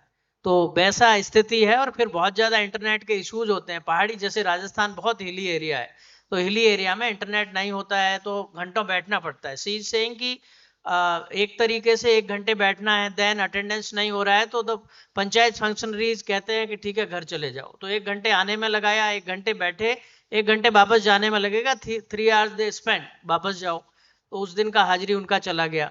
एक तरीके से वो है। उससे सोमवती जी, क्योंकि ये नरेगा में खुद ही काम करती हैं, कितने, सोमवती जी आइए आप, कितने दिन का इन्होंने एक तरीके से काम किया इनके गांव में और कितने पैसे का नुकसान इनका हुआ है ये बताएंगी। ये खुद काम करती है उसमें। सोमवती जी झारखंड से आई हैं, लातेहार जिला से। सोमवती जी बताइए, बताइए आप। नहीं, कितने लोग थे? 41 लोग गए, कितने दिन गए, कितना पैसा अटेंडेंस उसमें ऐप में कितने दिन मार्क हुआ वो बता दीजिए आप। सभी को जोहार, नमस्कार। मैं झारखंड से हूँ और मैं एक मनरेगा मजदूर भी हूँ। तो हमारे बीते साल 2023 का ही बात है और लगातार अभी 2024 लास्ट होने वाला है। तो हम लोगों ने 41 मजदूरों ने काम किए। 41 मजदूरों मिल करके 1139 दिन काम किए, जिसमें हम लोग का 16 दिन का मजदूरी मिला है। 16 दिन का मजदूरी मिला है, जिसमें किसी का मिला 1 दिन, किसी का हाफ दिन का ही मिला और किसी का मिला भी नहीं है। तो उसको लेकर के हम लोग जिला तक अप्लाई कागज को किए, क्योंकि हम लोग खुद का काम किए हैं। जो सामने देख रहे हैं इस तरह से काम किए हैं। तो हम काम किए हैं, हमारा खुद वहाँ चेहरा भी दिख रहा है, लेकिन इसमें जो MMMS बोलते हैं कि आपका तो उस दिन काम ही नहीं किए हैं, आपका वहाँ हाजिरी नहीं है। सिंपल से दिखाएंगे उस हाजिरी को, जो मास्टर रोल बोलते हैं कि उसमें क्या जो नेटवर्क बोलते हैं ना, जहाँ पहाड़ी एरिया है नेटवर्क नहीं होता है, वहाँ तो खुद से बिजली ही नहीं रहता है अच्छा से, तो मोबाइल चार्ज कहाँ से होगा? मोबाइल चार्ज होगा तो फिर उसके लिए नेटवर्क खोजना पड़ेगा। नेटवर्क है तो सरकार ने ये रणनीतियां बना दी है कि मजदूरों के लिए दो बार हाजिरी बनाना है, 2 समय। सुबह से 8 बजे से 11 बजे तक मजदूर को वहां एकदम सामने रहना है काम करने के लिए। फिर 3 बजे से 5 बजे तक वहां काम पर हाजिरी देना है। तो हाजिरी बना तो हमारा उस दिन का मजदूरी मिला, और हाजिरी उस दिन अगर नहीं बना, जो MMMS में मोबाइल से अगर वहां पे जियो टेकिंग नहीं हुआ, तो उस दिन का मेरा हाजिरी खत्म हो गया।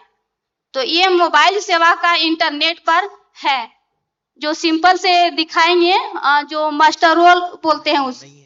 अच्छा, तो इस तरह से हमारा नुकसान गया। आप लोग जोड़ सकते हैं कि 1149 दिन का हाजिरी जो हम लोगों ने काम किया है, 41 मजदूरों, उसका सिर्फ हम लोग का मजदूरी 16 दिन का ही मिला है।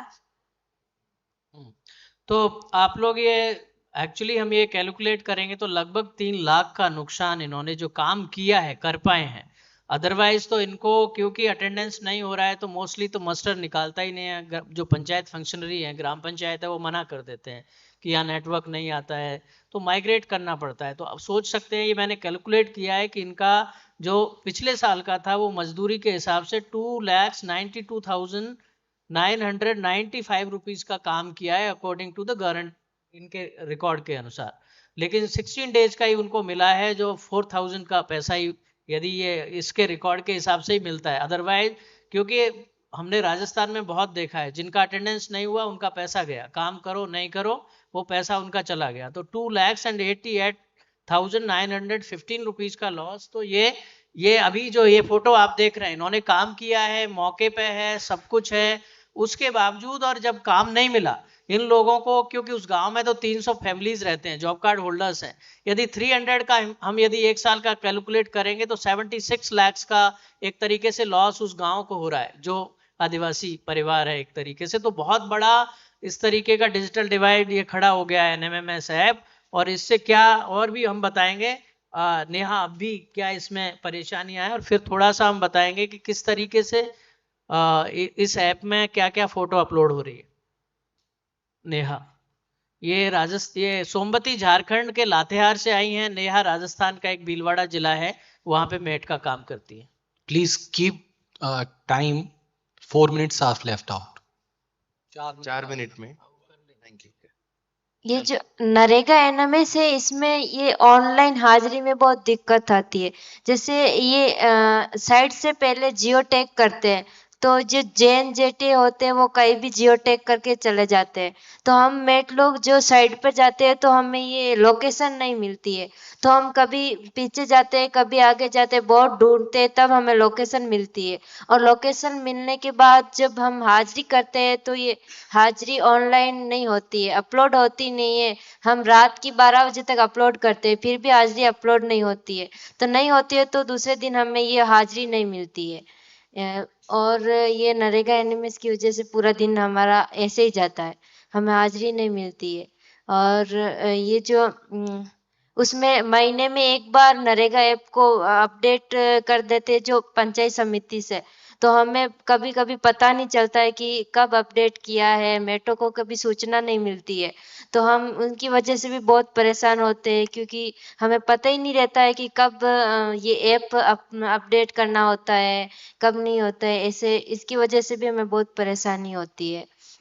नहीं, एक ये भी होता है ना कि 50 लोगों में से 40 का अपलोड हो जाता है, बाकी का नहीं होता है। हाँ, अभी जो हमारे मिस्टोल चल रहा है तो इस 11 तारीख के दिन हमारा 30 लोगों का मिस्टोल था, उसमें से 20 लोगों की ही हाजिरी हुई है और 10 लोग अभी हाजिरी नहीं हुई है, उनकी वजह से उनको काम नहीं रोजगार नहीं मिलेगा।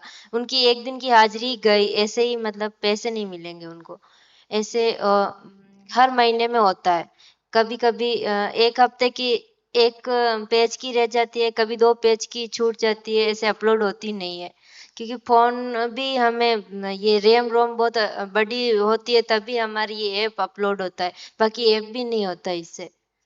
तो ये कह रहे हैं कि जियो टैगिंग, उसके बाद ऐप का अपडेशन, उसकी कोई इन्फॉर्मेशन नहीं, इंटरनेट का इशू, इसके अलावा बात यह है कि ऐप से हो क्या रहा है। एक्चुअली कुछ हो नहीं रहा है इससे। बहुत सारे फोटोग्राफ्स हैं हमारे पास, कहीं बकरी का फोटो अपलोड किया हुआ है, 10 लोगों के अटेंडेंस का एक फोटो एक साथ अपलोड करना होता है। तो ऐसे ये पता नहीं क्या फोटो है, इस तरीके के फोटो आप उसमें देखेंगे, ये फोटो देखेंगे, जबकि जिनका नाम है उस मस्टर में 10 का नाम एक साथ आता है, उनके नाम तो ऐसे इस तरीके के फोटो अपलोड कर दिए। और भी बकरी का फोटो है, कोई भी लकड़ी खड़ी करके उसका फोटो खींच लिया। तो ये ट्रांसपेरेंसी के नाम पर कि एक तरीके से इससे हम करप्शन को रिड्यूस करेंगे, लाए उसके लिए हैं, लेकिन कुछ भी नहीं हो रहा है। और दूसरा, जो लोग वास्तव में उसमें काम करते हैं उनको ये एक तरीके से वंचित कर रहा है, ये एक्सक्लूड कर रहा है ये एनएमएमएस ऐप। और बहुत इस एनएमएमएस ऐप की वजह से जितने भी हिली एरिया हैं, ट्राइबल एरिया हैं, उन सारे इलाकों में ये भी हो गया है। दूसरा ये भी हो गया कि 2 अटेंडेंस होता है, तो बहुत सारे जगहों पे 1 अटेंडेंस हो जाता है, दूसरा नहीं होता है, जैसे सोमवती कह रही थी। तो उसके एक तरीके से क्या रास्ते उसके खोजे जाएं। दूसरा ये कहते हैं कि पेमेंट का जो सिस्टम है, टाइम पे पेमेंट होगा, उसमें कोई मेजरमेंट का system he time is up. Measurement का कोई सिस्टम ही नहीं है इसके लिए। तो अब बात ये है, हमें ये सोचने के लिए जरूरत है कि उस ऐप ने वास्तव में कुछ किया, वो वास्तव में कुछ कर रहा है, उसमें बहुत सारे फंक्शनरीज परेशान हो रहे हैं, उसके लिए बहुत सारा पैसा जो गांव के गरीब महिलाएं हैं उनको इन्वेस्ट करना पड़ रहा है, मोबाइल खरीदना पड़ रहा है, उसके बाद वो उसके लिए जा रहे हैं, उनका हाजिरी जा रहा है, लोगों का हाजिरी जा रहा है, बहुत सारे लोगों का ये कर रहा है। तो हमें ये सोचने की आवश्यकता है कि ये कैसे एक्सक्लूड कर रहा है। ठीक है, थैंक यू। थैंक यू सभी को। इसमें बस अलग पेंशन डिलीशन के मुद्दे पे जाने से पहले मैं 3 चीज बोलना चाहती हूँ इस नरेगा मोबाइल मॉनिटरिंग सिस्टम में। एक, जो आपने फोटोग्राफ्स देखे, दिस इज विजुअल्स जो ये कलेक्ट कर रहे हैं मोबाइल मॉनिटरिंग ऐप, फोटोज जो डाले जा रहे हैं एक्चुअली MIS में, आप anyone can go and download those photographs. अगर गवर्नमेंट की मंशा है कि ये सब किया जा रहा है करप्शन रोकने के लिए, तो आर क्वेश्चन टू गवर्नमेंट, जो हमने पूछा भी है, इसके बारे में RTIs भी फाइल हुए, आपने कितने लोगों पे पेनल्टी, डिसिप्लिनरी एक्शन या क्रिमिनल एक्शन फाइल करा है कि गलत फोटोज आए हैं, स्कूटर का फोटो आया है, किसी प्रकार का फोटो आया है, तो आपका अगर एंटी करप्शन का इतना इंटेंशन था तो आप जरूर एक्ट करते इस प्रकार के फोटोग्राफ्स पे। तो the answer, response of government of India has always been, we have never taken any action on the kind of photos। तो आप कर क्यों रहे हो ये सब? जब ये हम कहते तो गवर्नमेंट का रिस्पॉन्स आया, ये सही बात है, फोटोज हम देख नहीं रहे हैं, अब से हम क्या करेंगे, हम ड्रोन्स इंट्रोड्यूस करेंगे जो फेशियल रिकग्निशन करेगा कि जिसका फोटो आया है और नरेगा के वेबसाइट पे जिसका फोटो है वो सही है कि नहीं. So we just want to indicate, I don't think we need to explain more the level of absurdity कि आप एक digital technology लेकर आए, जब proof मिल रहा है कि नहीं काम कर रहा है या दिख रहा है कि आपका कोई interest नहीं है, आप एक और digital technology introduce कर रहे हो to justify the stupidity at one go. And तीसरा, ये सारे नरेगा unlike pension एक कानून है, एक statute है. तो आप एक डिजिटल इंटरवेंशंस कर रहे हैं like national mobile monitoring system, Aadhaar based payment system with no legal backing. आप एक जियो, एक सर्कुलर इश्यू करने से आप एक कानून के इम्प्लीमेंटेशन में बाधा डाल रहे हैं with no accountability. So these are 3 additional. Thank you. और इसमें कितना खर्चा हो रहा है वो तो एक अलग ही बात है कि कितना पैसा इन्वेस्ट हो रहा है इन सारी टेक्नोलॉजीज में. इसमें अभी आगे बढ़ते हैं. अगेन ये सारे हेडलाइंस हमने खूब देखे होंगे कि बोगस रेशन कार्ड को डिलीट किया है, बहुत सारा पैसा बचा है सरकार का, आधार एनरोलमेंट की डेडलाइन मीट करनी है क्योंकि वापस वो फेक बेनिफिशियरी, घोस्ट बेनिफिशियरी सारे प्रोग्राम्स में खूब घुस गए हैं. तो ये सब हमने देखा है. तो अब थोड़ी इसकी भी बात हम सुनेंगे कि ये डिजिटल इंटरवेंशन एक्सचेकर का पैसा सेव करने के लिए, बोगस लो को हटाने के लिए, एक एफिशिएंसी लाने के लिए किया जाता है, तो उसका असर क्या है. और हमारे साथ नारायण लाल जी है राजस्थान से, मीरा जी है राजस्थान से और राहुल है. और मैं शंकर जी को रिक्वेस्ट करना चाहता हूं कि वो थोड़ा ये डिलीशन वाले मुद्दे पे थोड़ी राजस्थान की बात रखें और फिर एक करके हम साथियों से सुनेंगे.